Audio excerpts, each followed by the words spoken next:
ಹರಿಃ ಓಂ ಶುಕ್ಲಾಂಬರಧರಂ ವಿಷ್ಣುಂ ಶಶಿವರ್ಣಂ ಚತುರ್ಭುಜಂ ಪ್ರಸನ್ನವದನಂ ಧ್ಯಾಯೇತ್ ಸರ್ವವಿಘ್ನೋಪಶಾಂತಯೇ ನಾರಾಯಣಂ ನಮಸ್ಕೃತ್ಯ ನರಂ ಚೈವ ನರೋತ್ತಮಂ ದೇವೀಂ ಸರಸ್ವತೀಂ ವ್ಯಾಸಂ ತತೋ ಜಯಮುದೀರಯೇತ್ ಋಗ್ಯಜಸ್ಸಾಮರೂಪಾಯ ವೇದಾಹರಣಕರ್ಮಣೇ ಪ್ರಣವೋದ್ಗೀತವಪುಷೇ ಮಹೋಶ್ವಶಿರಸೇ ನಮಃ ಜ್ಞಾನಾನಂದಮಯಂ ದೇವಂ ನಿರ್ಮಲಸ್ಫಟಿಕಾಕೃತಿಂ ಆಧಾರಂ ಸರ್ವವಿದ್ಯಾನಾಂ ಹಯಗ್ರೀವముపాస్మహే ಶಂಕರಂ ಶಂಕರಾಚಾರ್ಯಂ ಕೇಶವಂ ಬಾದರಾಯಣಂ ಸೂತ್ರಭಾಷ್ಯಕೃತೌ ವಂದೇ ಭಗವಂತೌ ಪುನಃ ಪುನಃ ಗುರವೇ ಸರ್ವಲೋಕಾನಾಂ ಭಿಷಜೇ ಭವರೋಗಿಣಾಂ ನಿಧಯೇ ಸರ್ವವಿದ್ಯಾನಾಂ ದಕ್ಷಿಣಾಮೂರ್ತಯೇ ನಮಃ. ಪೂಜ್ಯರಾದ ಭಗವದ್ಬಂಧುಗಳೇ, ಶ್ರೀ ಶಂಕರ ತತ್ವ ಪ್ರಸಾರದ ಅಡಿಯಲ್ಲಿ ನಡೆಸ್ಕೊಂಬರ್ತಾ ಇರತಕ್ಕಂಥ ದೇವರ್ಷಿ ನಾರದರ ಭಕ್ತಿ ಸೂತ್ರದಲ್ಲಿ ನಾವು ಕೊನೆಯ ಹಂತವನ್ನು ಮುಟ್ತಾ ಇದ್ದೀವಿ. ಇನ್ನು ಕೇವಲ 4 ಸೂತ್ರಗಳಿದೆ. 4 ಸೂತ್ರಗಳು ಹೇಳ್ಕೊಂಡ್ರೆ ನಾವು ದೇವರ್ಷಿ ನಾರದರ ಭಕ್ತಿ ಸೂತ್ರವನ್ನು ನಾವು ಸಂಪನ್ನಗೊಳಿಸ್ಕೊಂಡವರಾಗ್ತೀವಿ. ಈಗ 80ನೇ ಸೂತ್ರದವರೆಗೂ ಕೂಡ ಹಿಂದಿನ ಒಂದು ಪ್ರವಚನದಲ್ಲಿ ಅಧ್ಯಯನ ಮಾಡ್ಕೊಂಡಿದ್ವಿ. 79 ಅಲ್ಲ 80 ಆಗಿದೆ ಸರ್, ಆಗಿದೆ. ಸ ಕೀರ್ತ್ಯಮಾನ ಶೀಘ್ರಮೇವ ಆವಿರ್ಭವತಿ ಅನುಭಾವಯತಿ ಚ ಭಕ್ತಾನ್ ಅಂತಕ್ಕಂಥದ್ದು 80ನೇ ಸೂತ್ರ. ಅಂದರೆ ಈ ತರಹ ಕೀರ್ತಿಸಲ್ಪಡ್ತಾ ಇರ್ತಕ್ಕಂಥ ಭಗವಂತ ಶೀಘ್ರವಾಗಿ ಆವಿರ್ಭವಿಸ್ತಾನೆ, ಹೃದಯದಲ್ಲಿ ದರ್ಶನವನ್ನು ಕೊಡ್ತಾನೆ ಅಂತಕ್ಕಂಥದ್ದು ನಾರದರ ಒಂದು ಕನ್ಕ್ಲೂಷನ್ ಆಗಿದೆ. ಅಂದರೆ ಏನು ಅಂತಂದರೆ, ಪ್ರೀತಿಯಿಂದ ಭಗವಂತನನ್ನು ಭಜಿಸ್ತಾ ಇರಬೇಕು. ಪ್ರೀತಿಯಿಂದ ಭಗವಂತನ ನಾಮಸ್ಮರಣೆ ರೂಪಚಿಂತನೆಯನ್ನು ಯಾರು ಮಾಡ್ತಾ ಇರ್ತಾರೆ ಅವರ ಹೃದಯಾರವಿಂದಗಳಲ್ಲಿ ಪರಮಾತ್ಮನ ಒಂದು ಆವಿರ್ಭಾವ ಅಂತಕ್ಕಂಥದ್ದು ಶೀಘ್ರವಾಗುತ್ತೆ. ಶೀಘ್ರವಾಗಿ ಅವನ ಅನುಭವ ಮತ್ತು ಸಾಕ್ಷಾತ್ಕಾರ ಅಂತಕ್ಕಂಥದ್ದಾಗುತ್ತೆ ಅಂತಕ್ಕಂಥದ್ದು ನಾರದರ ಒಂದು ಅಭಿಪ್ರಾಯ. ಹಾಗಾಗಿ ಇದನ್ನು ಹೇಳ್ತಾ ನಾರದರು ಮುಂದೆ ಹೇಳ್ಕೊಂಡು ಹೋಗ್ತಾ ಇದ್ದಾರೆ. ತ್ರಿಸತ್ಯಸ್ಯ ಭಕ್ತಿರೇವ ಗರೀಯಸಿ 81ನೇ ಸೂತ್ರ ಹೇಳ್ತಾ ಇದ್ದಾರೆ. ತ್ರಿಸತ್ಯಸ್ಯ ಭಕ್ತಿರೇವ ಗರೀಯಸಿ ಅಂದರೆ ಕರ್ಮ, ಜ್ಞಾನ, ಯೋಗ ಇವು 3ಗಳಲ್ಲಿ ಭಕ್ತಿನೇ ಸರ್ವಶ್ರೇಷ್ಠವಾಗಿರತಕ್ಕಂಥದ್ದು ಅಂತ ನಾರದರ ಅಭಿಪ್ರಾಯ. ಮತ್ತು ಭೂತ, ಭವಿಷ್ಯ ಮತ್ತು ವರ್ತಮಾನಗಳಲ್ಲೂ ಕೂಡ ಭಕ್ತಿಯೇ ನಮಗೆ ಗುರಿ ಮುಟ್ಟಿಸ್ತಕ್ಕಂಥ ಸಾಧನ ಅಂತಕ್ಕಂಥದ್ದು ನಾರದರು ಹೇಳ್ತಾ ಇರ್ತಕ್ಕಂಥ ಮಾತು. ಹಾಗಾಗಿ ತ್ರಿಸತ್ಯಸ್ಯ ಅಂತಂದರೆ 2 ಅರ್ಥ ಇದೆ. ಒಂದೇನು ಅಂತಂದರೆ ಭೂತ, ಭವಿಷ್ಯತ್, ವರ್ತಮಾನಗಳು ಅಂತ ಒಂದರ್ಥ, ಕರ್ಮ, ಜ್ಞಾನ, ಯೋಗ ಅಂತ. ನಾವು ಕರ್ಮವನ್ನು ಹಿಡಿದ್ರೂ ಕೂಡ ಭಕ್ತಿ ಇಲ್ದಿರ ಕರ್ಮ ಮಾಡಿದ್ರೆ ಅದು ನಮಗೆ ಫಲನ ಕೊಡೋದಿಲ್ಲ. ಜ್ಞಾನನ ಅನುಸರಿಸಿ ಹೋದರೂ ಕೂಡ ಭಕ್ತಿ ರಹಿತವಾಗಿರತಕ್ಕಂಥ ಜ್ಞಾನ ನಮಗೆ ಫಲ ಸಾಧನ ಅಲ್ಲ.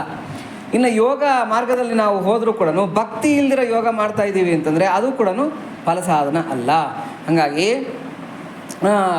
ತ್ಯಾಗರಾಜರು ಕೂಡ ಹೇಳ್ತಾರೆ, ಸಂಗೀತ ಜ್ಞಾನಮು ಭಕ್ತಿ ವಿನಾ ಸನ್ಮಾರ್ಗಮು ಗಲದೆ ಮನಸಾ ಸಂಗೀತ ಜ್ಞಾನಮು ಅಂತ ಹೇಳ್ತಾರೆ ತ್ಯಾಗರಾಜರು. ಅಂದರೆ ಸಂಗೀತದಲ್ಲಿ ಭಗವಂತನನ್ನು ಒಲಿಸ್ಕೋಬೇಕು ಅಂದರೂ ಕೂಡ ಭಕ್ತಿರಹಿತವಾಗಿ ನಾವು ಹಾಡ್ತಾ ಇದ್ದೀವಿ ಅಂದರೆ ಭಗವಂತ ಒಲಿತಕ್ಕಂಥವನಲ್ಲ. ಸುಮ್ಮನೆ ಅರಣ್ಯ ರೋದನ ಆಗಿಬಿಡುತ್ತೆ. ಅಂದರೆ ಅಡವಿನಲ್ಲಿ ಹೋಗಿ ಬಾಯಿ ಬಡ್ಕೊಂಡಂಗೆ ಆಗುತ್ತೆ ಭಕ್ತಿ ಇಲ್ದಿರ ನಾವು ಕೀರ್ತನೆ ಮಾಡಿದ್ರು ಕೂಡ. ಕೆಲವ್ರು ಹೆಂಗೆ ಅಂದರೆ ಪಾಂಡಿತ್ಯ ಪ್ರದರ್ಶನಕ್ಕೆ ಅಥವಾ ಯಾರನ್ನೋ ಮೆಚ್ಚಿಸೋದಕ್ಕೆ ಸಂಗೀತವನ್ನು ಹಾಡ್ತಾ ಇರ್ತಾರೆ. ಇವೆಲ್ಲ ಕೂಡ ವ್ಯರ್ಥವಾಗಿರ್ತಕ್ಕಂಥ ಸಾಧನಗಳು. ಹಾಗಾಗಿ ಎಲ್ಲದಕ್ಕೂ ಕೂಡ ಭಕ್ತಿನೇ ಸರ್ವಶ್ರೇಷ್ಠವಾಗಿರ್ತಕ್ಕಂಥ ಸಾಧನ. ಭಕ್ತಿ ಅಂದರೆ ಆಲ್ರೆಡಿ ನಾರದರು ಹೇಳಿದ್ದಾರೆ ಏನು ಅಂತಂದರೆ ಸಾ ತ್ವಸ್ಮಿನ್ ಪರಮ ಪ್ರೇಮ ರೂಪ ಅಂತ 2ನೇ ಸೂತ್ರದಲ್ಲೇ ಹೇಳ್ಬಿಟ್ಟಿದ್ದಾರೆ. ಭಕ್ತಿ ಅಂದರೆ ಏನು ಅಂದರೆ ಭಗವಂತನಲ್ಲಿ ಇಡತಕ್ಕಂಥ ಅಪಾರವಾಗಿರ್ತಕ್ಕಂಥ ಪ್ರೀತಿ, ಪ್ರೇಮ. ಅದನ್ನೇ ಭಕ್ತಿ ಅಂತ ಕರೀತಾರೆ ಸಂಸ್ಕೃತದಲ್ಲಿ. ಹಾಗಾಗಿ ಯಾರು ಹೆಚ್ಚು ಪರಮಾತ್ಮನನ್ನು ಪ್ರೀತಿ ಮಾಡ್ತಾ ಇದ್ದಾರೋ ಇರೋ ಕಡೆಗೆ ಭಗವಂತ ಬರ್ತಾನೆ ಹೊರತಾಗಿ ಅವರು ಹುಡ್ಕೊಂಡು ಹೋಗೋ ಅಷ್ಟೇ ಇಲ್ಲ. ಹೌದಾ? ನಾವು ಹಿಂದಿನ ಒಂದು ಅನುಭವಗಳನ್ನು ನೋಡಿದ್ರೆ, ಅಂದರೆ ಹಿಂದಿನ ಚರಿತ್ರೆಗಳನ್ನು, ಪುರಾಣಗಳನ್ನು ತೆಗೆದು ನೋಡಿದ್ರೆ, ಶಬರಿ ರಾಮನ್ನೆಲ್ಲನ ಹುಡುಕೊಂಡು ಹೋಗಿದ್ಲಾ? ಇಲ್ಲ. ಶಬರಿ ಇದ್ದ ಕಡೆಗೆ ರಾಮ ಹುಡುಕೊಂಡು ಬಂದ. ಅದೇ ಥರನೇ ಪುಂಡಲೀಕ ತನ್ನ ತಂದೆ ತಾಯಿ ಸೇವೆ ಮಾಡ್ತಾ ಇದ್ದ. ಪುಂಡಲೀಕ ಇರೋ ಕಡೆಗೆ ಭಗವಂತ ಹುಡುಕೊಂಡು ಬಂದೇ ಹೊರತಾಗಿ ಭಗವಂತನ ಹುಡುಕೊಂಡು ಪುಂಡಲೀಕ ಹೋಗಲಿಲ್ಲ. ಗಜೇಂದ್ರ ಪರಮಾತ್ಮನ ಹುಡುಕೊಂಡವನ್ನ ವೈಕುಂಠಕ್ಕೆ ಇಲ್ಲ, ಗಜೇಂದ್ರ ಇರೋ ಕಡೆಗೆ ಪರಮಾತ್ಮ ಹುಡುಕೊಂಡು ಬಂದ. ಅದರ ಅರ್ಥ ಏನು ಅಂದರೆ, ಎಲ್ಲಿ ಪ್ರೀತಿ ಇದ್ದರೆ ಅಲ್ಲಿ ಅವನು ಹುಡ್ಕೊಂಡು ಬರ್ತಾ ಇರ್ತಕ್ಕಂಥದ್ದು ಅವನ ನೇಚರ್. ಅದಕ್ಕೆ ಅವನ ಹೆಸರು ನಾರಾಯಣ. ಅಯಣ ಅಂದರೆ ಮಾರ್ಗ ಅಂತ. ಅಯಣ ಅಂದರೆ ಇವಾಗ ದಕ್ಷಿಣಾಯನ, ಉತ್ತರಾಯಣ ಅಂತ ಕರಿತೀವಿ. ಅಂದರೆ ದಕ್ಷಿಣದ ಮಾರ್ಗ, ಉತ್ತರದ ಮಾರ್ಗ ಅಂತ. ಇದೆ ಮೈಕಿದೆ. ಹಾಂ, ಇದೆ ಬರ್ತಾ ಇದೆ, ಆನ್ ಆಗಿದೆ. ಹಾಗಾಗಿ ಪರಮಾತ್ಮ ನಡೀತಾ ಇರ್ತಕ್ಕಂಥ ಮಾರ್ಗ ಯಾವುದು ಅಂತಂದರೆ ಭಕ್ತಿ. ಅದಕ್ಕೆ ನಾರ ಅಂತ ಕರೀತಾರೆ. ನಾರ ಅಂದರೆ ಪ್ರೀತಿ ಅಂತ. ಪ್ರೀತಿ ಭಕ್ತಿ ಅಂತ ಅರ್ಥ. ನಾರಾಯಣ ಅಂತಂದರೆ ಎಲ್ಲಿ ಭಕ್ತಿ ಪ್ರೀತಿ ಇದೆಯೋ ಅಲ್ಲಿ ಹುಡ್ಕೊಂಡು ಓಡೋಗ್ಬಿಡ್ತಾನೆ. ಪರಮಾತ್ಮಂದು ಅದು ನೇಚರ್. ಏನು ಕೃಷ್ಣವೀತಾಯ ಧಾವತೆ ಸತ್ವನಾಂ ಪತಯೇ ನಮಃ ಅಂತ ರುದ್ರ ಹೇಳ್ತಾ ಇದೆ. ಅಂದರೆ ಸಾತ್ವಿಕರಾಗಿರ್ತಕ್ಕಂಥ ಭಕ್ತರು ಎಲ್ಲಿದ್ದಾರೋ, ಎಲ್ಲಿ ಅವ್ರಿಗೆ ಅವನ ಒಂದು ಅವಶ್ಯಕತೆ ಇದೆಯೋ ಅಲ್ಲಿಗೆ ಪರಮಾತ್ಮ ಏನು ಮಾಡ್ತಾ ಇರ್ತಾನಂತೆ, ಧಾವಿಸಿ ಹೋಗ್ತಾ ಇರ್ತಾನಂತೆ. ಕಾಮ್ಯಕ ವನದಲ್ಲಿ ಪಾಂಡವರಿದ್ದರು, ದ್ರೌಪದಿ ಅವರುಗಳೆಲ್ಲ ಇದ್ದರು. ಈ ದುರ್ವಾಸರು ಮತ್ತು ಅವರ ಶಿಷ್ಯರು ಏನು ಮಾಡಿದ್ರು, ಅವ್ರನ್ನ ಪರೀಕ್ಷೆ ಮಾಡೋದಕ್ಕೆ ಅಂತೇಳ್ಬಿಟ್ಟು ಅಕಾಲವಾಗಿರ್ತಕ್ಕಂಥ ಸಮಯದಲ್ಲಿ, ಅಕಾಲ ವೇಳೆಯಲ್ಲಿ ಬಂದುಬಿಟ್ರು ಅವರನ್ನು ಪರೀಕ್ಷೆ ಮಾಡೋದಕ್ಕೆ ಅಂತೇಳ್ಬಿಟ್ಟು, ಆತಿಥ್ಯ ಕೊಡ್ರಿ ಅಂತೇಳ್ಬಿಟ್ಟು ಅಂತ. ಅವಾಗ ಪರಮಾತ್ಮನ ಇದ್ದಡೆಗೆ ಪಾಂಡವರಾಗಲಿ ದ್ರೌಪದಿ ಆಗಲಿ ಹುಡುಕೊಂಡು ಹೋಗಲಿಲ್ಲ. ಇವರಿದ್ದ ಕಡೆಗೆ ಆ ಕಾಮ್ಯಕ ವನಕ್ಕೆ ಪರಮಾತ್ಮ ಏನು ಮಾಡ್ದ, ಧಾವಿಸಿ ಬಂದ್ಬಿಟ್ಟ. ಅದರ ಅರ್ಥ ಏನು ಅಂತಂದರೆ, ನಾರಾಯಣ ಎಲ್ಲಿ ಭಕ್ತಿ ಇದ್ದರೆ ಪ್ರೀತಿ ಇದ್ದರೆ ಅಲ್ಲಿಗೆ ಹುಡುಕೊಂಡು ಓಡ್ತಾ ಇರ್ತಕ್ಕಂಥವನು. ಇನ್ನು ನಾರದ ಅಂದರೆ ಕೊಡ್ತಾ ಇರ್ತಕ್ಕಂಥವ್ರು ಅಂತ. ನಾರ ಅಂದರೆ ಭಕ್ತಿ ಮತ್ತು ಪ್ರೀತಿ. ಪರಮಾತ್ಮನ ಕುರಿತಾಗಿರ್ತಕ್ಕಂಥ ಭಕ್ತಿ ಮತ್ತು ಪ್ರೀತಿಯನ್ನು ಯಾರು ಕೊಡ್ತಾ ಇದ್ದಾರೋ ಅವರೇ ನಾರದರು. ನೋಡಿ, ಧ್ರುವನಿಗೆ ಯಾರು ಭಕ್ತಿ ಕೊಟ್ಟಿದ್ದು? ನಾರದರು. ಉಪದೇಶ ಮಾಡಿದ್ದು. ಪ್ರಹ್ಲಾದನಿಗೆ ಉಪದೇಶ ಮಾಡಿದ್ದು ಯಾರು ಭಕ್ತಿಯನ್ನು? ನಾರದರು. ವ್ಯಾಸ ಭಗವಾನರಿಗೆ ಭಾಗವತವನ್ನು ಬರಿ ಅಂತೇಳ್ಬಿಟ್ಟು ಭಕ್ತಿಯ ಉಪದೇಶವನ್ನು ಮಾಡಿದ್ದ್ಯಾರು? ನಾರದರು. ವಾಲ್ಮೀಕಿಗಳನ್ನು ಅಂತಹ ದುಷ್ಟನಾಗಿರ್ತಕ್ಕಂಥ ವಾಲ್ಮೀಕಿ ರತ್ನಾಕರ, ಆತನನ್ನು ವಾಲ್ಮೀಕಿ ಅಂತಕ್ಕಂಥ ಮಹರ್ಷಿಗಳಾಗಿ ಕನ್ವರ್ಟ್ ಮಾಡೋದಕ್ಕೆ ಕಾರಣರಾಗಿರ್ತಕ್ಕಂಥವರು, ಭಕ್ತಿ ಉಪದೇಶ ಮಾಡಿರ್ತಕ್ಕಂಥವ್ರು ಯಾರು? ನಾರದರು. ಅದಕ್ಕೆ ದ ಅಂದರೆ ಕೊಡ್ತಾ ಇರ್ತಕ್ಕಂಥವ್ರು ಅಂತ. ನಾರಾಯಣ ಅಂದರೆ ಭಕ್ತಿ ಇರೋ ಕಡೆಗೆ ಪ್ರೀತಿ ಇರೋ ಕಡೆಗೆ ಓಡಿ ಹೋಗ್ತಾ ಇರ್ತಕ್ಕಂಥವ್ನು. ಈಗ ಹೇಳಿ, ನಾವು ಯೋಗ ಮಾಡಿದ್ರೆ ಭಗವಂತನ ಒಂದು ಕರುಣೆ ಅಂತಕ್ಕಂಥದ್ದು ಬೇಗ ಸಿದ್ಧಿಸ್ಕೊಳೋದಕ್ಕೆ ಸಾಧ್ಯನಾ? ಕರ್ಮ ಮಾಡಿದ್ರೆ ಭಕ್ತಿ ಬೇಗ, ಅಂದರೆ ಭಗವಂತ ಬೇಗ ಒಲಿಯೋದಕ್ಕೆ ಸಾಧ್ಯನಾ? ಇಲ್ಲ. ಆಮೇಲೆ ಯೋಗ ಮಾಡಿದ್ರೆ, ಆಮೇಲೆ ಜ್ಞಾನ ಮಾರ್ಗದಲ್ಲಿ ಹೋದರೆ, ಯಾವ ಮಾರ್ಗದಲ್ಲಿ ಹೋದರೂ ಕೂಡ ಭಗವಂತನ ಒಲುಮೆ ಅಂತಕ್ಕಂಥದ್ದು ಅಷ್ಟು ಈಸಿಯಾಗಿ ಆಗೋದಿಲ್ಲ. ಆದರೆ ಭಕ್ತಿ ಅಂತಕ್ಕಂಥ ಒಂದು ಕ್ವಾಲಿಫಿಕೇಷನ್ ಇದ್ದರೆ ಸಾಕು. ಬೇಡಿದವರ ಕೊಡುವ, ಭಕ್ತರ ತಪ್ಪು ನೋಡದೆ ಬಂದು ಪೊರೆವ. ಬೇಡಿದವರ ಕೊಡುವ, ಭಕ್ತರ ತಪ್ಪು ನೋಡದೆ ಬಂದು ಪೊರೆವ. ಗಾಡಿಕಾರನು ಗರುಡಾರೂಢ ಗುಣವಂತ ಮಹಾಪ್ರೌಢ ಪ್ರತಾಪ ಜಗದಿ ಗೂಢ ದಿಂಸಂಪ ಸಂಚರೀಪ. ಗಾಡಿಕಾರನು ಗರುಡಾರೂಢ ಗುಣವಂತ ಮಹಾಪ್ರೌಢ ಪ್ರತಾಪ ಜಗದಿ ಗೂಢ ದಿಂ ಸಂಚರೀಪ. ಪಾಡಿ ಪೊಗಳಿ ಕೊಂಡಾಡುವರ ಮುಂದಾಡು ತಲಿಪ್ಪನು ಕಾಡೊಳಗಿದ್ದರು. ಪಾಡಿ ಪೊಗಳಿ ಕೊಂಡಾಡುವರ ಮುಂದಾಡು ತಲಿಪ್ಪರು ಕಾಡೊಳಗಿದ್ದರು. ಕೇಳಿಗದೆ ನಾನಾಡುಗದಂದಡಿ ಈಡುಂಟೇನು ಈ ವೆಂಕಟಗಿರಿಯಿಂತ ಪ್ರಭುವ ಕಾಣೆನು. ಈ ಜಗದೊಳಗಿಂತ ಪ್ರಭುವ ಕಾಣೆನೋ ಅಂತ ಹೇಳ್ತಾರೆ ಪುರಂದರದಾಸರು. ಅಂದರೆ ಏನು ಅಂತಂದರೆ, ಬೇಡಿದ ವರ ಕೊಡುವ, ಭಕ್ತರ ತಪ್ಪು ನೋಡೋದೇ ಬಂದು ಪೋರೆವ. ನಾವೇನು ತಪ್ಪು ಮಾಡಿದ್ದೀವಿ, ಏನು ಸರಿ ಮಾಡ್ತಾ ಇದ್ದೀವಿ, ನಾವು ಹೋಗ್ತಾ ಇರ್ತಕ್ಕಂಥ ಮಾರ್ಗ ಸರಿ ಇದೆಯಾ, ಇವೆಲ್ಲ ಭಗವಂತನಿಗೆ ಬೇಕಾಗಿಲ್ಲ. ಭಕ್ತಿ ಇದೆಯಾ, ಇಲ್ವಾ, ಇಷ್ಟೇ ನೋಡ್ತಕ್ಕಂಥದ್ದು. ನಾವು ಎಂಥ ಜೀವನ ನಡೆಸ್ತಾ ಇದ್ದೀವಿ, ಏನು ಆಹಾರ ತಿಂತಾ ಇದ್ದೀವಿ, ಎಂಥ ಒಂದು ಮನೆಯಲ್ಲಿ ವಾಸ ಮಾಡ್ತಾ ಇದ್ದೀವಿ, ನಾವು ಪಂಡಿತರ ಅಲ್ವಾ, ನೋಡೋದಕ್ಕೆ ಸ್ಫುರದ್ರೂಪಿಗಳ ಅಲ್ವಾ. ಭಗವಂತನಿಗೆ ಅವೆಲ್ಲ ಬೇಕಾಗಿಲ್ಲ. ಭಕ್ತಿಯಲ್ಲಿದ್ರೆ ಅಲ್ಲಿಗೆ ಭಗವಂತ ಹುಡುಕೊಂಡು ಓಡ್ತಾ ಇರ್ತಾನೆ. ಹಾಗಾಗಿ ಆ ಭಕ್ತಿನೇ ಸರ್ವಶ್ರೇಷ್ಠವಾಗಿರ್ತಕ್ಕಂಥದ್ದು ಅಂತ ಹೇಳ್ಬಿಟ್ಟು ನಾರದರು ಹೇಳ್ತಾ ಇದ್ದಾರೆ. ತಪ್ಪುಗಳೆಲ್ಲವ ಪರಿಹರಿಸುವ ನಮ್ಮಪ್ಪನಲ್ಲವೇ ನೀನು, ಒಪ್ಪಿದ ಬಳಿಕ ಅವಗುಣವೆಣಿಸದೆ ತಿಮ್ಮಪ್ಪ ಸಲಹೋ ನೀನು. ತಪ್ಪುಗಳೆಲ್ಲವ ಪರಿಹರಿಸುವ ನಮ್ಮಪ್ಪನಲ್ಲವೇ ನೀನು, ನಮ್ಮಪ್ಪನಲ್ಲವೇ ನೀನು. ನಾವು ದಿನ ಬೆಳಗ್ಗೆ ಆದರೆ ಸಂಜೆವರೆಗೂ ಎಷ್ಟು ತಪ್ಪುಗಳು ಮಾಡ್ತೀವಿ, ಗೊತ್ತಿದ್ದೋ ಗೊತ್ತಿಲ್ದಿರೋನೋ ಸಾಕಷ್ಟು ತಪ್ಪುಗಳು ನಮ್ಮ ನುಡಿನಲ್ಲಿ, ನಮ್ಮ ನಡೆಯಲ್ಲಿ, ನಮ್ಮ ಮನಸ್ಸಿನಲ್ಲಿ ನಡೆದೋಗ್ತಾ ಇರುತ್ತೆ. ಆದರೆ ಭಗವಂತ ಯಾವತ್ತೂ ಕೂಡ ಅದನ್ನು ಮನಸ್ಸಿಗೆ ಹಾಕ್ಕೊಳೋದಿಲ್ಲ. ಅಗ್ನಾ ವದತಿ ವಿಷ್ಣಾಯ ಜ್ಞಾನಿ ವದತಿ ವಿಷ್ಣವೇ ತಯೋರೇಕಂ ಫಲಂ ತುಲ್ಯಂ ಭಾವಗ್ರಾಹಿ ಜನಾರ್ದನ ಅಂತ ಹೇಳ್ಬಿಟ್ಟಂತ. ಅಜ್ಞಾನಿಗಳು ಪಾಪ ಗೊತ್ತಿಲ್ಲದೆ ಇರ್ತಕ್ಕಂಥವ್ರು ಆ ಪಾಮರರು ಏನು ಮಾಡ್ತಾರೆ, ವಿಷ್ಣ ಅಂತಾರಂತೆ ಗೊತ್ತಿಲ್ದಿರ. ಪಂಡಿತರು ಏನು ಮಾಡ್ತಾರೆ, ಅವ್ರಿಗೆಲ್ಲ ಗೊತ್ತಿರೋದ್ರಿಂದ ವಿಷ್ಣು ವಿಷ್ಣು ಅಂತ ಕರೀತಾರಂತೆ. ಆದರೆ ಇಬ್ಬರಿಗೂ ಭಗವಂತ ಕೊಡ್ತಾ ಇರ್ತಕ್ಕಂಥ ಫಲ ಒಂದೇ. ಅವ್ನು ಪಂಡಿತ ಅಂತ ಅವ್ನಿಗೇನು ಹೆಚ್ಚು ಕೊಡೋಲ್ಲ, ಇವನು ಪಾಮರ ಅಂತ ಹೇಳ್ಬಿಟ್ಟು ಇವನಿಗೇನು ಕಡಿಮೆ ಕೊಡೋದಿಲ್ಲ. ಅದಕ್ಕೆ ಕೇನೋಪಾಯೇನ ಲಘುನ ವಿಷ್ಣೋರ್ನಾಮ ಸಹಸ್ರಕಂ ಪಠ್ಯತೆ ಪಂಡಿತ ನಿತ್ಯಂ ಶ್ರೋತುಮಿಚ್ಛಾಮ್ಯಹಂ ಪ್ರಭೋ ಅಂತ ಕೇಳ್ತಾಳೆ ಪಾರ್ವತೀ ದೇವಿ. ಜಗತ್ತಿನ ಉದ್ಧಾರಕ್ಕಾಗಿ ಹೇ ಜಗದೀಶ್ವರನೇ, ಪಂಡಿತರೇನೋ ವಿಷ್ಣು ಸಹಸ್ರನಾಮವನ್ನು ಹೇಳ್ಕೊಂಡ್ಬಿಡ್ತಾರೆ.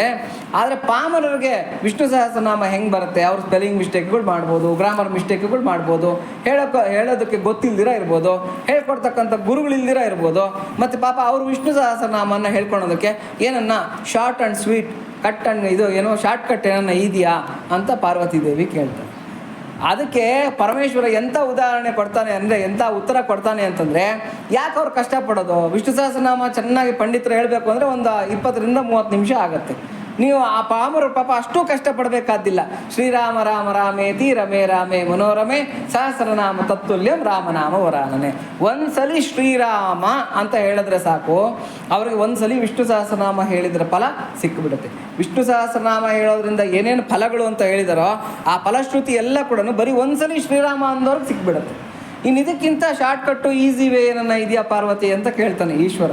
ಹಂಗಾಗಿ ಎಂಥ ಒಳ್ಳೆ ಶ್ರೀ ರಾಮ, ಅಗ್ನಿ ಬೀಜ, ವರುಣ ಬೀಜ, ಇಂದ್ರ ಬೀಜ ಮೂರೂ ಕೂಡ ಸೇರಿರ್ತಕ್ಕಂಥದ್ದು. ಅದು ಇದು ಏನೋ ಬೀಜ ಮಂತ್ರಗಳು, ಕೀಲಕ ಮಂತ್ರಗಳು ಅಂತ ಕರೀತಾರೆ. ಅಗ್ನಿ ಬೀಜ, ವರುಣ ಬೀಜ ಮತ್ತು ಇಂದ್ರ ಬೀಜ ಮೂರೂ ಕೂಡ ಸೇರಿರ್ತಕ್ಕಂಥದ್ದು. ಅಪಾರವಾಗಿರ್ತಕ್ಕಂಥ ಮಹಿಮೋಪೇತವಾಗಿರ್ತಕ್ಕಂಥದ್ದು ಶ್ರೀರಾಮನಾಮ. ಯಾರು ಶ್ರೀರಾಮ ಅಂತ ಪ್ರತಿದಿನ ಹೇಳ್ತಾ ಇದ್ದಾರೋ ಅವ್ರಿಗೆ ಸಿಕ್ಕದೇ ಇರತಕ್ಕಂಥದ್ದೇ ಇಲ್ಲ. ಅವ್ರು ಏನು ಅಂದ್ಕೊಂಡ್ರೆ ಅದೆಲ್ಲ ಕೂಡ ಅವ್ರ ಕರಗತವಾಗಿರುತ್ತೆ. ಅಂತಹ ಕಲ್ಪವೃಕ್ಷಕ್ಕೆ ಸಮಾನವಾಗಿರ್ತಕ್ಕಂಥ, ಕಾಮಧೇನುಗೆ ಸಮಾನವಾಗಿರ್ತಕ್ಕಂಥದ್ದು ಶ್ರೀರಾಮ. ಆ ಬೀಜಾಕ್ಷರಗಳು ಮೂರೂ ಕೂಡ ಅಂಥ ದಿವ್ಯವಾಗಿರ್ತಕ್ಕಂಥ ಮಂತ್ರ ಇರಬೇಕು. ಅದಕ್ಕೆ ರಾಮ ಮಂತ್ರವ ಜಪಿಸೋ ಓ ಮನುಜ, ಆ ಮಂತ್ರ ಈ ಮಂತ್ರ ಜಪಿಸಿ ನೀ ಕೆಡಲು ಬೇಡ, ಸೋಮಶೇಖರ ತನ್ನ ಸತಿಗೆ ಪೇಳಿದ ಮಂತ್ರ ಅಂತ ಹೇಳ್ಬಿಟ್ಟು ಪುರಂದರದಾಸರು ಹೇಳ್ತಾರೆ. ಎಷ್ಟು ಅದ್ಭುತವಾಗಿರತಕ್ಕಂಥ ಮಂತ್ರ ಅಂದರೆ ಏನು ಅರ್ಥ ಅಂತಂದರೆ, ಭಗವಂತ ಬಾಹ್ಯಪ್ರಿಯನಲ್ಲ, ಭಾವಪ್ರಿಯ ಅಷ್ಟೇ. ನೀವೆಂಥ ಪೂಜೆ ಮಾಡ್ತಾ ಇದ್ದೀರಾ, ಎಷ್ಟು ಪತ್ರೆ ಹಾಕಿದ್ದೀರಾ, ಎಷ್ಟು ಒಡವೆ ಅಲಂಕಾರ ಮಾಡಿದ್ದೀರಾ, ಎಂಥ ತುಪ್ಪ ಬೆಣ್ಣೆ ಹಾಕಿರ್ತಕ್ಕಂಥ ನೈವೇದ್ಯಕ್ಕಿಟ್ಟಿದ್ದೀರಾ, ಅವೆಲ್ಲ ಪರಮಾತ್ಮ ನೋಡೋದಿಲ್ಲ. ಪತ್ರಂ ಪುಷ್ಪಂ ಫಲಂ ತೋಯಂ ಯೋಮೇ ಭಕ್ತ್ಯ ಪ್ರಯಚ್ಛತಿ ತದಹಂ ಭಕ್ತ್ಯುಪಕೃತಂ ಅಸ್ನಾಮಿ ಪ್ರಯತಾತ್ಮನಃ ಅಂತ ಹೇಳ್ತಾನೆ. ಅಪ್ಪ ನೀನೊಂದು ಎಲೆ ಇಡ್ತೀಯಾ, ಹೂ ಇಡ್ತೀಯಾ, ಹಣ್ಣು ಇಡ್ತೀಯಾ, ಒಂದು ತೊಟ್ಟು ನೀರು ಇಟ್ಬಿಡು ಸಾಕು, ನೀನು ಈ ಭಕ್ತಿಯಿಂದ ಏನು ಕೊಡ್ತೀಯ ಅದನ್ನು ನಾನು ಸ್ವೀಕಾರ ಮಾಡ್ತೀನಿ. ಪ್ರಯತಾತ್ಮನಃ ಅಂದರೆ ಪ್ರೀತಿಪೂರ್ವಕವಾಗಿ, ನೀನು ಪ್ರೀತಿಪೂರ್ವಕವಾಗಿ ಏನು ಕೊಡ್ತೀಯ ಅದನ್ನು ನಾನು ಮಹದ್ಭಾಗ್ಯ ಅಂತಕ್ಕಂಥ ಒಂದು ಶ್ರೇಷ್ಠವಾಗಿರ್ತಕ್ಕಂಥ ಭಾವನೆಯಿಂದ ಅದನ್ನು ಸ್ವೀಕಾರ ಮಾಡ್ತಾ ಇದ್ದೀನಿ ಅರ್ಜುನ ಅಂತ ಹೇಳ್ತಾನೆ. ಹಾಗಾಗಿ ಭಕ್ತಿನೇ ಎಲ್ಲದಕ್ಕಿಂತ ದೊಡ್ಡದಾಗಿರ್ತಕ್ಕಂಥದ್ದು. ಅದನ್ನೇ ಇಲ್ಲಿ ನಾರದರು ಹೇಳ್ತಾ ಇದ್ದಾರೆ, ತ್ರಿಸತ್ಯಸ್ಯ ಭಕ್ತಿರೇವ ಗರೀಯಸಿ ಭಕ್ತಿರೇವ ಗರೀಯಸಿ. ಇದೊಂದು ಕ್ವಾಲಿಫಿಕೇಷನ್ ನಿಮ್ಮ ಮನಸ್ಸಿನಲ್ಲಿ ಇಟ್ಕೊಂಬಿಡಿ, ಇದೊಂದು ಕ್ವಾಲಿಫಿಕೇಷನ್ ನಿಮ್ಮ ಜೀವನದಲ್ಲಿ ಅಳವಡಿಸ್ಕೊಂಬಿಡಿ ಸಾಕು. ಬೇರೆ ಏನು ತಲೆ ಕೆಡಿಸ್ಕೊಳಕ್ಕೆ ಹೋಗ್ಬೇಡಿ, ಅದು ಇದು ಆ ಥರ ಎಲ್ಲ ಅಂತ ಬಿಟ್ಟು ಅಂತ. ಕಲಿಯುಗಕ್ಕೆ ಭಕ್ತಿಗಿಂತ ದೊಡ್ಡದಾಗಿರ್ತಕ್ಕಂಥ ಶಾರ್ಟ್ಕಟ್ಟು ಉಪಾಯ ಬೇರೆ ಯಾವುದೂ ಇಲ್ಲ. ಕಠಿಣವಾಗಿರ್ತಕ್ಕಂಥ ಮಾರ್ಗ ಅಂದ್ಕೊಳ್ಳಿ. ಫಾರ್ ಎಕ್ಸಾಂಪಲ್ ಯಾವುದೋ ಒಂದು ಶಾರ್ಟ್ಕಟ್, ಒಂದು 10 ಕಿಲೋಮೀಟ್ರು ಶಾರ್ಟ್ಕಟ್ಟು, ಒಂದು ಕಾಡಿನ ಮಾರ್ಗ, ಮುಳ್ಳು ಕಂಪೆ ಗುಣಿಗಳು ಇರತಕ್ಕಂಥ ಮಾರ್ಗ, ಭಾರಿ ಡೇಂಜರ್ ಆಗಿರತಕ್ಕಂಥ ಮಾರ್ಗ. ಆದರೆ ಸ್ವಲ್ಪ ಕಷ್ಟಪಟ್ಟು ಅದರಲ್ಲಿ ನಾವು ಹೋಗ್ಬಿಟ್ರೆ ಒಂದು 10 ಕಿಲೋಮೀಟ್ರ್ನಲ್ಲಿ ಊರು ಸೇರ್ಬೋದು. ಈ ಥರದ್ದು ಒಂದು ಮಾರ್ಗ ಇದೆ. ಇನ್ನೊಂದು ಮಾರ್ಗ ಇದೆ, ಅದೇನು ಅಂತಂದರೆ ಎಲ್ಲರೂ ಓಡಾಡ್ತಾ ಇರ್ತಕ್ಕಂಥ ಮಾರ್ಗ, ರಾಜಮಾರ್ಗ. ಆ ರಾಜಮಾರ್ಗದಲ್ಲಿ ಹೋದರೆ ಒಂದು 20 ಕಿಲೋಮೀಟ್ರ್ ಹೋಗಬೇಕಾಗುತ್ತೆ. ಯಾವುದು ಒಳ್ಳೆಯದು? ಕಠಿಣವಾಗಿರ್ತಕ್ಕಂಥ ಮಾರ್ಗದಲ್ಲಿ 10 ಕಿಲೋಮೀಟ್ರ್ನಲ್ಲಿ ಹೊಟ್ಟೋಗೋದ ಮೇಲೆ, ಅಥವಾ ಚೆನ್ನಾಗಿ ಎಲ್ಲರೂ ಓಡಾಡ್ತಾ ಇರ್ತಕ್ಕಂಥ ಮಾರ್ಗ, ಅದೇನು ರೋಡ್ ಚೆನ್ನಾಗಿದೆ, ಅಕ್ಕಪಕ್ಕ ಅಂಗಡಿಗಳಿದೆ, ಬೇಕಾದಂಗೆ ಫುಡ್ಡುಗಳೆಲ್ಲ ಸಿಗುತ್ತೆ, ಅಂದರೆ ಆಹಾರ ಪಾನೀಯಗಳು ಸಿಗುತ್ತೆ, ಜೊತೆಗೆ ಓಡಾಡೋದಕ್ಕೊಂದು 10 ಜನ ಸಿಗ್ತಾರೆ, ಮಾತಾಡ್ಕೊಂಡು ಆನಂದವಾಗಿ ನಾವು ರೋಡ್ ಕ್ರಾಸ್ ಮಾಡ್ಬೋದು. ಯಾವ ಮಾರ್ಗ ಒಳ್ಳೆಯದು? ಜಾಸ್ತಿ ಕಿಲೋಮೀಟ್ರ್ ಜಾಸ್ತಿ ಆದರೂ ಕೂಡ ಸುರಕ್ಷಿತವಾಗಿರ್ತಕ್ಕಂಥ ಮಾರ್ಗ ತುಂಬ ಒಳ್ಳೆಯದು. ಚೆಕ್ಕನೈನ ರಾಜಮಾರ್ಗಮುಂಡನ್ ಸಂದುలలో ದೂರಲೇನೇ ಮನಸ ಅಂತ ಕೇಳ್ತಾರೆ ತ್ಯಾಗರಾಜರು. ಅಂದರೆ ದೊಡ್ಡ ರಾಜಮಾರ್ಗನೇ ಇರಬೇಕಾಗಿದ್ದರೆ ಸಂಧಿಗೊಂದಿಗಳ ಮಾರ್ಗ ನಿಮ್ಗೆ ಯಾಕೆ ಬೇಕು ಅಂತ ಹೇಳ್ತಾರೆ. ಅಲ್ಲಿ ಹೋದರೆ ಮುಳ್ಳು ಚುಚ್ಕೋಬೋದು, ಕಲ್ಲು ಚುಚ್ಕೋಬೋದು, ಇನ್ನೇನನ್ನ ಪ್ರಾಣಿಗಳು ಬಂದು ತಿಂದು ಬಿಡ್ಬೋದು, ಯಾವುದರಲ್ಲಿ? ಕಾಡಲ್ಲಿ. ಅಥವಾ ಯಾವುದೋ ಒಂದು ಬಾವಿಗೋ ಹಾಳು ಬಾವಿಗೋ ಬಿದ್ದು ಅಲ್ಲೇ ಒದ್ದಾಡಿ ಇದಾಗ್ಬಿಡ್ಬೋದು. ಅದಕ್ಕೆ ಏನು ಹೇಳ್ತಾನೆ 12ನೇ ಅಧ್ಯಾಯದಲ್ಲಿ ಭಗವಂತ ಏನು ಹೇಳ್ತಾನೆ, ಈ ಅವ್ಯಕ್ತವಾಗಿರತಕ್ಕಂಥ ಮಾರ್ಗ ಇದೆಯಲ್ಲ, ಈ ಅವ್ಯಕ್ತ ಮಾರ್ಗ ಅಂತಕ್ಕಂಥದ್ದು ಕತ್ತಿಯ ಅಲುಗಿನ ಮೇಲೆ ನಡೆದಷ್ಟು ಕಠಿಣ. ಅಂದರೆ ಕತ್ತಿ ಅಲುಗು ಅಂದರೆ ಶಾರ್ಪ್ನೆಸ್ ಇರುತ್ತಲ್ಲ, ಅದ್ರ ಮೇಲೆ ಒಂದೊಂದೇ ಹೆಜ್ಜೆ ಇಟ್ಕೊಂಡು ಹೋಗ್ತಕ್ಕಂಥದ್ದು ಎಷ್ಟು ಡೇಂಜರು. ಯಾವಾಗ ಬೇಕಾದರೂ ಕಾಲು ಕತ್ತರಿಸಿ ಹೋಗ್ಬಿಡ್ಬೋದು, ಯಾವಾಗ ಬೇಕಾದ್ರೆ ಏನು ಬೇಕಾದ್ರೂ ಆಗ್ಬೋದು. ಅದು ಎಷ್ಟು ಮಾರ್ಗ ಕಠಿಣನೋ ಅಷ್ಟು ಕಠಿಣವಾಗಿರತಕ್ಕಂಥ ಮಾರ್ಗ ಅವ್ಯಕ್ತ ಮಾರ್ಗ. ಆದರೆ ವ್ಯಕ್ತ ಮಾರ್ಗ ಇದೆಯಲ್ಲ, ಅಂದರೆ ವ್ಯಕ್ತೋಪಾಸನೆ, ಸಗುಣೋಪಾಸನೆ ಇದೆಯಲ್ಲ ಪರಮಾತ್ಮಂದು, ಆ ಸಗುಣೋಪಾಸನೆ ಎಲ್ಲದಕ್ಕಿಂತ ಸುಲಭವಾಗಿರತಕ್ಕಂಥದ್ದು ಮತ್ತು ಯುಕ್ತತಮ ಮತ ಅಂತ ಹೇಳ್ತಾನೆ. ಅಂದರೆ ಆ ಸಗುಣ ಮಾರ್ಗಾವಲಂಬಿಗಳೇನಿದ್ದಾರೆ ಅವರಿಗೆಲ್ಲ ಏನು ಯೋಗಿನಾಮಪಿ ಸರ್ವೇಷಾಂ ಮದ್ಗತೇನಾಂತರಾತ್ಮನ ಶ್ರದ್ಧಾವಾನ್ ಭಜತೆ ಯೋ ಮಾಂ ಸಮೇ ಯುಕ್ತತಮೋ ಮತ. ಅಂದರೆ ಎಲ್ಲ ಯೋಗಿಗಳಲ್ಲೂ ಕೂಡ ಅತ್ಯಂತ ಶ್ರೇಷ್ಠವಾಗಿರ್ತಕ್ಕಂಥ ಯೋಗಿ ಅಂತ ನಾನು ಪರಿಗಣಿಸ್ತೀನಿ ಅರ್ಜುನ ಅಂತ ಹೇಳ್ತಾ ಇದ್ದಾರೆ. ಕರ್ಮ ಯೋಗಿಗಳಿಗಿಂತ, ಜ್ಞಾನ ಯೋಗಿಗಳಿಗಿಂತ, ಮತ್ತು ಧ್ಯಾನ ಯೋಗಿಗಳಿಗಿಂತ ಉತ್ತಮವಾಗಿರ್ತಕ್ಕಂಥ ಯೋಗಿ ಯಾರು ಅಂತಂದರೆ, ಯಾವನು ತನ್ನ ಹೃದಯದಲ್ಲಿ ನನ್ನನ್ನು ಸ್ವರೂಪವಾಗಿ ಅಂದರೆ ಸಗುಣಾಕಾರದಿಂದ ಸ್ಥಾಪಿಸ್ಕೊಂಡು ಸದಾಕಾಲ ಚಿಂತನೆ ಮಾಡ್ತಾ ಇದ್ದಾನೋ, ಸದಾಕಾಲ ನಾಮಸ್ಮರಣೆ ಮಾಡ್ತಾ ಇದ್ದಾನೋ, ಅವನು ಎಲ್ಲ ಯೋಗಿಗಳಲ್ಲೂ ಕೂಡ ಉತ್ತಮವಾಗಿರ್ತಕ್ಕಂಥ ಯೋಗಿ ಅಂತ ಭಗವಂತನೇ ಡಿಕ್ಲೇರ್ ಮಾಡಿಬಿಟ್ಟಿದ್ದಾನೆ 6ನೇ ಅಧ್ಯಾಯದಲ್ಲಿ.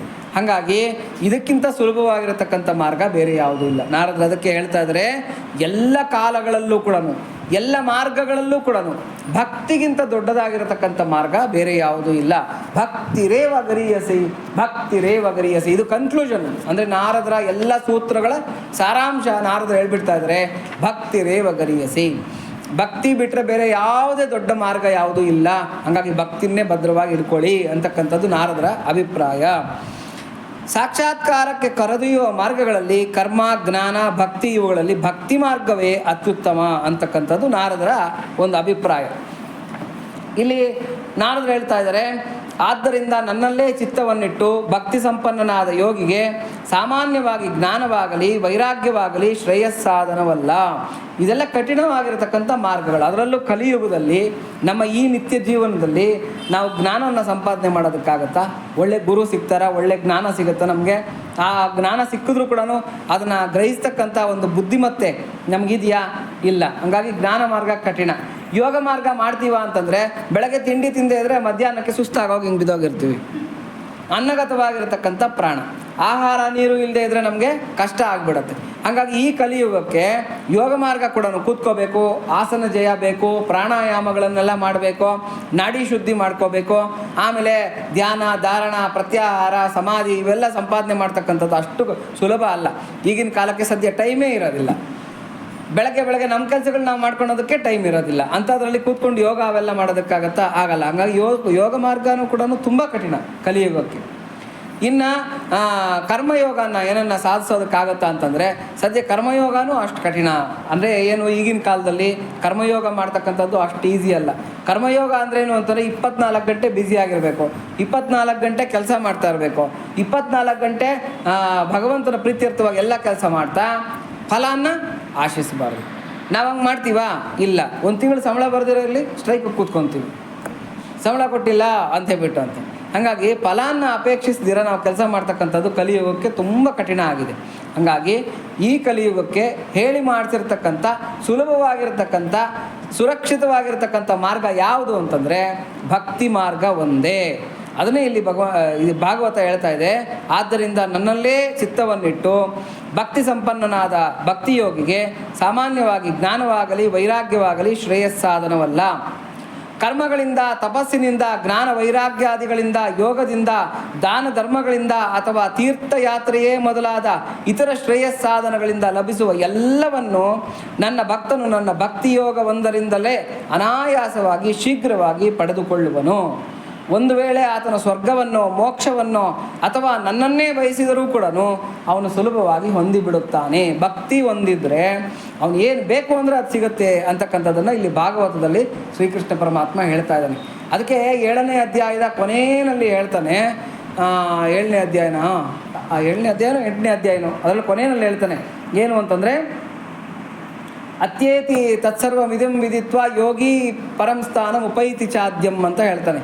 ಅಂತಂದರೆ ಏನು ಅಂತಂದರೆ, ಕರ್ಮ ಫಲನ ತ್ಯಜಿಸಿಬಿಟ್ಟು ಅವನು ವೇದೇಶು ಯಜ್ಞೇಶು ತಪಸ್ಸು ಚೈವ ದಾನೇಶು ಯತ್ ಪುಣ್ಯ ಫಲಂ ಪ್ರತಿಷ್ಠಂ ಅಂತ ಅತ್ಯೇತಿ ತತ್ಸರ್ವಮಿದಂ ವಿದಿತ್ವ ಯೋಗಿ ಪರಂ ಸ್ಥಾನಂ ಉಪೈತಿ ಚಾದ್ಯಂ ಅಂತ ಹೇಳ್ತಾನೆ. ಅಂದರೆ ವೇದದಿಂದ ಏನೇನು ಫಲ ಹೇಳಿದೆಯೋ, ಯಜ್ಞದಿಂದ ಏನೇನು ಫಲ ಹೇಳಿದೆಯೋ, ದಾನಾದಿಗಳನ್ನು ಮಾಡೋದ್ರಿಂದ ಏನೇನು ಫಲ ಹೇಳಿದೆಯೋ ಅದನ್ನೆಲ್ಲ ಕೂಡ ಯೋಗಿ ಅಂತಕ್ಕಂಥವನು ಅತಿಶಯಿಸಿಬಿಡ್ತಾನೆ. ಯಾರು? ಭಕ್ತಿ ಯೋಗಿ. ಯಾಕೆ? ಅವನೇನು ಮಾಡ್ತಾನೆ? ಫಲನ ಆಶಿಸ್ದಿರ ಕರ್ಮವನ್ನು ಮಾಡಿರ್ತಾನೆ. ಭಕ್ತಿಯಿಂದ ಅದನ್ನೆಲ್ಲ ಕೂಡ ಭಗವತ್ ಸಮರ್ಪಣೆ, ಭಗವತ್ ಪೂಜೆ ಅಂತಕ್ಕಂಥ ಭಾವನೆಯಿಂದ ಮಾಡಿಬಿಟ್ಟಿರೋದ್ರಿಂದ ಅವನು ಎಲ್ಲ ಫಲಗಳನ್ನು ಅತಿಶಯಿಸ್ತಾನೆ ಅಂದರೆ ಅದರ ಅರ್ಥ ಏನು ಅಂತಂದರೆ ಎಲ್ಲದನ್ನು ಮೀರಿ ಹೋಗ್ತಾನೆ, ದೊಡ್ಡದಾಗಿರ್ತಕ್ಕಂಥ ಫಲನ ಪಡ್ಕೊತಾನೆ. ಇವಾಗ ನಾವೊಂದು ಚಕ್ರವರ್ತಿ ಹತ್ರಕ್ಕೆ ಹೋಗ್ಬಿಟ್ಟು, ಸ್ವಾಮಿ ಒಂದು ಬಟ್ಲು ಭತ್ತ ಬೇಕಾಗಿತ್ತು, ಅದಕ್ಕೆ ನಿಮ್ಮ ಹತ್ರಕ್ಕೆ ಬಂದೆ, ದಯವಿಟ್ಟು ಒಂದು ಬಟ್ಲು ಭತ್ತ ಕೊಡಿ ಅಂತ ಯಾರನ್ನ ಕೇಳಿದ್ರೆ ಅವನನ್ನು ಮೂರ್ಖ ಅಂತಾರ ಅಲ್ವಾ? ಚಕ್ರವರ್ತಿ ಹತ್ರಕ್ಕೆ ಹೋದಾಗ ಅವನೇನು ಬೇಕಾದ್ರೂ ಕೊಡ್ತಾನೆ.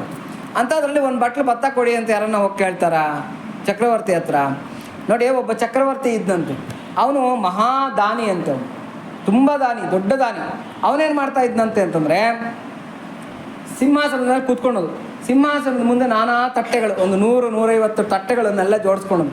ಒಂದು ತಟ್ಟೆನಲ್ಲಿ ಧಾನ್ಯ, ಒಂದು ತಟ್ಟೆನಲ್ಲಿ ವಸ್ತ್ರ, ಒಂದು ತಟ್ಟೆನಲ್ಲಿ ಒಡವೆ ವಸ್ತ್ರ, ಇದು ವಜ್ರ ವೈಡೂರ್ಯಗಳು, ಈ ಥರ ಎಲ್ಲ ಒಂದೊಂದು ತಟ್ಟೆನಲ್ಲಿ ಒಂದೊಂದು ಇಟ್ಕೊಂಡಿರೋನಂತೆ. ಯಾರು ಬಂದು ಆ ರಾಜನಿಗೆ ನಮಸ್ಕಾರ ಮಾಡಿ ಯಾವ ತಟ್ಟೆ ಮುಟ್ಕೊಂಡ್ರೆ ಆ ತಟ್ಟೆ ಅವ್ರದ್ದು. ಇದಕ್ಕಿಂತ ಚಾನ್ಸ್ ಬೇಕಾ? ರಾಜನ ಹತ್ರಕ್ಕೆ ಬರೋದು, ರಾಜನಿಗೆ ನಮಸ್ಕಾರ ಮಾಡೋದು, ಯಾವ ತಟ್ಟೆ ಮುಟ್ಕೊಂಡ್ರೆ ಆ ತಟ್ಟೆ ಅವ್ರದ್ದು, ಎತ್ಕೊಂಡು ಹೋಗ್ಬೋದು ಅಂತ ಹೇಳ್ಬಿಟ್ಟು ಅಂತ. ಕಡೆಗೆಲ್ಲ ಹಂಗೆ ರಾಜನಿಗೆ ನಮಸ್ಕಾರ ಮಾಡೋದು, ಸಿಕ್ಕಿದ ತಟ್ಟೆ ಎತ್ಕೊಂಡು ಹೋಗೋದು, ಎಲ್ಲ ಖುಷಿ. ಸಿಕ್ಕಿದವ್ರಿಗೆ ಸೀರುಂಡೆ ಅಂತ ಹೇಳ್ಬಿಟ್ಟು ಅಂತ, ಸಿಕ್ಕಿದವ್ರು ಏನೇನು ಬೇಕೋ ಎಲ್ಲ ಎತ್ಕೊಂಡು ಹೋಗ್ತಾ ಇದ್ರಂತೆ. ಕಾಮಧೇನು, ಕಲ್ಪವೃಕ್ಷ, ಆ ರಾಜ ಏನು ಕೇಳಿದವನ್ನ ಕೊಡ್ತಾ ಇದ್ದಾನೆ. ಹೀಗೆ ಮಾಡ್ತಾ ಇರಬೇಕಾಗಿದ್ರೆ ಹಣ್ಣು ಮುದುಕಿ ಒಬ್ಬಳು ಬಂದಂತೆ, ವಯಸ್ಸಾಗಿರ್ತಕ್ಕಂಥ ಮುದುಕಿ. ಅವಳು ಬಂದುಬಿಟ್ಟು ನೋಡ್ತಾ ನಿಂತಿದ್ಲಂತೆ, ಹಿಂಗೆ ತಟ್ಟೆ ಎಲ್ಲ ನೋಡ್ತಾ ನಿಂತಿದ್ಲಂತೆ. ರಾಜ ಕೇಳಿದ್ನಂತೆ, ಅಮ್ಮ ನಿನ್ಗೆ ಯಾವ ತಟ್ಟೆ ಬೇಕೋ ಮುಟ್ಕೋ, ಆ ತಟ್ಟೆ ನಿಂದೆ ಅಂತ ಹೇಳಿದ್ನಂತೆ. ರಾಜ, ನಾನು ಏನು ಮುಟ್ಟಿದ್ರೆ ಅದು ನಂದೇನಾ ಅಂತ ಕೇಳಿದಂತೆ. ಹೌದು, ಏನು ಮುಟ್ಟಿದ್ರೆ ಅದು ನಿಂದೆ ಅಂತ ಹೇಳಿದಂತೆ. ಹಾಗಾದರೆ ನನ್ನದೊಂದು ಕೋರಿಕೆ ಇದೆ, ನಿನ್ನ ಕಿವಿನಲ್ಲಿ ಹೇಳಬೇಕು, ನನ್ನ ಹತ್ರಕ್ಕೆ ಬರಲ್ಲ ಅಂತ ಕೇಳಿದಂತೆ. ಬಾ ಅಮ್ಮ ಅಂತ ಹೇಳ್ಬಿಟ್ಟು ಕರೆದ್ರಂತೆ. ನಿಧಾನಕ್ಕೆ ಕೋಲು ಹುರ್ಕೊಂಡು ಒಂದೊಂದೇ ಮೆಟ್ಲು ಹತ್ಕೊಂಡು ಚಕ್ರವರ್ತಿ ಹತ್ರಕ್ಕೆ ಹೋದ್ಲಂತೆ. ಚಕ್ರವರ್ತಿ ಹತ್ರಕ್ಕೆ ಹೋಗ್ಬಿಟ್ಟು ಪಿಸ್ಗುಟ್ಟೋದಕ್ಕೆ ಮುಂದಕ್ಕೆ ಬಗ್ಗದ್ಲಂತೆ. ಚಕ್ರವರ್ತಿಗೆ ಆಶ್ಚರ್ಯ, ಪಾಪ ಮುದುಕಿ ಬರ್ತಾ ಇದ್ದಾಳೆ, ಏನೋ ಹೇಳ್ತಾಳೆ ಅಂದ್ಬಿಟ್ಟು ತನ್ನ ಬಲಗಿವಿನ ಹತ್ರಕ್ಕೆ ಹಿಂಗೆ ಬಗ್ಸಿದ್ನಂತ ತಲೆಯನ್ನು. ಅಂದರೆ ಮುದುಕಿ ಏನೋ ಹೇಳ್ತಾಳೆ ನನಗೆ ಅಂತ ಹೇಳ್ಬಿಟ್ಟಂತೆ. ಮುದುಕಿ ಏನು ಮಾಡಲಂತಂದರೆ ರಾಜನ ತಲೆ ಮೇಲೆ ಕೈ ಇಟ್ಲಂತ.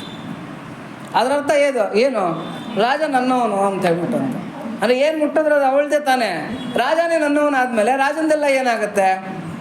ನಂದೇ. ತಟ್ಟೆನ ಮುಟ್ಟೋದು ಏನಕ್ಕೆ? ಆ ತಟ್ಟೆ ಈ ತಟ್ಟೆ ಅಂತ ಮುಟ್ಟೋದೇನಕ್ಕೆ? ರಾಜನೇ ನನ್ನವನಾದ್ಮೇಲೆ ರಾಜ್ಯ ಎಲ್ಲ ನಂದೆ, ರಾಜಂದೆಲ್ಲ ನಂದೆ ಅಂತ ಹೇಳ್ಬಿಟ್ಟು.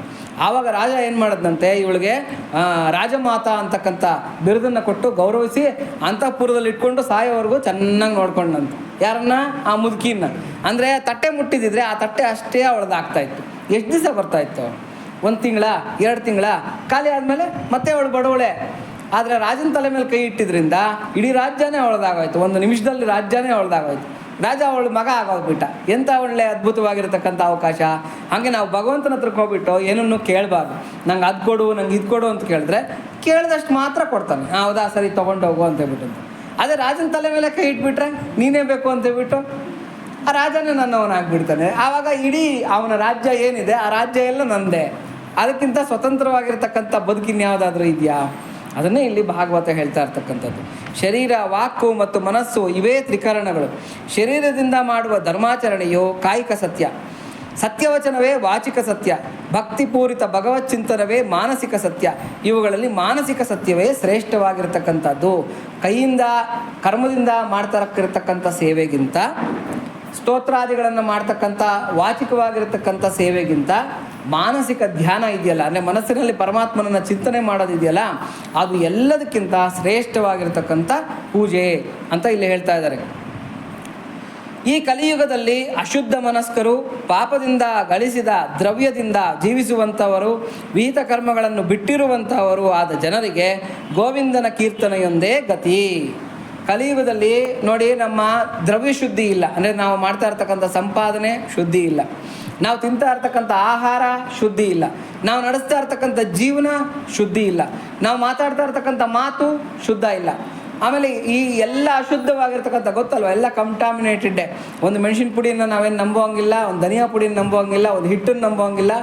ತಿಂತಾ ಇರ್ತಕ್ಕಂಥ ಎಣ್ಣೆ ಶುದ್ಧ ಅಂತ ಹೇಳೋದಕ್ಕಾಗೋದಿಲ್ಲ, ಬೆಲ್ಲ ಶುದ್ಧ ಅಂತ ಹೇಳೋದಕ್ಕಾಗಲ್ಲ. ನಾವು ಯಾವುದನ್ನು ಉಪಯೋಗಿಸ್ತಾ ಇದ್ದೀವೋ, ಯಾವುದನ್ನು ತಿಂತಾ ಇದ್ದೀವೋ, ಅದನ್ನು ವಿಷಾನ್ನೇ ತಿಂತಾ ಇದ್ದೀವೋ, ಅಮೃತನ್ನೇ ತಿಂತಾ ಇದ್ದೀವೋ ನಮಗೆ ಗೊತ್ತಿಲ್ಲ. ಅಂಥ ಕಲಿಯುಗದಲ್ಲಿ ಜೀವನ ಮಾಡ್ತಾ ಇರ್ತಕ್ಕಂಥ ನಮ್ಮ ಜೀವನ, ನಮ್ಮ ಮಾತು, ನಮ್ಮ ಮನಸ್ಸು ಕೂಡ ಕಂಟಾಮಿನೇಟೆಡ್ ಆಗೋಗ್ಬಿಟ್ಟಿದೆ, ಅಂದರೆ ಎಲ್ಲ ಅಪವಿತ್ರ ಆಗಿಬಿಟ್ಟಿದೆ. ಇಂಥ ಒಂದು ಕಲಿಯುಗದ ಈ ಜೀವನದಲ್ಲಿ ಇರ್ತಕ್ಕಂಥ ಗತಿ ಯಾವುದು ಅಂತಂದರೆ ಗೋವಿಂದ ನಾಮ ಸಂಕೀರ್ತನೆ ಒಂದೇ. ಅಂದರೆ ಪರಮಾತ್ಮನ ನಾಮ ಸಂಕೀರ್ತನೆ ಬಿಟ್ಟರೆ ಬೇರೆ ಎಲ್ಲ ದಾರಿಗಳು ಕೂಡ ನಮಗೆ ಅಷ್ಟು ಸುರಕ್ಷಿತವಾಗಿರ್ತಕ್ಕಂಥದ್ದು ಆಗೋದಿಲ್ಲ. ಇದರ ಅಭಿಪ್ರಾಯವಿಷ್ಟೇ, ಘೋರವಾದ ಈ ಕಲಿಯುಗದಲ್ಲಿ ಉಳಿದಿರುವ ಸಾಧನೆ ಭಗವತ್ಕೀರ್ತನೆಯೊಂದೇ. ಈ ಘೋರವಾಗಿರತಕ್ಕಂಥ ಈ ಕಲಿಯುಗದಲ್ಲಿ ಉಳಿದಿರ್ತಕ್ಕಂಥ ಸಾಧನೆ ಯಾವುದಪ್ಪ ಅಂತಂದರೆ ಭಗವಂತನ ನಾಮ ಸಂಕೀರ್ತನೆ ಒಂದೇ, ನಾಮ ಸಂಕೀರ್ತನೆ. ಅದಕ್ಕೆ ನಾಮಸ್ಮರಣ ಧನ್ಯೋಪಾಯಂ ನಹಿ ಪಶ್ಯಾಮಿ ಭವತರಣೆ ಕೃಷ್ಣ ಹರೇ ರಾಮ ಹರೇ ತವ ನಾಮ ವದಾಮಿ ಸದಾ ನೃಹರೇ ಅಂತ ಹೇಳ್ತಾರೆ. ಭಗವಂತನ ನಾಮ ಸಂಕೀರ್ತನೆ ಬಿಟ್ಟರೆ ಈ ಕಲಿಯುಗದಲ್ಲಿ ಬೇರೆ ಯಾವುದು ಕೂಡ ಸುರಕ್ಷಿತವಾಗಿರ್ತಕ್ಕಂಥದ್ದಲ್ಲ. ಈ ಯುಗದಲ್ಲಿಯೂ ಭಕ್ತಿಯ ಮಹಿಮೆ ಹೀಗಿರುವಲ್ಲಿ ಸದಾಚಾರ ಸತ್ಕರ್ಮ ನಿರತರಾಗಿದ್ದ ಹಿಂದಿನ ಯುಗಗಳ ಜನರಿಗೆ ಅದು ಪ್ರಭಾವಶಾಲಿ ಸಾಧನೆಯಾಗಿತ್ತೆಂಬುದರಲ್ಲಿ ಯಾವ ಸಂದೇಹವೂ ಇಲ್ಲ. ಕಲಿಯುಗದ ಈ ಕಲಿಯುಗದಲ್ಲಿರ್ತಕ್ಕಂಥ ಈ ಕ್ವಾಲಿಟಿನೇ ಇಲ್ಲದೆ ಇರತಕ್ಕಂಥ ಜನಗಳಿಗೆ ಆ ಭಗವಂತನ ನಾಮಸ್ಮರಣೆ ಇಷ್ಟು ದೊಡ್ಡ ಫಲಾನ್ನ ತಂದುಕೊಡ್ತಾ ಇದೆ ಅಂತಂದರೆ, ತ್ರೇತಾಯುಗದಲ್ಲಿರ್ತಕ್ಕಂಥವ್ರಿಗೆ, ದ್ವಾಪರ ಯುಗದಲ್ಲಿರ್ತಕ್ಕಂಥವ್ರಿಗೆ, ಕೃತಯುಗದಲ್ಲಿರ್ತಕ್ಕಂಥವ್ರಿಗೆ ನಾಮಸ್ಮರಣೆ ಎಂಥ ಒಂದು ದೊಡ್ಡ ಉಪಕಾರ ಮಾಡಿದೆ ಅನ್ನೋದನ್ನು ಅರ್ಥ ಮಾಡ್ಕೊಳ್ಳಿ. ಹಾಗಾಗಿ ನಾಮಸ್ಮರಣೆ ಅತ್ಯಂತ ದೊಡ್ಡದಾಗಿರ್ತಕ್ಕಂಥ ಸಾಧನೆ. ಹೀಗೆ ಅದು ಭೂತ, ವರ್ತಮಾನ ಮತ್ತು ಭವಿಷ್ಯತ್ ಎಂಬ ಈ 3 ಕಾಲಗಳಲ್ಲಿಯೂ ಅತ್ಯುತ್ತಮ ಸಾಧನೆಯಾಗಿದೆ. ಈ ಸಾಧನೆಗಳಿಗೆಲ್ಲ ಮುಖ್ಯವಾಗಿರ್ತಕ್ಕಂಥ ಮೂಲ ಬಂಡವಾಳ ಯಾವುದು ಅಂದರೆ ಭಕ್ತಿ. ಭಕ್ತಿ ಇಲ್ಲದಿದ್ದರೆ ಬ್ರಹ್ಮಜ್ಞಾನವು ಎಂದಿಗೂ ಉದಯಿಸುವುದಿಲ್ಲ. ಭಕ್ತಿ ಇಲ್ಲದೇ ಇದ್ದರೆ ಬ್ರಹ್ಮಜ್ಞಾನ ಯಾವತ್ತಿಗೂ ಕೂಡ ಬರೋದಿಲ್ಲ. ನಾನು ಆ ಸಾಧನೆ ಮಾಡಿದ್ದೀನಿ, ಈ ಸಾಧನೆ ಮಾಡಿದ್ದೀನಿ, ತಪಸ್ಸು ಮಾಡಿದ್ದೀನಿ ಅಂತಂದರೆ ಬ್ರಹ್ಮಜ್ಞಾನ ಬರೋದಕ್ಕೆ ಸಾಧ್ಯನೇ ಇಲ್ಲ. ಭಕ್ತಿ ಇದ್ದರೆ ಮಾತ್ರ ಬ್ರಹ್ಮಜ್ಞಾನ ಹೊಂದೋದಕ್ಕೂ ಕೂಡ ಸಾಧ್ಯ ಆಗುತ್ತೆ. ಆದುದರಿಂದ ನೀನೂ ಕೂಡ ಎಲ್ಲ ಉಪಾಯಗಳನ್ನು ಪರಿತ್ಯಜಿಸಿ, ಇದು ಭಗವಂತ ಭಾಗವತದಲ್ಲಿ ಉದ್ಧವನಿಗೆ ಹೇಳ್ತಾ ಇರ್ತಕ್ಕಂಥ ಮಾತು. ನೀನು ಕೂಡ ಎಲ್ಲ ಉಪಾಯಗಳನ್ನು ಪರಿತ್ಯಜಿಸಿ ಭಕ್ತಿಯನ್ನು ಆಶ್ರಯಿಸು, ಭಕ್ತಿಯಲ್ಲೇ ನೆಲೆಸು, ಭಕ್ತಿಯಲ್ಲೇ ನೆಲೆ ನಿಲ್ಲು. ಭಕ್ತಿಯಿಂದ ಎಲ್ಲ ಸಿದ್ಧಿಗಳೂ ಸಿದ್ಧಿಸುತ್ತದೆ, ಭಕ್ತಿಯಿಂದ ಸಾಧಿಸಲಾಗದ್ದು ಯಾವುದೂ ಇಲ್ಲ ಉದ್ಧವ ಅಂತ ಹೇಳ್ತಾ ಇದ್ದಾನೆ ಭಗವಂತ ಉದ್ಧವನಿಗೆ. ಭಕ್ತಿಯುಳ್ಳವರು ಮುಕ್ತರೇ ಎನ್ನುತ್ತದೆ ಆಧ್ಯಾತ್ಮ ರಾಮಾಯಣ. ಆಧ್ಯಾತ್ಮ ರಾಮಾಯಣ ಹೇಳ್ತಾ ಇದೆ, ಭಕ್ತಿಯೊಂದು ನಮಗೆ ಸಿಕ್ತು ಅಂತಂದರೆ ಅದು ಬೀಗದ ಕೈ ಇದ್ದಂಗೆ. ಬೀಗದ ಕೈ ಸಿಕ್ತು ಅಂದರೆ ನಾವು ಮನೆ ಭಾಗ ತೆಕ್ಕೊಂಡು ಹೋಗೋದು ಎಷ್ಟೊತ್ತು. ಹಾಗಾಗಿ ಭಕ್ತಿ ಅನ್ನೋದೇ ಬೀಗದ ಕೈ ಇದ್ದಂಗೆ. ಹಾಗಾಗಿ ಆದುದರಿಂದ ನಿನ್ನ ಭಕ್ತಿಯಿಂದ ಕೂಡಿರುವವರು ಮುಕ್ತರೇ ಎಂಬುದರಲ್ಲಿ ಸಂಶಯವಿಲ್ಲ. ಭಕ್ತಿ ಸಿಕ್ತು ಅಂತಂದರೆ ಅವ್ರು ಮುಕ್ತರು ಅಂತ, ಮೋಕ್ಷಕ್ಕೆ ಆಗಲೇ ಮೋಕ್ಷವನ್ನು ಪಡ್ಕೊಂಡ್ಬಿಟ್ಟಿದ್ದಾರೆ ಅಂತಲೇ ಅರ್ಥ. ನಿನ್ನ ಭಕ್ತಿ ಎಂಬ ಅಮೃತವಿಲ್ಲದವರಿಗೆ ಕನಸಿನಲ್ಲಿಯೂ ಮೋಕ್ಷವು ಸಿಗಲಾರದು. ಪರಮಾತ್ಮನ ಮೇಲೆ ಪ್ರೀತಿ ಇಲ್ಲ ಅಂತಂದರೆ ಕನಸಿನಲ್ಲೂ ಕೂಡ ಭಗವಂತನ ಪ್ರಾಪ್ತಿ ಅಂತಕ್ಕಂಥದ್ದು ಸಾಧ್ಯ ಆಗೋದಿಲ್ಲ. ಅದಕ್ಕೆ ಭಗವದ್ಗೀತೆ 18ನೇ ಅಧ್ಯಾಯದಲ್ಲಿ ಭಗವಂತ ಹೇಳ್ತಾನೆ, ನನ್ನ ಮೇಲೆ ಭಕ್ತಿ ಇಲ್ಲದೆ ಇರ್ತಕ್ಕಂಥವ್ರಿಗೆ, ನನ್ನನ್ನು ದ್ವೇಷಿಸ್ತಾ ಇರ್ತಕ್ಕಂಥ ಅವ್ರಿಗೆ, ಆಮೇಲೆ ತಪಸ್ಸನ್ನು ಮಾಡದೇ ಇರತಕ್ಕಂಥದ್ದು, ಇದಂತೆ ನಾ ತಪಸ್ಕಾಯ ಅಂತ ಹೇಳ್ತಾನೆ, ನಾ ಭಕ್ತಾಯ ಕದಾಚನ ಅಂತ ಹೇಳ್ತಾನೆ. ತಪಸ್ಸು ಮಾಡದೇ ಇರತಕ್ಕಂಥವ್ರಿಗೆ, ನನ್ನ ಭಕ್ತರಲ್ಲದೆ ಇರತಕ್ಕಂಥವ್ರಿಗೆ, ಸಾಧನೆ ಸಿದ್ಧಿ ಪಡ್ಕೊಂಡೇ ಇರತಕ್ಕಂಥವ್ರಿಗೆ ಭಗವದ್ಗೀತೆಯನ್ನು ಯಾವುದೇ ಕಾರಣಕ್ಕೂ ಉಪದೇಶ ಮಾಡಬಾರ್ದು ಅರ್ಜುನ ಅಂತ ಹೇಳ್ತಾನೆ. ಹಾಗಾಗಿ ಭಕ್ತಿನೇ ಸರ್ವಶ್ರೇಷ್ಠವಾಗಿರತಕ್ಕಂಥ ಮಾರ್ಗ. ಬ್ರಹ್ಮಜ್ಞಾನವನ್ನು ಬಯಸುತ್ತಿರುವ ಯೋಗಿಗಳಿಗೆ ಭಕ್ತಿಗಿಂತ ಉತ್ತಮ ಮಾರ್ಗವಿಲ್ಲ. ಬ್ರಹ್ಮಜ್ಞಾನ ಬೇಕು ಬೇಕು, ಭಗವತ್ ಸಾಕ್ಷಾತ್ಕಾರ ಬೇಕು, ಭಗವದ್ ದರ್ಶನ ಆಗಬೇಕು ಅಂತಕ್ಕಂಥ ಬಯಕೆ ಯಾರಿಗಿದೆಯೋ ಅವ್ರಿಗೆ ಭಕ್ತಿನೇ ದೊಡ್ಡದಾಗಿರ್ತಕ್ಕಂಥ ಸಾಧನ. ಬ್ರಹ್ಮವನ್ನು ಪಡೆಯಲು ಯೋಗಿಗಳಿಗೆ ಸರ್ವಾತ್ಮನಾದ ಭಗವಂತನಲ್ಲಿ ಮಾಡುವ ಭಕ್ತಿಗೆ ಸದೃಶವಾದ ಮಂಗಳಕರವಾದ ಮಾರ್ಗವು ಮತ್ತೊಂದಿಲ್ಲ. ಇದು ಕೂಡ ಭಾಗವತ ಹೇಳ್ತಾ ಇರತಕ್ಕಂಥದ್ದು. ಮೋಕ್ಷ ಬೇಕು ಅಂತ ಅಂದ್ಕೊಳ್ತಕ್ಕಂಥವ್ರಿಗೆ, ಬ್ರಹ್ಮಜ್ಞಾನ ಬೇಕು ಅಂತ ಬಯಸ್ತಾ ಇರ್ತಕ್ಕಂಥವ್ರಿಗೆ ಭಕ್ತಿಗಿಂತ ದೊಡ್ಡ ಸಾಧನ ಬೇರೆ ಯಾವುದೂ ಇಲ್ಲ. ಅದ್ವೈತ ಮಹಾಚಾರ್ಯರಾದ ಶ್ರೀ ಶಂಕರ ಭಗವತ್ಪಾದರು ವಿವೇಕ ಚೂಡಾಮಣಿಯಲ್ಲಿ ಒಂದು ಮಾತನ್ನು ಹೇಳ್ತಾರೆ. ಅವರೇನು ಹೇಳ್ತಾರೆ ಅಂದರೆ, ಮೋಕ್ಷ ಸಾಧನ ಸಾಮಗ್ರ್ಯಾಂ ಭಕ್ತಿರೇವ ಗರೀಯಸಿ ಅಂತ ಹೇಳ್ತಾರೆ. ಅಂದರೆ ಮೋಕ್ಷಾನ್ನ ಇರತಕ್ಕಂಥ ಅನೇಕ ಸಾಧನಗಳಲ್ಲಿ ಭಕ್ತಿನೇ ದೊಡ್ಡದಾಗಿರ್ತಕ್ಕಂಥ ಸಾಧನ. ಭಕ್ತಿಗಿಂತ ದೊಡ್ಡದಾಗಿರ್ತಕ್ಕಂಥ ಸಾಧನ ಯಾವುದೂ ಇಲ್ಲ ಅಂತ ಶ್ರೀ ಶಂಕರ ಭಗವತ್ಪಾದರೆ, ಅದ್ವೈತ ಪ್ರವರ್ತಕರಾಗಿರ್ತಕ್ಕಂಥ ಶಂಕರ ಭಗವತ್ಪಾದರು ವಿವೇಕ ಚೂಡಾಮಣಿಯಲ್ಲಿ ಹೀಗೆ ಹೇಳ್ತಾರೆ. ಹೀಗೆ ಭಕ್ತಿಯ ಶ್ರೇಷ್ಠತ್ವವನ್ನು ಒಪ್ಪಲೇಬೇಕಾಗಿರುತ್ತದೆ. ಇದು ನಾರದರ ಅಭಿಪ್ರಾಯ. ಅಂದರೆ ನಾರದರ ಅಭಿಪ್ರಾಯದಂತೆ ಭಕ್ತಿಗಿಂತ ದೊಡ್ಡ ಸಾಧನ ಬೇರೆ ಯಾವುದೂ ಇಲ್ಲ. ಇಲ್ಲಿ ಸೇರಿದೆ ಬನ್ರಮ್ಮ, ಈ ಕಡೆ ಬನ್ನಿ. ಭಕ್ತಿಗಿಂತ ದೊಡ್ಡ ಸಾಧನ ಬೇರೆ ಯಾವುದೂ ಇಲ್ಲ. ಇನ್ನು ನಾರದರು 82ನೇ ಸೂತ್ರಕ್ಕೆ ಬರ್ತಾ ಇದ್ದಾರೆ.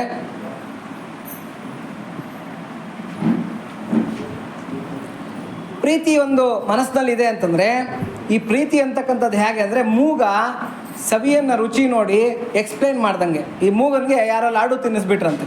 ಲಾಡು ಹೇಗಿತ್ತು, ಟೇಸ್ಟಿಯಾಗಿತ್ತಾ ಅಂತ ಯಾರನ್ನ ಕೇಳಿದ್ರೆ, ಮೂಗನ್ನು ಕಾಡಿದರೆ ಏನು, ಸವಿ ಮಾತನ್ನು ಆಡುವನೇನು ಅಂತೇಳ್ಬಿಟ್ಟಂತ. ಮೂಗ ಏನನ್ನ ಮಾತಾಡೋದಕ್ಕಾಗತ್ತಾ, ಅವನನ್ನ ವರ್ಣಿಸೋದಕ್ಕಾಗತ್ತಾ?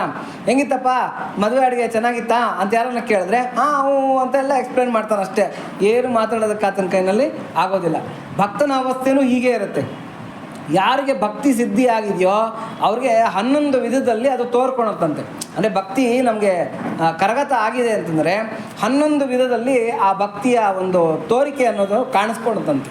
ಇಲ್ಲಿ ನಾರದರು 82ನೇ ಸೂತ್ರದಲ್ಲಿ ಹೇಳ್ತಾ ಇದ್ದಾರೆ, ಗುಣಮಾಹಾತ್ಮ್ಯಾಸಕ್ತಿ.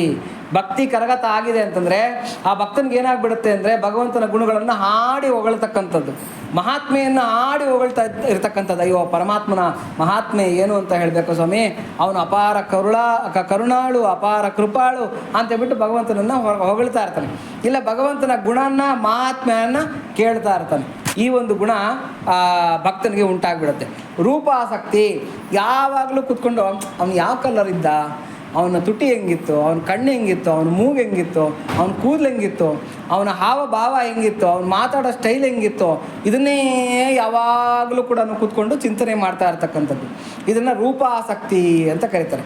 ಶಂಕರ ಭಗವತ್ಪಾದರು ಕೂಡ ಮೋಹಮುದ್ಗರ ಭಜಗೋವಿಂದಂನಲ್ಲಿ ಹೇಳ್ತಾರೆ, ಏನು ಗೇಯಂ ಗೀತಾ ನಾಮ ಸಹಸ್ರಂ ಧ್ಯೇಯಂ ಶ್ರೀಪತಿ ರೂಪಮಜಸ್ರಂ ಅಂತ ಹೇಳ್ತಾರೆ. ಅಂದರೆ ಭಗವದ್ಗೀತೆಯನ್ನು, ವಿಷ್ಣು ಸಹಸ್ರನಾಮವನ್ನು ಪ್ರತಿದಿನ ಹಾಡ್ರಿ, ಚೆನ್ನಾಗಿ ಮುಕ್ತ ಕಂಠದಿಂದ ಹಾಡ್ರಿ. ಧ್ಯೇಯಂ ಶ್ರೀಪತಿ ರೂಪಮಜಸ್ರಂ. ಆ ಅಪಾರ ದಿವ್ಯವಾಗಿರ್ತಕ್ಕಂಥ ಪರಮಾತ್ಮನ ರೂಪ ಲಾವಣ್ಯಗಳನ್ನು ಕುರಿತು ಧ್ಯಾನ ಮಾಡಿರಿ. ಪ್ರತಿದಿನ ಪರಮಾತ್ಮನ ರೂಪವನ್ನು ಧ್ಯಾನ ಮಾಡಿರಿ. ವಿಶ್ವರೂಪ ಸಂದರ್ಶನದಲ್ಲಿ ಬರ್ತಾ ಇರ್ತಕ್ಕಂಥದ್ದೆಲ್ಲ ಪರಮಾತ್ಮನ ರೂಪ ಲಾವಣ್ಯಗಳೇ. ಅದನ್ನೇ ಅರ್ಜುನ ಅಲ್ಲೆಲ್ಲ ಕೂಡ ವರ್ಣಿಸ್ತಾನೆ 11ನೇ ಅಧ್ಯಾಯದಲ್ಲಿ. ಹಾಗಾಗಿ ಅವನ ರೂಪವನ್ನು ಧ್ಯಾನ ಮಾಡಿರಿ, ಕೂತ್ಕೊಂಡು ಧ್ಯಾನ ಮಾಡಿರಿ. ಏನಾಗಿದ್ದಾನೆ, ಹೇಗಿದ್ದಾನೆ ಅವನ ಒಂದು. ಆಮೇಲೆ ವಿಷ್ಣುರ್ ವಷಟ್ಕಾರೋ ಅಂತ ಹೇಳ್ತಾರೆ. ವಿಷ್ಣು ಅಂತಕ್ಕಂಥ ಅವನು ತಿಳಿಬೇಕಾಗಿದ್ರೆ ಅವನ ರೂಪ ತಿಳಿಬೇಕು ಫಸ್ಟು. ಅವನ ರೂಪ ಯಾವುದು? ವಿಶ್ವರೂಪದಲ್ಲಿರ್ತಕ್ಕಂಥವನೇ ಪರಮಾತ್ಮ. ಹಾಗಾಗಿ ವಿಶ್ವರೂಪದ ನಮಗೆ ಜ್ಞಾನ ಉಂಟಾಯಿತು ಅಂತಂದರೆ ವಿಷ್ಣುವಿನ ಜ್ಞಾನ ಉಂಟಾಯಿತು ಅಂತಲೇ ಅರ್ಥ. ಹಾಗಾಗಿ ಒಂದು ಮರ ನೋಡಿದ್ರೂ ಕೂಡ ನಮಗೆ ಪರಮಾತ್ಮನೇ ಜ್ಞಾಪಕಕ್ಕೆ ಬರಬೇಕು. ಒಂದು ಕಲ್ಲು ನೋಡಿದ್ರೂ ಪರಮಾತ್ಮನೇ ಜ್ಞಾಪಕಕ್ಕೆ ಬರಬೇಕು. ಒಂದು ನೀರು ನೋಡಲಿ ಅವನೇ ಜ್ಞಾಪಕಕ್ಕೆ ಬರಬೇಕು. ಹರಿತಾ ಇರ್ತಕ್ಕಂಥ ಹುಳುಗಳು, ಹುಪ್ಪಟೆಗಳು, ಪ್ರಾಣಿಗಳು, ಪಕ್ಷಿಗಳನ್ನು ನೋಡಿದ್ರು ಪರಮಾತ್ಮನೇ ಜ್ಞಾಪಕಕ್ಕೆ ಬರಬೇಕು. ಸಕಲ ಜೀವ ಜಗತ್ತಲ್ಲಿ, ಸಕಲ ಪ್ರಪಂಚದಲ್ಲಿ, ಪ್ರತಿಯೊಬ್ಬ ಮನುಷ್ಯನಲ್ಲಿ ಪರಮಾತ್ಮನೇ ಕಾಣಬೇಕು. ಪರಮಾತ್ಮನನ್ನೇ ದರ್ಶಿಸ್ತಕ್ಕಂಥ ಒಂದು ಜ್ಞಾನ ಬಂದ್ಬಿಡಬೇಕು. ಅದಕ್ಕೆ ಭಗವದ್ಗೀತೆನಲ್ಲಿ ಹೇಳ್ತಾನೆ, ಎಲ್ಲ ಕಡೆ ತನ್ನಲ್ಲಿ ನನ್ನನ್ನು ಯಾವನು ಧ್ಯಾನ ಮಾಡ್ತಾ ಇದ್ದಾನೋ, ಯಾವನು ನೋಡ್ತಾ ಇದ್ದಾನೋ ಅವನು ಯಾವತ್ತೂ ಕೂಡ ನನ್ನನ್ನು ಕಳ್ಕೊಳ್ಳೋದಿಲ್ಲ ಅಂತ ಹೇಳ್ತಾನೆ. ಹಾಗಾಗಿ ಆ ವಿಶ್ವರೂಪದಲ್ಲಿ ಪರಮಾತ್ಮನ ರೂಪವನ್ನು ಧ್ಯಾನ ಮಾಡ್ತಕ್ಕಂಥ ಪ್ರಾಕ್ಟೀಸನ್ನು ಮಾಡ್ಕೋಬೇಕು. ಇದನ್ನು ರೂಪಾಸಕ್ತಿ ಅಂತ ಹೇಳ್ತಾರೆ. ಪೂಜಾಸಕ್ತಿ, ಈ ಭಕ್ತಿ ಅಂತಕ್ಕಂಥದ್ದು ಕರಗತ ಆಗಿಬಿಟ್ರೆ ಕೆಲವ್ರು ಏನು ಮಾಡ್ತಾರೆ ಗೊತ್ತಾ, ಪೂಜೆ ಪೂಜೆ ಪೂಜೆ, ಬೆಳಗಿನ ಸಾಯಂಕಾಲದವರೆಗೂ ಕುಂಕುಮಾರ್ಚನೆ ಮಾಡು, ಬಿಲ್ವಾರ್ಚನೆ ಮಾಡು, ತುಳಸಿ ಅರ್ಚನೆ ಮಾಡು, ಪೂಜೆ ಮಾಡು, ಅಭಿಷೇಕ ಮಾಡು, ಇದರಲ್ಲೇ ಇದ್ಬಿಡ್ತಾರೆ. ಇದು ಕೂಡ ಭಕ್ತಿಯ ಒಂದು ಮುಖ. ಅಂದರೆ ಇವ್ರಿಗೆ ಭಕ್ತಿ ಸಿದ್ಧಿಸಿದೆ ಅನ್ನೋದಕ್ಕೆ ಅದೊಂದು ಮಾರ್ಗ. ಸ್ಮರಣಾಸಕ್ತಿ, ಒಬ್ಬಂಟಿಗರ ಕೂತ್ಕೊಂಡು ಯಾವಾಗಲೂ ಏಕಾಂತವಾಗಿ ಆ ಪರಮಾತ್ಮನ ಕುರಿತು ಧ್ಯಾನ ಮಾಡ್ತಾ ಇರ್ತಕ್ಕಂಥದ್ದು ಸ್ಮರಣೆ. ಆ ಹೃದಯದಲ್ಲಿ ಯಾವಾಗಲೂ ಪರಮಾತ್ಮನನ್ನು ಸ್ಮರಣೆ ಮಾಡ್ತಾ ಇರ್ತಕ್ಕಂಥದ್ದು ಅದು ಸ್ಮರಣಾಸಕ್ತಿ. ದಾಸ್ಯಾಸಕ್ತಿ, ಇನ್ನು ಕೆಲವ್ರು ಏನು ಮಾಡ್ತಾರೆ, ಅವ್ರಿಗೆ ವೇದ ಗೊತ್ತಿದೆಯೋ, ಪುರಾಣ ಗೊತ್ತಿದೆಯೋ, ಪೂಜೆ ಗೊತ್ತಿದೆಯೋ, ಮಂತ್ರಗಳು ಗೊತ್ತಿದೆಯೋ ಬೇಕಾಗಿಲ್ಲ, ಯಾವಾಗಲೂ ಸೇವೆ ಸೇವೆ ಸೇವೆ, ಪರಮಾತ್ಮನಿಗೆ ಸೇವೆ. ಅಲ್ಲೇನೋ ಧರ್ಮ ಕಾರ್ಯ ಆಗ್ತದೆ ಅಲ್ಲೋಗಿ ಸೇವೆ ಮಾಡ್ತಾರೆ, ಇಲ್ಲೇನೋ ಪುಣ್ಯ ಕಾರ್ಯ ನಡೀತದೆ ಅಲ್ಲೋಗಿ ಸೇವೆ ಮಾಡ್ತಾರೆ. ಪ್ರತಿಯೊಂದು ಕೂಡ ಅಂದರೆ ಒಂದು ಚಾಪೆ ಹಾಸೋದ್ರಿಂದ ಇಲ್ಲಿ ಮೊದಲುಗೊಂಡು ಒಂದು ಊಟ ಬಡಿಸೋದ್ರಿಂದ ಮೊದಲುಗೊಂಡು ಎಲ್ಲ ಕೂಡ ಪರಮಾತ್ಮನಿಗೆ ನಾನು ಸೇವೆ ಮಾಡ್ತಾಯಿದ್ದೀನಿ ಅಂತ ಮಾಡ್ತಾ ಇರ್ತಕ್ಕಂಥದ್ದು ದಾಸ್ಯ ಭಕ್ತಿ ಅಂತ ಕರೀತಾರೆ. ಅಂದರೆ ನಾನು ಪರಮಾತ್ಮನ ದಾಸ, ಪರಮಾತ್ಮನಿಗೆ ಸೇವೆ ಮಾಡ್ತಾಯಿದ್ದೀನಿ, ಇದು ಕೂಡ ಭಕ್ತಿ ಕರಗತ ಆಗಿದೆ ಅನ್ನೋದಕ್ಕೆ ಒಂದು ನಿದರ್ಶನ. ಸಖ್ಯಾಸಕ್ತಿ, ಯಾವಾಗಲೂ ಫ್ರೆಂಡ್, ಎಲ್ಲೋದ್ರೂ ಕೂಡ ಪರಮಾತ್ಮ ನನ್ನ ಜೊತೆನಲ್ಲಿದ್ದಾನೆ, ನನ್ನ ಜೊತೆ ಮಾತಾಡ್ತಾ ಇದ್ದಾನೆ ಅಂತೇಳ್ಬಿಟ್ಟು. ಇವಾಗ ತೀರಾ ಆತ್ಮೀಯ ನನ್ನ ಜೊತೆನಲ್ಲಿದ್ದರೆ ನಾವೇನು ಮಾಡ್ತಾ ಇರ್ತೀವಿ, ಯಾವಾಗಲೂ ಚಾಟಿಂಗ್ ಹರಟೆ ಹೊಡಿತಾ ಇರ್ತಕ್ಕಂಥದ್ದು ಅವನ ಜೊತೆನಲ್ಲಿ, ಹಂಗಂತೆ ಹಿಂಗಂತೆ ಆ ಥರನಂತೆ ಈ ಥರನಂತೆ ಅಂತೇಳ್ಬಿಟ್ಟು ಅಂತ. ಅಂದರೆ ಯಾವಾಗಲೂ ಪರಮಾತ್ಮನ ಇರುವಿಕೆಯನ್ನು ಅವನು ಅನುಭವಿಸ್ತಾ ಇರ್ತಾನೆ, ಯಾವಾಗಲೂ ಪರಮಾತ್ಮನ ಒಂದು ಸಾನ್ನಿಧ್ಯದಲ್ಲಿ ಅವನಿರ್ತಾನೆ, ಯಾವಾಗಲೂ ಅದರ ಅನುಭವ ಅವನಲ್ಲಿರುತ್ತೆ. ಇವನು ಮಾತಾಡ್ತಾ ಇರ್ತಾನೆ, ಪರಮಾತ್ಮನೂ ಮಾತಾಡ್ತಾ ಇರ್ತಾನೆ, ಯಾವಾಗಲೂ ಇವನ ಜೊತೆನಲ್ಲಿ ಪರಮಾತ್ಮನ ಇರುವಿಕೆ ಇದ್ದೇ ಇರುತ್ತೆ. ಅದನ್ನು ಸಖ್ಯ ಭಕ್ತಿ ಅಂತ ಕರೀತಾರೆ. ಇನ್ನು ವಾತ್ಸಲ್ಯಾಸಕ್ತಿ, ಇನ್ನು ಕೆಲವರು ತಾಯಿ ಥರ, ಕೌಸಲ್ಯಾದೇವಿ, ಈ ಯಶೋಧಾದೇವಿ, ದೇವಕಿ, ಈ ಥರ ವಾತ್ಸಲ್ಯ ಭಕ್ತಿ. ಅವರೇನು ಅಂತಂದರೆ, ಅಯ್ಯೋ ಬೆಳಗ್ಗೆ ಎದ್ದು ನಾನು ಸ್ನಾನ ಮಾಡಿ ಕೃಷ್ಣನಿಗೆ ಸ್ನಾನ ಮಾಡಿಸ್ಬೇಕು, ಹಲ್ಲು ಉಜ್ಜಿಸ್ಬೇಕು, ಊಟ ಮಾಡಿಸ್ಬೇಕು, ನಾನು ಅಡುಗೆ ಮಾಡಿ ಬಡಿಸ್ಬೇಕು, ನಾನು ನಿದ್ದೆ ಮಾಡಿಸ್ಬೇಕು, ನಾನು ಗಾಳಿ ಬೀಸಬೇಕು, ನಾನು ಮಾಡದೇ ಇದ್ದರೆ ಪಾಪ ಅವನಿಗೆ ಎಷ್ಟು ಕಷ್ಟ ಆಗುತ್ತೆ ಅಂತೇಳ್ಬಿಟ್ಟಂತ. ಇದನ್ನು ವಾತ್ಸಲ್ಯಾಸಕ್ತಿ ಅಂತ ಕರೀತಾರೆ. ಅಂದರೆ ತಾಯಿ ಮಮಕಾರದಿಂದ ಪರಮಾತ್ಮನಿಗೆ ಸೇವೆಗೆ ನಿಲ್ತಕ್ಕಂಥದ್ದು ಇದು ವಾತ್ಸಲ್ಯಾಸಕ್ತಿ. ಕಾಂತಾಸಕ್ತಿ, ಇನ್ನು ಕೆಲವರು ಕಾಂತಾಸಕ್ತಿ ಅಂತಂದರೆ ಏನು ಅಂದರೆ ಹೆಂಡತಿ ಥರ ಸೇವೆ ಮಾಡ್ತಾ ಇರ್ತಾರೆ. ಅಂದರೆ ಗಂಡನಿಗೆ ಹೆಂಡತಿ ಯಾವ ಥರದಲ್ಲಿ ಸೇವೆ ಮಾಡ್ತಾಳೋ ಪ್ರೀತಿಯಿಂದ ಆ ಥರದ ಸೇವೆ ಮಾಡ್ತಾ ಇರ್ತಕ್ಕಂಥವ್ರು ಕಾಂತಾಸಕ್ತಿ. ಫಾರ್ ಎಕ್ಸಾಂಪಲ್ ಮೀರಾಬಾಯಿ, ಅಕ್ಕ ಮಹಾದೇವಿ, ಇವರೆಲ್ಲ ಕೂಡ ಕಾಂತಾಸಕ್ತಿ. ಆಮೇಲೆ ಮಹಾಕವಯತ್ರಿ ಮೊಲ್ಲ, ಇವರೆಲ್ಲ ಕೂಡ ಕಾಂತಾಸಕ್ತಿನಲ್ಲಿ ಇರ್ತಕ್ಕಂಥವ್ರು. ಆತ್ಮನಿವೇದನಾಸಕ್ತಿ ಅಂದರೆ ಏನು ಅಂತಂದರೆ, ನಾನು ಪರಮಾತ್ಮನಿಗೆ ಸಂಬಂಧಪಟ್ಟಿದ್ದವನು ಆಗಿಬಿಟ್ಟಿದ್ದೀನಿ, ಪರಮಾತ್ಮ ನನ್ನವನು ಆಗಿಬಿಟ್ಟಿದ್ದಾನೆ, ಅವನು ಏನು ಮಾಡಿದ್ರೆ ಅದು ನನಗೆ ಖುಷಿನೇ. ತೇರಿ ಕರಿ ಮೀಠೀಲಾಗಿ ಅಂತ ಹೇಳ್ಬಿಟ್ಟು ಅಂತ, ನೀನೇನು ಮಾಡಿದ್ರು ನಂಗೆ ಸವಿ ಅನ್ಸುತ್ತಪ್ಪ, ನಂಗೆ ಕಷ್ಟ ಕೊಡ್ತೀಯಾ ಸ್ವೀಟ್, ನೀನೇನು ಮಾಡಿದ್ರು ಸ್ವೀಟ್. ತೇರಿ ಕರಿ ಮೀಠೀಲಾಗಿ ಅಂತ, ಅವಮಾನ ಕೊಡ್ತೀಯಾ ಸ್ವೀಟ್, ನೀನೇನು ಮಾಡಿದ್ರು ನಂಗೆ ಸವಿ ಅನಿಸುತ್ತೆ, ನೀನೇನು ಮಾಡಿದ್ರು ನಂಗೆ ಸರಿ ಅನಿಸುತ್ತೆ ಅಂತೇಳ್ಬಿಟ್ಟು. ಇಲ್ಲ ಮಾನ ಕೊಡ್ತೀಯಾ, ಅವಮಾನ ಕೊಡ್ತೀಯಾ, ಕಷ್ಟ ಕೊಡ್ತೀಯಾ, ನಷ್ಟ ಕೊಡ್ತೀಯಾ, ರೋಗ ಕೊಡ್ತೀಯಾ, ಆರೋಗ್ಯ ಕೊಡ್ತೀಯಾ, ಏನೇ ಮಾಡಿದ್ರು ಕೂಡ ನೀನು ಕೊಟ್ಟಿದ್ದಾಗಿರೋದ್ರಿಂದ ಅದು ನನಗೆ ಸ್ವೀಟ್ ಅನಿಸುತ್ತೆ ಅಂತ. ಇದು ಆತ್ಮನಿವೇದನಾಸಕ್ತಿ. ಅಂದರೆ ನಮ್ಮನ್ನು ನಾವೇ ಅರ್ಪಿಸ್ಕೊಂಡ್ಬಿಡೋದು ಪರಮಾತ್ಮನಿಗೆ ಒಪ್ಪಿಸ್ಕೊಂಡ್ಮೇಲೆ ಇನ್ನು ಮತ್ತೆ ತಲೆ ಕೆಡಿಸ್ಕೋಬೇಕಾದ್ದಿಲ್ಲ. ನಮ್ಮಲ್ಲಿರ್ತಕ್ಕಂಥ ಒಂದು ಹಸುವನ್ನು ಯಾರೋ ಬೇರೆ ರೈತನಿಗೆ ಮಾರಿಬಿಟ್ಟಿದ್ದೀವಿ ಅಂತ ಇಟ್ಕೊಳ್ಳಿ. ಆ ರೈತ ಎಷ್ಟೊತ್ತಿಗೆ ಹುಲ್ಲು ಇಡ್ತಾ ಇದ್ದಾನೆ, ಎಷ್ಟೊತ್ತಿಗೆ ನೀರು ಇಡ್ತಾ ಇದ್ದಾನೆ, ಅದ್ರ ಮೈ ತಡವ್ತಾ ಇದ್ದಾನ ಇಲ್ವಾ, ಸ್ನಾನ ಮಾಡಿಸೋದನ್ನ ಇಲ್ವಾ, ಇವೆಲ್ಲ ನಾವು ತಲೆ ಕೆಡಿಸ್ಕೊತೀವ? ಇಲ್ಲ. ಒಂದ್ಸಲಿ ಕೊಟ್ಬಿಟ್ಮೇಲೆ ಮುಗಿದೋಯ್ತು, ಅದು ಆತನ ಜವಾಬ್ದಾರಿ, ಅದು ಆತನ ವಸ್ತು ಆಗೋಗಿದೆ, ನನ್ನ ವಸ್ತು ಅಲ್ಲ ಅಂತ ಹೇಳ್ಬಿಟ್ಟಂತ. ಹಾಗೆ ಒಂದ್ಸಲಿ ನಾವು ಪರಮಾತ್ಮನಿಗೆ ಒಪ್ಪಿಸ್ಕೊಂಡ್ಬಿಟ್ಮೇಲೆ ಈ ದೇಹ, ಈ ಮನಸ್ಸು, ಈ ಬುದ್ಧಿ, ಇದರ ಮಾನ ಅವಮಾನ, ಇದರ ಆರೋಗ್ಯ ಅನಾರೋಗ್ಯ, ಇದರ ಜೀವನ ಮರಣ ಎಲ್ಲ ಯಾರಿಗೆ ಸಂಬಂಧಪಟ್ಟಿರ್ತಕ್ಕಂಥದ್ದು? ಪರಮಾತ್ಮನಿಗೆ ಸಂಬಂಧಪಟ್ಟಿರ್ತಕ್ಕಂಥದ್ದು. ಅದನ್ನು ಆತ್ಮನಿವೇದನಾಸಕ್ತಿ ಅಂತ ಕರೀತಾರೆ. ನೈವೇದ್ಯಕ್ಕೇನೋ ಹಣ್ಣಿಡೋದು, ಹಂಪಲಿಡೋದು ಇವೆಲ್ಲ, ನಮ್ಮನ್ನು ನಾವೇ ಪರಮಾತ್ಮನಿಗೆ ನೈವೇದ್ಯವಾಗಿ ಕೊಟ್ಬಿಡೋದು. ನಿವೇದನೆ ಅಂದರೆ ಅರ್ಪಿಸ್ಕೊಳೋದು ಅಂತ, ಅರ್ಪಿಸ್ಬಿಡೋದು ಪರಮಾತ್ಮನಿಗೆ. ಇದನ್ನು ಆತ್ಮನಿವೇದನಾಸಕ್ತಿ ಅಂತ ಕರೀತಾರೆ. ತನ್ಮಯತಾಸಕ್ತಿ ಅಂದರೆ ಏನು ಅಂತಂದರೆ, ಯಾವಾಗಲೂ ಯಾವುದರ ಚಿಂತನೆಯನ್ನು ಮಾಡ್ತಾ ಇರ್ತೀವೋ ನಮ್ಮನ್ನು ನಾವು ಮರೆತು ಬಿಟ್ಟು ಅದೇ ಅಂತ ತಿಳ್ಕೊತಾ ಇರ್ತೀವಿ, ನಾನು ಅದೇ ಅಂತ ತಿಳ್ಕೊತಾ ಇರ್ತೀವಿ. ಅದನ್ನು ಭಾಗವತದಲ್ಲಿ ನೋಡ್ತೀವಿ. ರಾಧೆ ಏನು ಮಾಡ್ತಾ ಇದ್ಲಂತೆ ಅಂದರೆ, ಯಾವಾಗಲೂ ಕೃಷ್ಣನನ್ನು ಚಿಂತೆ ಮಾಡಿ ಮಾಡಿ ಮಾಡಿ ತಾನೇ ಕೃಷ್ಣ ಅಂತ ತಿಳ್ಕೊಂಬಿಟ್ಟು ರಾಧೆ ರಾಧೆ ಅಂತ ಕೂಗೋಳಂತೆ. ತಾನೇ ರಾಧೆ ರಾಧೆ ರಾಧೆ ಅಂತ ಕೂಗೋಳಂತೆ. ಕೃಷ್ಣ ಯಾವಾಗಲೂ ರಾಧೆ ಚಿಂತನೆ ಮಾಡಿ ಮಾಡಿ ಮಾಡಿ ಮಾಡಿ ತನ್ನನ್ನು ರಾಧೆ ಅಂತ ತಿಳ್ಕೊಂಬಿಟ್ಟು ಯಾವಾಗಲೂ ಕೂಡ ಕೃಷ್ಣ ಕೃಷ್ಣ ಅಂತ ಚಿಂತನೆ ಮಾಡೋದಂತೆ. ತಾನೇ ಕೃಷ್ಣ. ಯಾರನ್ನ ಧ್ಯಾನ ಮಾಡ್ತಾ ಇದ್ದ? ಕೃಷ್ಣನನ್ನು ಚಿಂತನೆ ಮಾಡ್ತಾ ಇದ್ದ.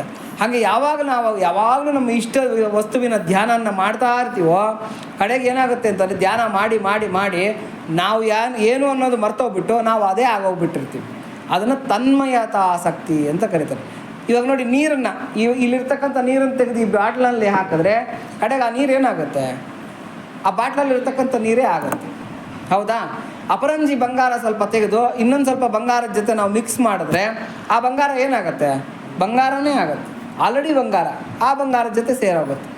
ಅದೇ ಥರನೇ ನಾವು ಪರಮಾತ್ಮನನ್ನು ಚಿಂತನೆ ಮಾಡಿ ಮಾಡಿ ಮಾಡಿ ಪರಮಾತ್ಮನ ಅಂಶ ಮಮೈವ ಅಂಶೋ ಜೀವಲೋಕೆ ಜೀವಭೂತ ಸನಾತನಃ ಅಂತೇಳ್ಬಿಟ್ಟಂತ ನಾವೆಲ್ಲ ಕೂಡ ಪರಮಾತ್ಮನ ಅಂಶ.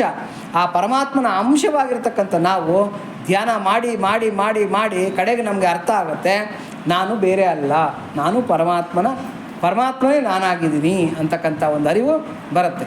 ಸರ್ವಂ ವಿಷ್ಣುಮಯಂ ಜಗತ್ತ, ಎಲ್ಲ ವಿಷ್ಣುಮಯ ಆಗಿದೆ ಜಗತ್ತೆಲ್ಲ ಅಂತಂದಮೇಲೆ ನಾನೇನಾಗಿದ್ದೀನಿ? ಹೌದಾ? ಅವನು omnipotent, omnipresent, omniscient ಅಂತ ಹೇಳ್ತಾರೆ. ಸರ್ವಜ್ಞ, ಸರ್ವಶಕ್ತ, ಸರ್ವವ್ಯಾಪಿ. ಸರ್ವವ್ಯಾಪಿ ಆಗಿರ್ತಕ್ಕಂಥ ಪರಮಾತ್ಮ ನನ್ನಲ್ಲಿಲ್ಲ ಅಂತಂದರೆ ಅದರ ಅರ್ಥ ಏನು? ಅವನು ಸರ್ವವ್ಯಾಪಿ ಆಗೋದಕ್ಕೆ ಸಾಧ್ಯನಾ? ಸಾಧ್ಯವೇ ಇಲ್ಲ. ಹಾಗಾಗಿ ಸರ್ವವ್ಯಾಪಿ ಆಗಿರ್ತಕ್ಕ ಎಳ್ಳು ಮನೆಯ ಮುಳ್ಳು ಕೊನೆಯ ಪೊಳ್ಳು ಬಿಡದೆ ಒಳಗೆ ಹೊರಗೆ ಎಲ್ಲ ಠಾವಿನಲ್ಲಿ ಲಕುಮಿನಲ್ಲನಿದ್ದಾನೆ ಅಂತ. ಎಲ್ಲೂ ಕೂಡ ಪೊಳ್ಳು ಬಿಟ್ಟಿಲ್ಲ ಅವನು, ಎಲ್ಲ ಕಡೆ ವ್ಯಾಪಿಸ್ಕೊಂಡಿರ್ತಕ್ಕಂಥ ಅವನು ಪರಮಾತ್ಮ.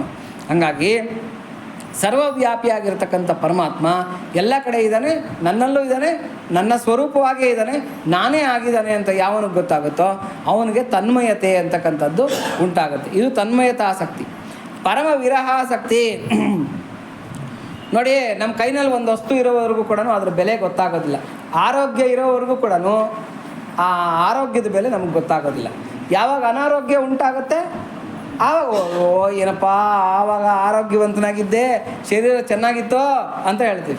ಆವಾಗ ಆರೋಗ್ಯದ ಬೆಲೆ ಗೊತ್ತಾಗುತ್ತೆ. ದುಡ್ಡಿರೋವರೆಗೂ ಕೂಡ ದುಡ್ಡಿನ ಬೆಲೆ ಗೊತ್ತಾಗಲ್ಲ. ದುಡ್ಡು ಕಳ್ಕೊತೀವಿ ನೋಡಿ, ಆವಾಗ ದುಡ್ಡು ಕಳ್ಕೊಂಬಿಟ್ಟೆ, ನನ್ನ ಹತ್ರ ಒಂದಷ್ಟು ದುಡ್ಡಿತ್ತು ಅಂತೇಳ್ಬಿಟ್ಟು. ಅಂದರೆ ಯಾವ ವಸ್ತು ನಮ್ಮ ಕೈನಲ್ಲಿರುತ್ತೋ ಆ ವಸ್ತು ಬೆಲೆ ನಮಗೆ ಗೊತ್ತಾಗೋದಿಲ್ಲ. ಆ ವಸ್ತುನ ಕಳ್ಕೊತೀವಲ್ಲ ಆವಾಗ ಆ ವಸ್ತು ಬೆಲೆ ಅಂತಕ್ಕಂಥದ್ದು ನಮಗೆ ಗೊತ್ತಾಗುತ್ತೆ. ಅದೇ ಥರನೇ ಜೀವನ.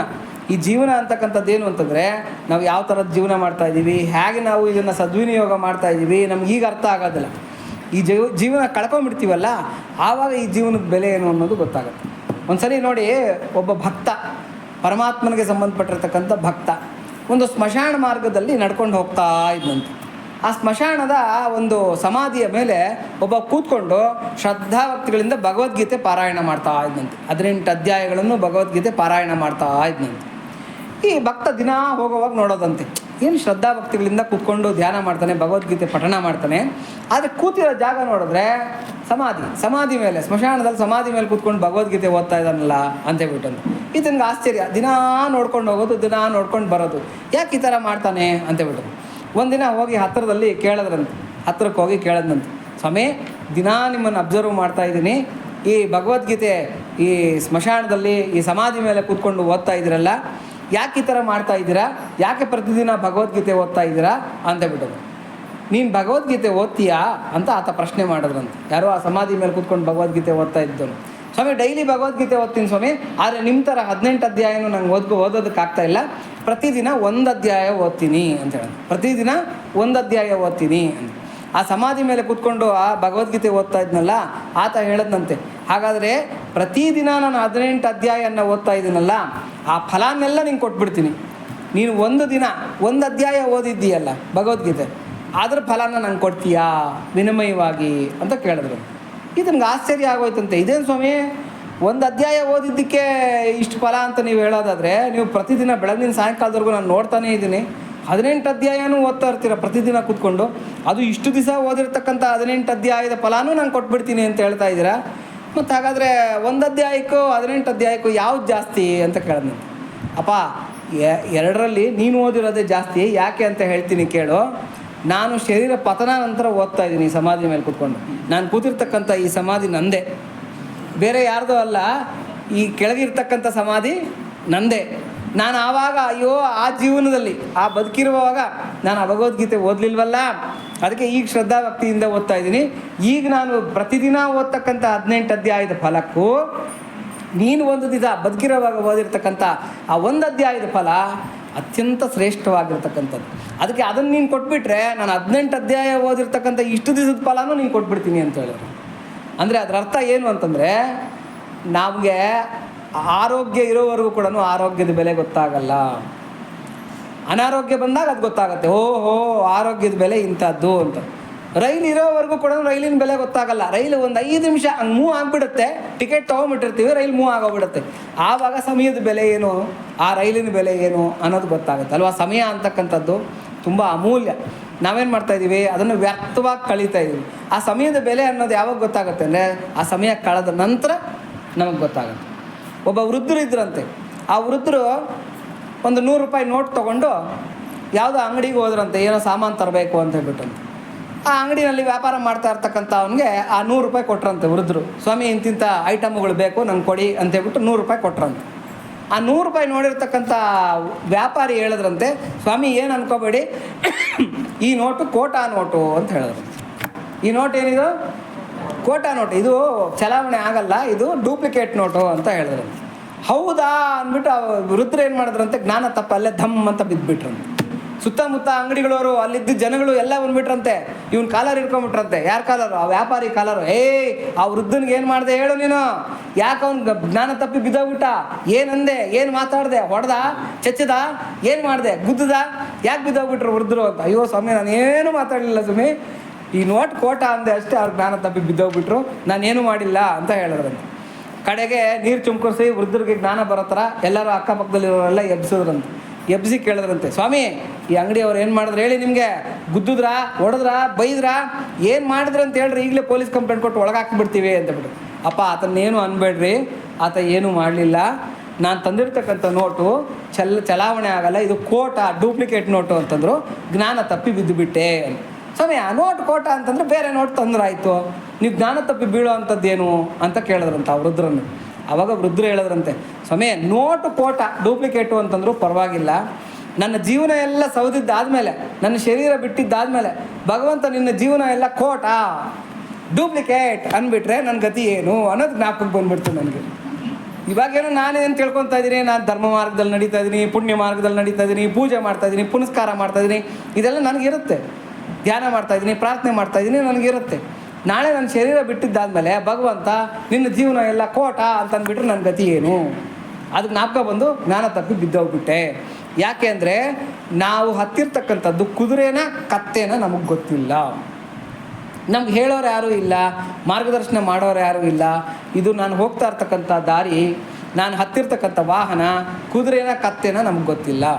ನಾಳೆ ನಾವು ಶರೀರ ಬಿಟ್ಟಿದ್ದಾದಮೇಲೆ ಪರಮಾತ್ಮ ಇಲ್ಲಪ್ಪ ನಿನ್ನ ಜೀವನ ಎಲ್ಲ ಕೋಟಾ ಡೂಪ್ಲಿಕೇಟ್, ಇದು ಪ್ರಯೋಜನ ಇಲ್ಲ, ಹೀಗೆ ಮಾಡಬಾರ್ದಾಗಿತ್ತು ಅಂತ ಅಂದ್ಬಿಟ್ರೆ ನನ್ನ ಗತಿ ಏನು, ಅದಕ್ಕೆ ಜ್ಞಾಪಕ ಬಂದು ನಾನು ಜ್ಞಾನ ತಪ್ಪಿ ಬಿದ್ದೋಗ್ಬಿಟ್ಟೆ. ಅದಕ್ಕೆ పూర్వజన్మమున పుణ్యము చేయక పోతినేయನುಚು ಚಿಂತಿಂಚುನುಲೇ. ಗರ್ಭಾಸೂಕ್ತ ಹೇಳ್ತಾ ಇರ್ತಕ್ಕಂಥದ್ದು ಯಾವುದರಲ್ಲಿ, ಗರ್ಭಾಸೂಕ್ತ, ಗರ್ಭೋಪನಿಷತ್ ಅಂತ ಬರುತ್ತೆ. ಆ ಗರ್ಭೋಪನಿಷತ್ತಿನಲ್ಲಿ ಬರ್ತಾ ಇರ್ತಕ್ಕಂಥ ಮಾತಿದು. ಮತ್ತು ಗರುಡ ಪುರಾಣದಲ್ಲಿ ಆ ಗರ್ಭಾವಸ್ಥೆಯ ವರ್ಣನೆಗಳನ್ನೆಲ್ಲ ಮಾಡ್ತಾರೆ. ಆ ಗರುಡನಿಗೆ ಮಹಾವಿಷ್ಣು ಮಾಡ್ತಾನೆ. ಅದರಲ್ಲಿ ಹೇಳ್ತಾನೆ, ಜೀವಿ ಆ 8ನೇ ತಿಂಗಳು, ಅದಕ್ಕೆ 8ನೇ ತಿಂಗಳಿನಲ್ಲಿ ಹೆಂಟೆ ಕೂಡ ದಾಟಬಾರ್ದು ಅಂತ ಗಾದೆ ಮಾತು. ಶರೀರ ಅಂದರೆ ಬಸರಿ ಆಗಿರ್ತಾರಲ್ಲ, ಏನು ಗರ್ಭಿಣಿ ಸ್ತ್ರೀಯರು 7ನೇ ತಿಂಗಳವರೆಗೂ ಕೂಡ ಹೆಂಗಿದ್ರು ನಡೆಯುತ್ತಂತೆ, 9ನೇ ತಿಂಗಳಿನಲ್ಲಿ ಹೆಂಗಿದ್ರು ನಡೆಯುತ್ತಂತೆ, 8ನೇ ತಿಂಗಳಿನಲ್ಲಿ ಭಾಳ ಹುಷಾರಾಗಿರಬೇಕು ಅಂತ ಹೇಳ್ತಾರೆ. 8ನೇ ತಿಂಗಳಿನಲ್ಲಿ ಹೆಂಟೆ ಕೂಡ ದಾಟಬಾರ್ದು ಅಂತಕ್ಕಂಥದ್ದು ಗಾದೆ ಮಾತು. ಅಂದರೆ ಅಷ್ಟು ಸೂಕ್ಷ್ಮವಾಗಿರ್ತಕ್ಕಂಥ ಆ ಒಂದು ತಿಂಗಳು, ಅದು 8ನೇ ತಿಂಗಳು ಅಂತ ಹೇಳ್ಬಿಟ್ಟಂತ. ಏನು ತಿಂದರೂ ಕಷ್ಟ, ಹೆಂಗಿದ್ರೂ ಕಷ್ಟ, ಈ ಥರ ಆಗ್ತಕ್ಕಂಥ ಚಾನ್ಸಸ್ 8ನೇ ತಿಂಗಳಿನಲ್ಲಿ ಇರುತ್ತೆ. ಹಾಗಾಗಿ ಆವಾಗ ಏನು ಹೇಳ್ತಾರೆ ಅಂದರೆ, ಆ ಜೀವಿಗೆ ಪೂರ್ವಜ್ಞಾನ ಇರುತ್ತಂತೆ. ಆ 8ನೇ ತಿಂಗಳಿನಲ್ಲಿ ಆ ಒಳಗಡೆ ಗರ್ಭದಲ್ಲಿರ್ತಕ್ಕಂಥ ಆ ಪಿಂಡಕ್ಕೆ, ಆ ಜೀವಿಗೆ ಪೂರ್ವಜನ್ಮದ ಚಿಂತನೆ ಇರುತ್ತಂತೆ. ಆ ಪೂರ್ವಜನ್ಮದ ಚಿಂತನೆಯಲ್ಲಿ ಎಲ್ಲ ಜ್ಞಾಪಕಕ್ಕೆ ಬರುತ್ತಂತೆ. ಹಿಂದಿನ ಜನ್ಮದಲ್ಲಿ ನಾನು ಏನಾಗಿದ್ದೆ, ಎಂಥ ಅವನಾಗಿದ್ದೆ, ನನ್ನ ಹೆಂಡತಿ ಯಾರು, ನನ್ನ ಮಕ್ಕಳು ಯಾರು, ಏನು ಸಂಪಾದನೆ ಮಾಡಿದ್ದೆ, ಏನು ಜೀವನ ಮಾಡಿದ್ದೆ, ಇದೆಲ್ಲ ಜ್ಞಾಪಕಕ್ಕೆ ಬರುತ್ತಂತೆ. ಇದೆಲ್ಲ ಜ್ಞಾಪಕಕ್ಕೆ ಬಂದು ಆ ಜೀವಿ ಚಿಂತನೆ ಮಾಡುತ್ತಂತೆ. ಅದಕ್ಕೆ ತಲೆ ಮೇಲೆ ಕೈ ಹೊತ್ಕೊಂಡಿರುತ್ತಂತೆ ಮಗು. ಆವಾಗ ಸ್ಕ್ಯಾನಿಂಗ್ ಮಾಡೋದು ತಲೆ ಮೇಲೆ ಕೈ ಹೊತ್ಕೊಂಡಿರುತ್ತಂತೆ. ಪೂರ್ವಜನ್ಮಮುನ ಪುಣ್ಯಮುಚೇಯಕ ಪೋತಿನಿ ಅನ್ನೋದು ಚಿಂತಿಂಚುನಲೆ.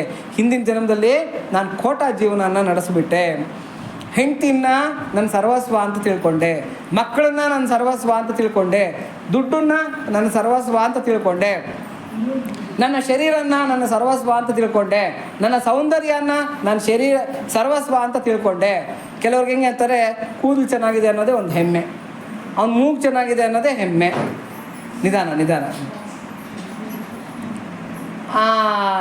ಆಮೇಲೆ ಅವನ ಕೈಕಾಲು ಚೆನ್ನಾಗಿದೆ ಅನ್ನೋದೇ ಹೆಮ್ಮೆ. ಬೇರೆಯವ್ರನ್ನ ಟೀಕೆ ಮಾಡೋದು, ಅವ್ನ ಮೂಗು ನೋಡಿ ಹಿಂಗಿದೆ ಅನ್ನೋದು, ಅವ್ನ ಕೂದಲು ನೋಡಿ ಹಿಂಗಿದೆ ಅನ್ನೋದು, ಅವ್ನು ಸರಿ ಇಲ್ಲ ಅನ್ನೋದು, ಟೀಕೆ ಮಾಡೋದು, ಇಂಥದ್ದೆಲ್ಲ ಮಾಡಿ ಬೇರೆಯವ್ರಿಗೆ ಅವಮಾನಗಳನ್ನು ಮಾಡ್ತಾ ಇರ್ತಾರೆ.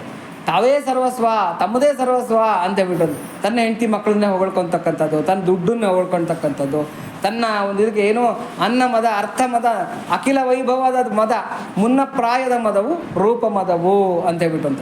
ಇವು ಯಾವುದು ಕೂಡ ಕಫವಾತ ಪಿತ್ತಾಲು ಗತುಲು ತಪ್ಪಿನ ನಾಡು, ಮೃತ್ಯುದೇವತ వచ్చి మెడను విరిచే నాడు, ఆలు బిడ్డలు నీకు కారు, అన్నదమ్ములు ఆపలేరు, ఐశ్వర్య బలము నిన్నాదుకొనుటకు రాదు, ದೈವಚಿಂತಕು ನಾಡು ತಾವುಲೇನೇ లేదు. ಆವಾಗ ಟೈಮ್ ಇರುತ್ತಾ?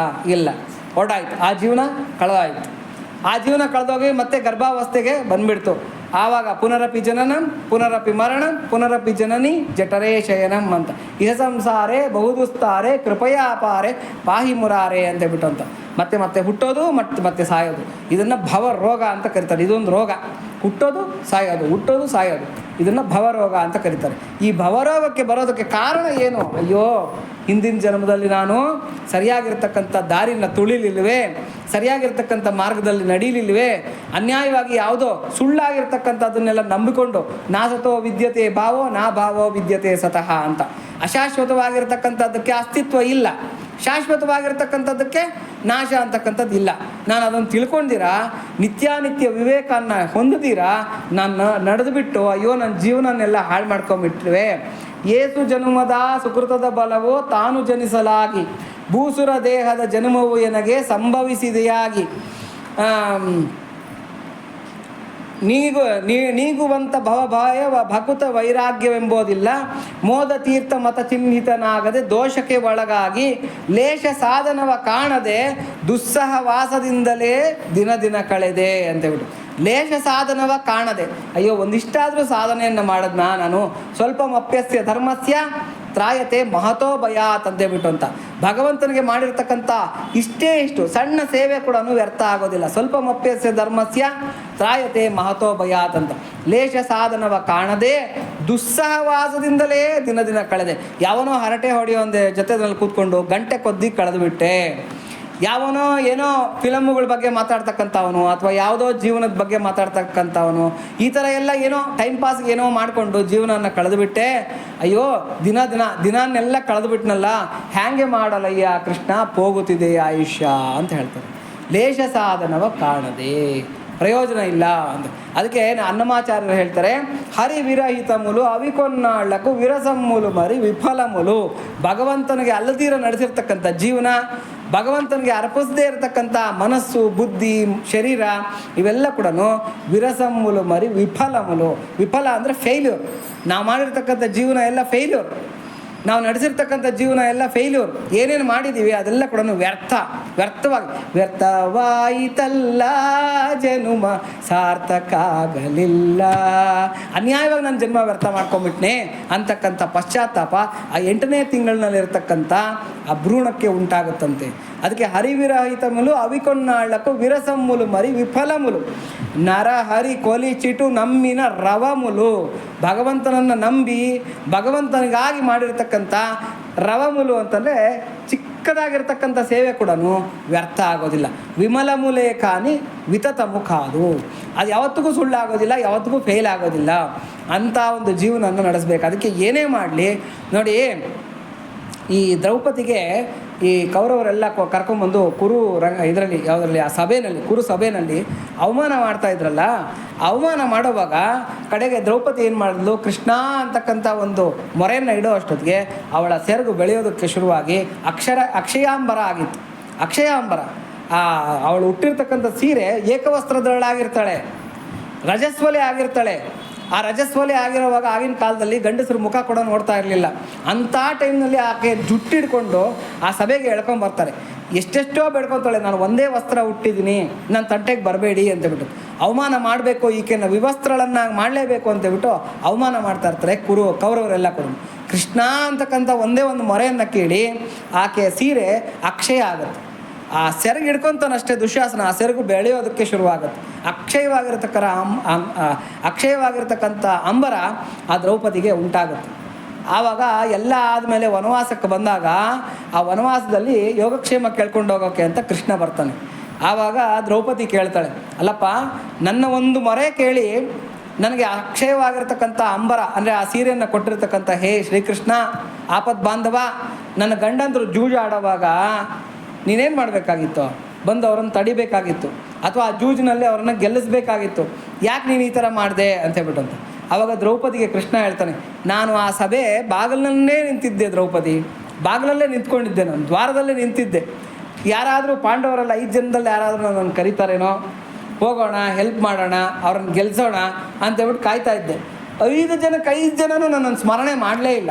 ಅದರಲ್ಲೂ ವಿಶೇಷವಾಗಿ ಧರ್ಮರಾಜ ಅನ್ಕೊತಾ ಇದ್ದಂತೆ, ನಾನು ಇವಾಗ ಜೂಜಾಡ್ತಾ ಇದ್ದೀನಿ, ಜೂಜಾಡ್ತಕ್ಕಂಥದ್ದು ತಪ್ಪು ಇದು. ಯಾಕೆಂದರೆ ಸಪ್ತ ವ್ಯಸನಗಳಲ್ಲಿ ಜೂಜಾಡೋದು ಒಂದು, ಕಲಿಪುರುಷನ ಪ್ರವೇಶಕ್ಕೆ ಅದು ದಾರಿ ಆಗುತ್ತೆ. ಆದರೆ ಜೂಜಾಡೋಕೆ ಕೂತ್ಕೊಂಡ್ಬಿಟ್ಟಿದ್ದೀನಿ, ಈಗ ಕೃಷ್ಣ ಬಂದರೆ ತಡೆದು ಬಿಡ್ತಾನೆ ನನ್ನನ್ನು, ಜೂಜಾಡ್ದಿರ ಮಾಡಾಕ್ ಬಿಡ್ತಾನೆ. ಹಂಗಾಗಿ ಕೃಷ್ಣ ಬರೋದು ಬೇಡ ಅಂತ ಮನಸ್ಸಿನಲ್ಲಿ ಅನ್ಕೊತಾ ಇದ್ನು. ಯಾರು? ಧರ್ಮರಾಜ. ಹೆಂಗೆ ಕಾಪಾಡಲಮ್ಮ ನಾನು, ಬಂದು ಪಾಂಡವರನ್ನೆಲ್ಲ ಹೇಳು ಅಂತ ಕೇಳಿದ್ರಂತೆ. ಇವತ್ತು ನಮ್ಮ ಜೀವನವೂ ಇದೇ ಆಗೋಗ್ಬಿಟ್ಟಿದೆ. ಯಾಕೆ ಅಂತಂದರೆ ನಾವು ಏನೇ ಮಾಡ್ತಾ ಇದ್ರು ಕೂಡ ಭಗವಂತ ನೋಡೋದು ಬೇಡ. ಯಾಕೆಂದ್ರೆ ನಾವೇನೋ ಮಾಡ್ತಾ ಇರ್ತೀವಿ, ಭಗವಂತ ನೋಡೋದು ಬೇಡ, ಅವ್ನು ದೂರದಲ್ಲಿರಲಿ. ಅಥವಾ ಯಾವನನ್ನ ಭಗವಂತನ ಫೋಟೋನೋ ಏನನ್ನ ಇದ್ರೂ ಕೂಡ ಹಿಂಗೆ ಅಡ್ಡ ಇಟ್ಕೊತೀವಿ ಏನನ್ನ ಕೆಲಸ ಮಾಡೋವಾಗ. ಯಾಕೆಂದ್ರೆ ನಾನು ನೋಡೋದು ಬೇಡ ಅಂದಳು. ದೇವಸ್ಥಾನಕ್ಕೆ ಹೋಗ್ತೀವಿ, ಮಂಗಳಾರತಿ ನಡೀತಾ ಇರುತ್ತೆ ದೇವಸ್ಥಾನದಲ್ಲಿ, ಕಣ್ಣಲ್ಲಿ ಕಣ್ಣಿಟ್ಕೊಂಡು ಪರಮಾತ್ಮನ ನೋಡೋದು ಬಿಟ್ಬಿಟ್ಟು ಹಿಂಗೆ ಕಣ್ಣು ಮುಚ್ಕೊಂಡ್ಬಿಡ್ತೀವಿ. ಯಾಕೆಂದ್ರೆ ನೋಡೋ ಧೈರ್ಯ ಯಾರಿಗೂ ಇರೋದಿಲ್ಲ. ಯಾಕೆಂದರೆ ತಪ್ಪಿತಸ್ಥವಾಗಿರ್ತಕ್ಕಂಥ ಜೀವನನ ನಾವು ನಡೆಸ್ತಾ ಇರ್ತೀವಿ. ಆದರೆ ಪರಮಾತ್ಮನ ಸ್ಮರಣೆಯನ್ನು ಮಾಡಿದ್ರೆ ಖಂಡಿತ ಪರಮಾತ್ಮ ಕೈ ಹಿಡಿತಾನೆ, ಖಂಡಿತ ನಮ್ಮನ್ನು ಉದ್ಧಾರ ಮಾಡ್ತಾನೆ.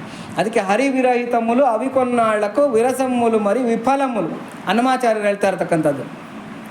ನರಹರಿ ಕೊಲಿಚಿಟು ನಮ್ಮಿನ ರವಮುಲು ವಿಮಲ ಮುಲೆ ಕಾನಿ ವಿತತಮು ಕಾದು. ಏ ಪುರಾಣ ಮೂಲ ಎಂತ ವೆದಕಿನ ಶ್ರೀಪತಿ ದಾಸುಲು ಚಡರೆನ್ನಡನು ಕೌಂತೆಯ ಪ್ರತಿಜಾನೀಹಿ ನಮೇ ಭಕ್ತ ಪ್ರಣಶ್ಯತಿ.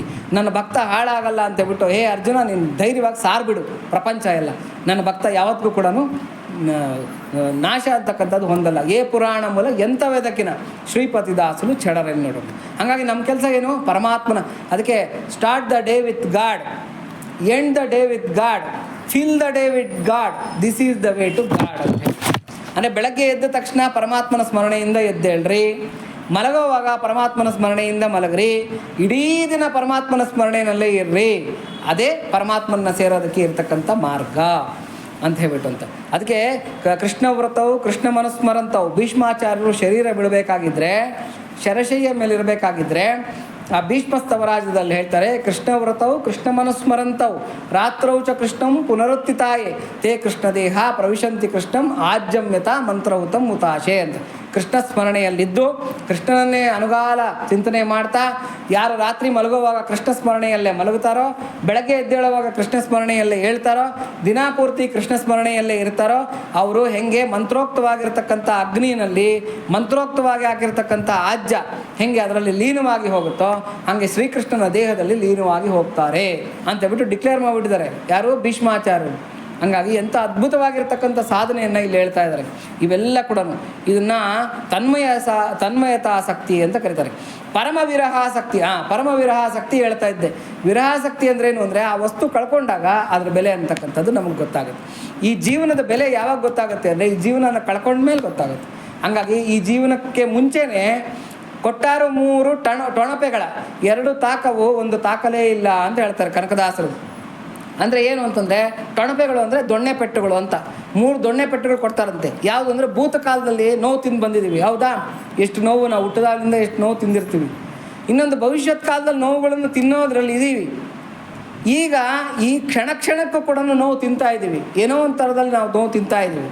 ಆದರೆ ಹಿಂದಿನ ಭೂತಕಾಲದ ನೋವು ನಮಗೆ ಮರ್ತು ಹೋಗಿದೆ, ಹೌದಾ? ಮುಂದಿನ ಭವಿಷ್ಯ ಕಾಲದ ನೋವು ನಮಗಿನ್ನೂ ತಾಕಿಲ್ಲ, ನಮ್ಗೆ ಗೊತ್ತಾಗ್ತಾ ಇಲ್ಲ. ಹಾಗಾಗಿ ಎರಡು ತಾಕವು, ಯಾವುದು ಭೂತ ಭವಿಷ್ಯತ್ ಕಾಲದ ಟೊಣಪೆಗಳು ನಮಗೆ ತಾಕ್ತಾ ಇಲ್ಲ, ಅಂದರೆ ದೊಣ್ಣೆ ಪೆಟ್ಟುಗಳು ನಮಗೆ ತಾಕ್ತಾ ಇಲ್ಲ. ಆದರೆ ವರ್ತಮಾನದ ದೊಣ್ಣೆ ಪೆಟ್ಟು ತಾಕ್ತಾ ಇರೋದು ಗೊತ್ತಾಗ್ತಾ ಇದೆ ತಾನೇ.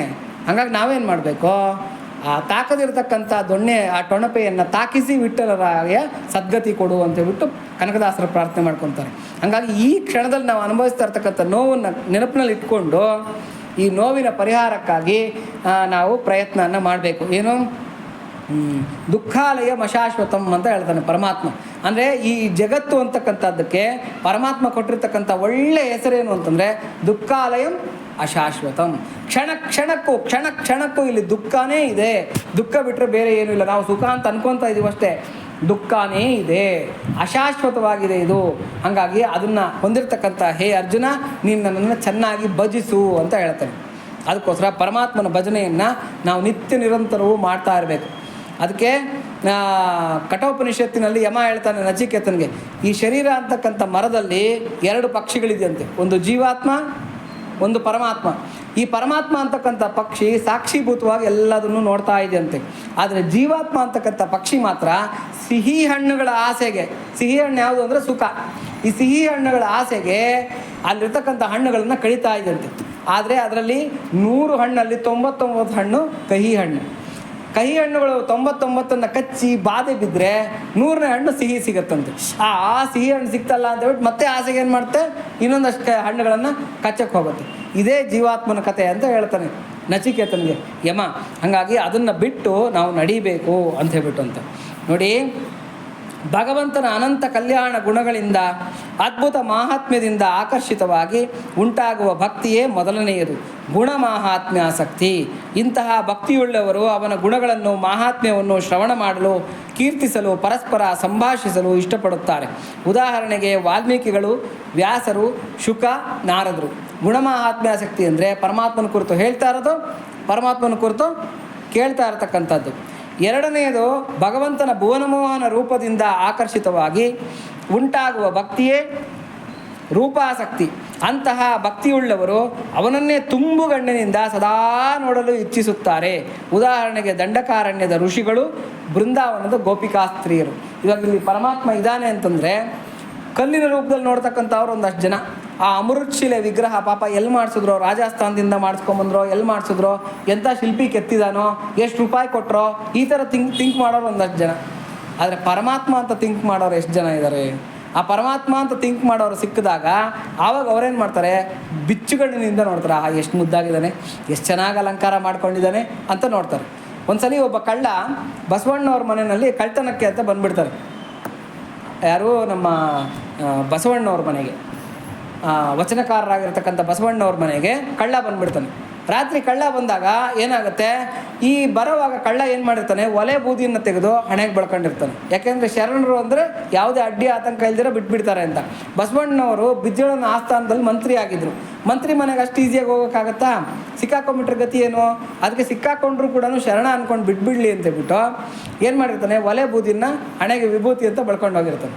ಯಾವುದೋ ದಾರಿನಲ್ಲಿ ಬಿದ್ದಿರ್ತಕ್ಕಂಥ ಒಂದು ಬೆಣಚ್ಕಲ್ಲನ್ನು ಬಟ್ಟೆಗೆ ಸುತ್ತಕೊಂಡು ಅದನ್ನು ಶಿವಲಿಂಗ ಅಂತ ಕಟ್ಕೊಂಡು ಹೋಗಿರ್ತಾನೆ. ಒಂದಷ್ಟು ಬೆಳ್ಳಿ ಪಾತ್ರೆಗಳನ್ನೆಲ್ಲ ಕದ್ಬಿಟ್ಟಿರ್ತಾನೆ. ಎಲ್ಲಿ? ಬಸವಣ್ಣವ್ರ ಮನೆಯಲ್ಲಿ. ಕಡೆಗೆ ರಾಜಭಟ್ರ ಕೈನಲ್ಲಿ ಸಿಕ್ಕಾಕೊಂಡ್ಬಿಡ್ತಾನೆ. ಬಸವಣ್ಣವರು ಬಂದು ನೋಡ್ತಾರೆ, ನೋಡಿದ್ರೆ ಶರಣ ಕಾಲಿಗೆ ಬಿದ್ದುಬಿಟ್ಟು ನಮಸ್ಕಾರ ಮಾಡಿ ಹೇಳ್ತಾರೆ, ಈತ ಶರಣ ಅಪ್ಪ, ಇದನ್ನು ಬಿಟ್ಟುಬಿಡು, ಈತ ಕಳ್ಳ ಅಲ್ಲ ಅಂತ ಬಸವಣ್ಣವ್ರು ಹೇಳ್ತಾರೆ. ಕಡೆ ಕಳ್ಳ ಹೇಳ್ತಾನೆ, ಸ್ವಾಮಿ ತಪ್ಪಾಗೋಯ್ತು, ಕ್ಷಮಿಸ್ಬಿಡಿ, ಒಲೆ ಬೂದಿನ ವಿಭೂತಿ ಅಂತ ಬಳಕೊಂಡಿದ್ದೀನಿ, ದಾರಿಲಿ ಬಿದ್ದಿರ್ತಕ್ಕಂಥ ಕಲ್ಲನ್ನು ಶಿವಲಿಂಗ ಅಂತ ಕಟ್ಕೊಂಡಿದ್ದೀನಿ, ಹಂಗಾಗಿ ನಾನು ಕಳ್ಳನೇ ಹೊರತಾಗಿ ನಾನು ಶರಣ ಅಲ್ಲ ಅಂತ ಹೇಳ್ತಾರೆ. ಬಸವಣ್ಣವ್ರು ಹೇಳ್ತಾರೆ, ಇಲ್ಲಪ್ಪ ನೀನು ನಿಜವಾಗ್ಲೂ ಶರಣನೇ ಅಂತ ಹೇಳ್ತಾರೆ. ಹೆಂಗೆ ಹೇಳ್ತಾ ಇದ್ದೀರಿ ಸ್ವಾಮಿ? ಅಲ್ಲ, ವಿಭೂತಿಯನ್ನು ಬಳ್ಕೊಂಡು ಒಲೆ ಬೂದಿ ಅಂತ ತಿಳ್ಕೊಂಡವ್ರು ಎಷ್ಟೋ ಜನ ಇದ್ದಾರೆ. ಶಿವಲಿಂಗನ ಮೈ ಮೇಲೆ ಧರಿಸ್ಕೊಂಡ್ರು ಯಾವುದೋ ಕಲ್ಲು ಕಟ್ಕೊಂಡಿದ್ದೀನಿ ಅಂತಕ್ಕಂಥವ್ರು ಎಷ್ಟೋ ಜನ ಇದ್ದಾರೆ. ನೀನು ಅದಕ್ಕೆ ವಿರುದ್ಧವಾಗಿರ್ತಕ್ಕಂಥ ಚರ್ಯೆ, ಒಲೆ ಬೂದಿನ ವಿಭೂತಿ ಅಂತ ಬಳ್ಕೊಂಡಿದ್ದೀಯಾ, ಆ ಕಲ್ಲನ್ನು ಏನು ಮಾಡಿದ್ಯಾ, ಶಿವಲಿಂಗ ಅಂತ ಕಟ್ಕೊಂಡಿದ್ಯಾ. ಹಂಗಾಗಿ ನಿನಗಿಂತ ಶರಣ ಯಾರೂ ಇಲ್ಲ, ನೀನು ಕದ್ದಿರ್ತಕ್ಕಂಥ ವಸ್ತುಗಳನ್ನೆಲ್ಲ ನೀನು ತೊಗೊಂಡೋಗ್ಬೋದು ಅಂತೇಳ್ಬಿಟ್ಟು ಕಾಲಿಗೆ ನಮಸ್ಕಾರ ಮಾಡಿ ಕಳಿಸ್ಕೊಡ್ತಾರೆ. ಯಾರನ್ನ? ಕಳ್ಳನ್ನು. ಅಂದರೆ ಇದನ್ನು ರೂಪಾಸಕ್ತಿ ಅಂತ ಕರೀತಾರೆ. ಅಂದರೆ ಭಗವಂತನನ್ನು ನೋಡಿದಾಗ ಕಲ್ಲು ಅಂತಕ್ಕಂಥ ಭಾವನೆ ಎಷ್ಟು ಜನಕ್ಕಿರುತ್ತೆ, ಭಗವಂತ ಅಂತಕ್ಕಂಥ ಭಾವನೆ ಎಷ್ಟು ಜನಕ್ಕಿರುತ್ತೆ. ಇದನ್ನು ಏನಂತ ಕರೀತಾರೆ ಅಂತಂದರೆ ಆಳ್ವಾರಗಳು ಅರ್ಚಾವತಾರ ಅಂತ ಕರೀತಾರೆ. ಇದನ್ನು ಅರ್ಚಾವತಾರ, ಅದನ್ನು ವಿಗ್ರಹ ಅಂತ ಕರಿಬಾರ್ದಂತೆ, ವಿಗ್ರಹ ಮೂರ್ತಿ ಅಂತ ಕರಿಬಾರ್ದಂತೆ. ಅರ್ಚಾವತಾರ ಅಂದರೆ ನಮ್ಮ ಒಂದು ಅರ್ಚನೆಗೆ ಸುಲಭೋಪಾಯವಾಗಿ ಪರಮಾತ್ಮ ಅಲ್ಲಿ ನೆಲೆ ನಿಂತಿರ್ತಾನೆ. ಹಾಗಾಗಿ ಅದು ಅರ್ಚಾವತಾರ. ಯಾಕೆಂದರೆ ಪರಮಾತ್ಮ ಎಲ್ಲ ಕಡೆನೂ ಏನಾಗಿದ್ದಾನೆ, ಇಂದುಗಲಡಂದುಲೇಡನಿ ಸಂದೇಹ ಎಂಬುವಲದು ಎಂದೆಂದು ವೆದಕ್ಕೆ ಚೂಸಿನ ಅಂದಂದೇ ಕಲಡು ಅಂತ ಹೇಳ್ಬಿಟ್ಟಂತ.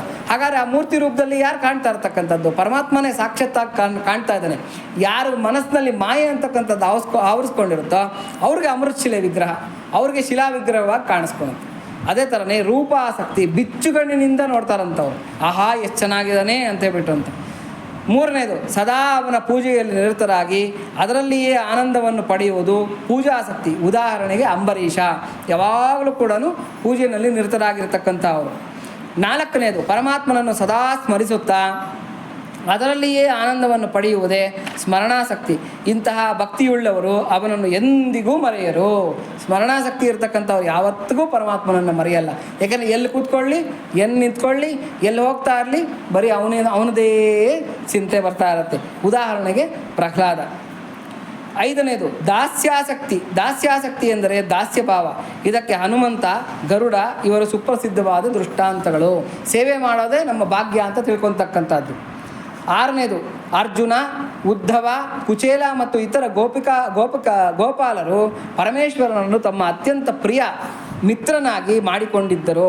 ಅವರದ್ದು ಸಖ್ಯಭಕ್ತಿ. ಸಖ್ಯಭಕ್ತಿ ಅಂದರೆ ಫ್ರೆಂಡ್ ಆಗಿ ನೋಡ್ತಾ ಇರ್ತಕ್ಕಂಥದ್ದು. ಇನ್ನು ಏಳನೇದು, ವಾತ್ಸಲ್ಯಾಸಕ್ತಿ. ಭಗವಂತನನ್ನು ತಮ್ಮ ಮಗುವಾಗಿ ಮಾಡಿಕೊಳ್ಳುವುದು, ಮಗುವಾಗಿ ಭಾವಿಸುವುದು. ದೃಷ್ಟಾಂತ ದಶರಥ, ಕೌಸಲ್ಯರು, ವಸುದೇವ, ದೇವಕಿಯರು, ನಂದ, ಯಶೋದೆಯರು ಪರಮಾತ್ಮನನ್ನು ಪ್ರೀತಿಯಾಗಿ ಮಗು ಥರ ಭಾವಿಸ್ತಕ್ಕಂಥದ್ದು. ಎಂಟನೆಯದು, ಕಾಂತಾಸಕ್ತಿ. ಕಾಂತಾಸಕ್ತಿ ಎಂದರೆ ಪರಮಾತ್ಮನನ್ನು ಪತಿಯಂತೆ ಪ್ರೀತಿಸುವುದು. ಸೀತೆ, ರುಕ್ಮಿಣಿ, ಸತ್ಯಭಾಮ ಮತ್ತು ಇತರ ಗೋಪಿಕಾಸ್ತ್ರೀಯರು ಇದಕ್ಕೆ ದೃಷ್ಟಾಂತವಾಗಿದೆ. ಒಂಬತ್ತನೆಯದು, ಸಂಪೂರ್ಣವಾಗಿ ಆತ್ಮಸಮರ್ಪಣೆಯನ್ನು ಮಾಡಿಕೊಳ್ಳುವುದೇ ಆತ್ಮನಿವೇದನಾಸಕ್ತಿ. ಇದಕ್ಕೆ ಉದಾಹರಣೆ ಬಲಿ ಮತ್ತು ವಿಭೀಷಣ, ಇವರಿಬ್ಬರು ಕೂಡ ಉದಾಹರಣೆ. ಹತ್ತನೆಯದು, ಧ್ಯಾನದಿಂದ ಭಗವಂತನಲ್ಲಿ ಒಂದಾಗುವಂತೆ ಮಾಡುವ ಭಕ್ತಿಯೇ ತನ್ಮಯತಾಸಕ್ತಿ. ಅಲ್ಲಿ ಯಾವಾಗಲೂ ಅವನನ್ನೇ ಧ್ಯಾನ ಮಾಡಿ ಮಾಡಿ ಒಂದಾಗಿಬಿಡೋದು. ಇದಕ್ಕೆ ಸನತ್ಕುಮಾರಾದಿ ಋಷಿಗಳೇ ಇದಕ್ಕೆ ದೃಷ್ಟಾಂತ. 11ನೆಯದು, ಪರಮ ವಿರಹಾಸಕ್ತಿ ಎಂದರೆ ಭಗವಂತನ ಅಗಲುವಿಕೆಯಿಂದ ಆಗುವ ಯಾತನೆ, ವ್ಯಾಕುಲತೆ. ಎಲ್ಲರಲ್ಲೂ ಇರಬಹುದಾದ ಭಕ್ತಿ ಇದು. ತಮ್ಮ ತಮ್ಮ ಭಕ್ತಿಯಲ್ಲಿ ಭಗವಂತನನ್ನು ಕ್ಷಣಕಾಲ ಮರೆತರೂ ಇದು ಉಂಟಾಗುತ್ತದೆ. ಇದು ವಿಶೇಷವಾಗಿ ವ್ರಜಗೋಪಿಕೆಯರಲ್ಲಿತ್ತು. ವಿರಹಾಸಕ್ತಿ ಅಂತಕ್ಕಂಥದ್ದು ಒಂದು ಭಕ್ತಿಯ ಒಂದು ಪರಾಕಾಷ್ಠೆ. ಅಂದರೆ ಪರಮಾತ್ಮನನ್ನು ಒಂದು ಕ್ಷಣಕಾಲ ನೋಡೋದನ್ನು ಬಿಟ್ವಿ ಅಂದರೆ, ಒಂದು ಕ್ಷಣಕಾಲ ಸ್ಮರಿಸೋದನ್ನು ಬಿಟ್ವಿ ಅಂದರೆ, ಫಿಶ್ ಔಟ್ ಆಫ್ ವಾಟರ್ ಅಂತ, ನೀರಿಂದ ಎತ್ತಿ ಹಾಕಿರ್ತಕ್ಕಂಥ ಮೀನು ಹೇಗೆ ಚಡಪಡಿಸುತ್ತೋ, ಹೇಗೆ ಒದ್ದಾಡುತ್ತೋ, ಹಾಗೆ ಪರಮಾತ್ಮನನ್ನು ನಾನು ಅಯ್ಯೋ ಈ ಕ್ಷಣಕಾಲ ಮರೆತು ಬಿಟ್ಟಲ್ಲ ಅಂತ ಚಡಪಡಿಸ್ತಾ ಇರ್ತಕ್ಕಂಥದ್ದೇ ವಿರಹಾಸಕ್ತಿ ಅಂತ. ಯಾವುದರಲ್ಲಿ ಗರುಡ ಪುರಾಣದಲ್ಲಿ ಯಮ ಹೇಳ್ತಾನೆ, ಯಾವ ಕ್ಷಣ ಪರಮಾತ್ಮನ ಸ್ಮರಣೆಯನ್ನು ಮರಿತೀವೋ ಆ ಕ್ಷಣ ಆಪತ್ತು, ಆ ಕ್ಷಣನೇ ಮೃತ್ಯು ಅಂತ ಹೇಳ್ತಾರೆ. ಅಂದರೆ ಮೃತ್ಯುಗೆ ಸಮಾನವಾಗಿರ್ತಕ್ಕಂಥ ವಿಷಪೂರಿತವಾಗಿರ್ತಕ್ಕಂಥ ಕ್ಷಣ ಅದು. ಹಂಗಾಗಿ ಯಾವ ಕ್ಷಣನೂ ಪರಮಾತ್ಮನನ್ನು ಮರಿಬಾರ್ದು ಅಂತ ಇಲ್ಲಿ ನಾವು ತಿಳ್ಕೊಳ್ತಾ ಇರ್ತಕ್ಕಂಥ ಒಂದು ನೀತಿ. ಈಶ್ವರನೇ ನೀಲಾಚಲದಷ್ಟು ಮಸಿಯನ್ನು ಸಮುದ್ರವೆಂಬ ಮಸಿಗುಡಿಕೆಯಲ್ಲಿ ಹಾಕಿ ಕಲ್ಪತರುವಿನ ಕೊಂಬೆಯನ್ನೇ ಲೇಖನಿಯನ್ನಾಗಿ ಮಾಡಿಕೊಂಡು ಭೂಮಿಯನ್ನೇ ಕಾಗದವನ್ನಾಗಿಸಿಕೊಂಡು ಸರಸ್ವತಿಯೇ ಸರ್ವಕಾಲವೂ ಬರೆಯುತ್ತಿದ್ದರೂ ನಿನ್ನ ಗುಣಗಳ ಅಂತ್ಯ ಸೀಮೆಯನ್ನು ತಲುಪಲಾಗುವುದಿಲ್ಲ ಅಂತ ಶಿವಮಹಿಮ್ನ ಸ್ತೋತ್ರ ಹೇಳ್ತಾ ಇದೆ. ಅಂದರೆ ಇಡೀ ಮಂದರ ಪರ್ವತನ್ನೇ ಒಂದು ಮಸಿಯನ್ನಾಗಿ ಮಾಡ್ಕೊಳೋದಂತ, ಸಪ್ತ ಸಾಗರಗಳನ್ನು ನೀರಾಗಿ ಅದರಲ್ಲಿ ಕಲಿಸ್ಬಿಡೋದಂತೆ, ಅದನ್ನು ಇಂಕ್ ಥರ ಮಾಡಿಕೊಂಡು ಕಲ್ಪವೃಕ್ಷವನ್ನೇ ಕಡ್ಡಿ ಥರ ಮಾಡಿಕೊಂಡು ಇಡೀ ಭೂಮಂಡಲನ್ನೇ ಪೇಜ್ ಥರ ಮಾಡಿಕೊಂಡು ಪರಮಾತ್ಮನ ಸಂಕೀರ್ತನೆಯನ್ನು ಅಂದರೆ ಅವನ ಮಹಿಮೆಯನ್ನು ಬರೆದ್ರೂ ಕೂಡ ಅದು ಅಂತ್ಯ ಆಗೋದಿಲ್ಲ. ಯಾಕೆಂದರೆ ಅವನು ಯಾರು? ಅನಂತ. ಅನಂತನ ಮಹಿಮೆ ಅನಂತ, ಅನಂತನ ಗುಣಗಳು ಅನಂತ. ಹಾಗಾಗಿ ಅನಂತನ ಆ ಮಹಿಮೆಯನ್ನು ನಾವು ಬರೆಯೋದಕ್ಕೆ ಆಗೋದಿಲ್ಲ. ಅಂತಹ ಅನಂತ ಮಹಿಮೆಯುಳ್ಳವನು ಪರಮಾತ್ಮ ಅಂತಕ್ಕಂಥದ್ದು ಶಾಸ್ತ್ರವಾಕ್ಯ. ಉತ್ತಮ ಶ್ಲೋಕನಾದ ಭಗವಂತನ ಗುಣ ಕಥನವು ಆಸೆಗಳೆಲ್ಲವನ್ನು ತೊರೆದು ಮುಕ್ತರಿಂದಲೂ ಹೊಗಳಲ್ಪಡುತ್ತಿದೆ. ಸಂಸಾರವೆಂಬ ರೋಗಕ್ಕೆ ಔಷಧವೆನಿಸಿದೆ. ಕಿವಿಗಳಿಗೂ ಮನಸ್ಸಿಗೂ ಆನಂದದಾಯಕವಾಗಿದೆ. ಇಂತಹ ಗುಣಕಥನದಿಂದ ಕಟುಕನೊಬ್ಬನನ್ನು ಬಿಟ್ಟರೆ ಯಾವ ಮನುಷ್ಯನಿಗೆ ತಾನೇ ಬೇಸರವಾದೀತು. ಪರಮಾತ್ಮನ ಕುರಿತು ಹೇಳ್ತಾ ಇರುವಾಗ, ಪರಮಾತ್ಮನ ಕುರಿತು ಕೀರ್ತನ ನಡೀತಾ ಇರಬೇಕಾಗಿದ್ದರೆ ಕಟುಕನೊಬ್ಬನ ಮನಸ್ಸು ಅಂದರೆ ಅವನ ಹೃದಯ ಕಲ್ಲಿನಿಂದನೋ ಕಬ್ಬಿಣದಿಂದನೋ ಮಾಡಿರ್ಬೇಕಷ್ಟೇ.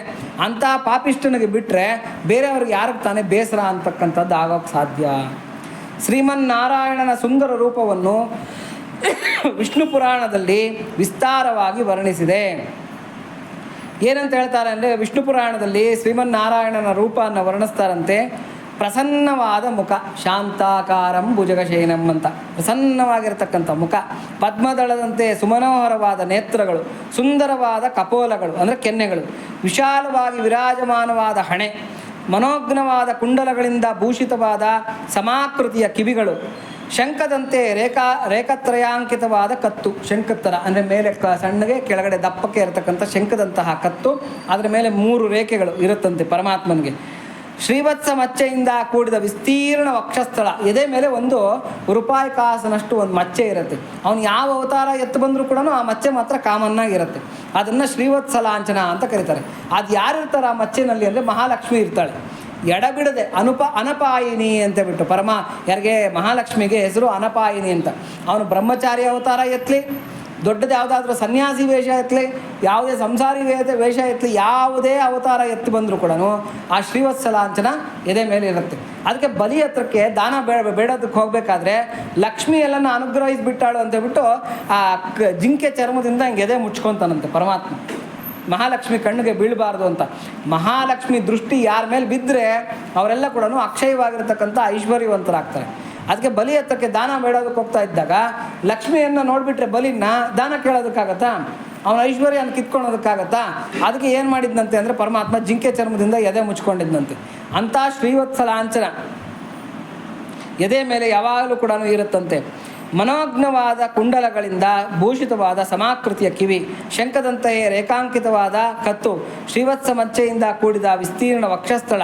ಇಂತಹ ಶ್ರೀಹರಿಯ ಮೂರ್ತ ರೂಪವನ್ನು ಧ್ಯಾನಿಸಬೇಕು. ಸದಾಕಾಲ ಚಿಂತನೆಯನ್ನು ಮಾಡ್ತಾ ಇರಬೇಕು. ಭಾಗವತದಲ್ಲಿ ಸ್ವಯಂ ಕೃಷ್ಣನೇ ಹೇಳಿರುವ ಧ್ಯಾನ ಯೋಗ್ಯವಾದ ರೂಪ ಹೀಗಿದೆ. ಭಾಗವತದಲ್ಲಿ ಉದ್ಧವನಿಗೆ ಶ್ರೀಕೃಷ್ಣ ಪರಮಾತ್ಮನೇ ಧ್ಯಾನ ಮೂರ್ತಿಯನ್ನು ಕೊಡ್ತಾನೆ, ಈ ಥರ ಧ್ಯಾನ ಮಾಡಬೇಕು ಅಂತ. ಕಾಯಿಸಿದ ಬಂಗಾರದಂತೆ ಹೊಂಬಣ್ಣದವನು, ಶಂಖ ಚಕ್ರ ಗದೆ ಕಮಲಗಳಿಂದ ಭೂಷಿತವಾದ ಚತುರ್ಭುಜವುಳ್ಳವನು, ಶಾಂತನು, ತಾವರೆಯ ಕೇಸರದಂತೆ ಪೀತವಾದ ವಸ್ತ್ರವುಳ್ಳವನು. ತಾವರೆ ಇದರಲ್ಲಿ ಹೂವಿನಲ್ಲಿ ಕೇಸರಗಳಿರುತ್ತೆ. ಆ ಕೇಸರದ ಬಣ್ಣ ಹೆಂಗಿರುತ್ತೋ ಯೆಲ್ಲೋಯಿಶ್ ಆಗಿ, ಆ ಥರ ಯೆಲ್ಲೋ ಕಲರ್ ಆಗಿರತಕ್ಕಂಥ ರೇಷ್ಮೆಯ ವಸ್ತ್ರವನ್ನು ಹುಟ್ಟಿರ್ತಕ್ಕಂಥವನು. ಕಿರೀಟ, ಕಂಕಣ, ಕಟಿಸೂತ್ರ, ಭುಜಕೀರ್ತಿಗಳಿಂದ ಶೋಭಿತನು, ವಕ್ಷಸ್ಥಳದಲ್ಲಿ ಶ್ರೀವತ್ಸ ಚಿಹ್ನಾಂಕಿತನು ಅಂದರೆ ಆ ಮಚ್ಚೆ ಇರ್ತಕ್ಕಂಥವನು, ಕೌಸ್ತುಭಧಾರಿಯು ವನಮಾಲಿಯು ಆದ ನನ್ನ ರೂಪವನ್ನು ಧ್ಯಾನಿಸಬೇಕು, ಸದಾಕಾಲ ಧ್ಯಾನಿಸಬೇಕು ಉದ್ಧವ ಅಂತ ಹೇಳ್ತಾನಂತೆ. ಇವೆಲ್ಲ ಕೂಡ ಶಾಸ್ತ್ರ ವಾಕ್ಯಗಳನ್ನು ಕೊಡ್ತಾ ಇದ್ದಾರೆ. ಅಂದರೆ ಈ 11 ಅವಸ್ಥೆಗಳಿಗೆ ಶಾಸ್ತ್ರದ ಒಂದು ಉದಾಹರಣೆಗಳನ್ನು ಕೊಡ್ತಾ ಇದ್ದಾರೆ ಇಲ್ಲಿ. ಭಗವಂತನೂ ಕೂಡ ಭಗವದ್ಗೀತೆಯಲ್ಲಿ ಭಕ್ತಿಯಿಂದ ಮಾಡಿದ ಪೂಜೆಯನ್ನು ಅದೆಷ್ಟೇ ಸರಳವಾಗಿರಲಿ ತಾನು ಸ್ವೀಕರಿಸುವುದಾಗಿ ಹೇಳಿರುತ್ತಾನೆ.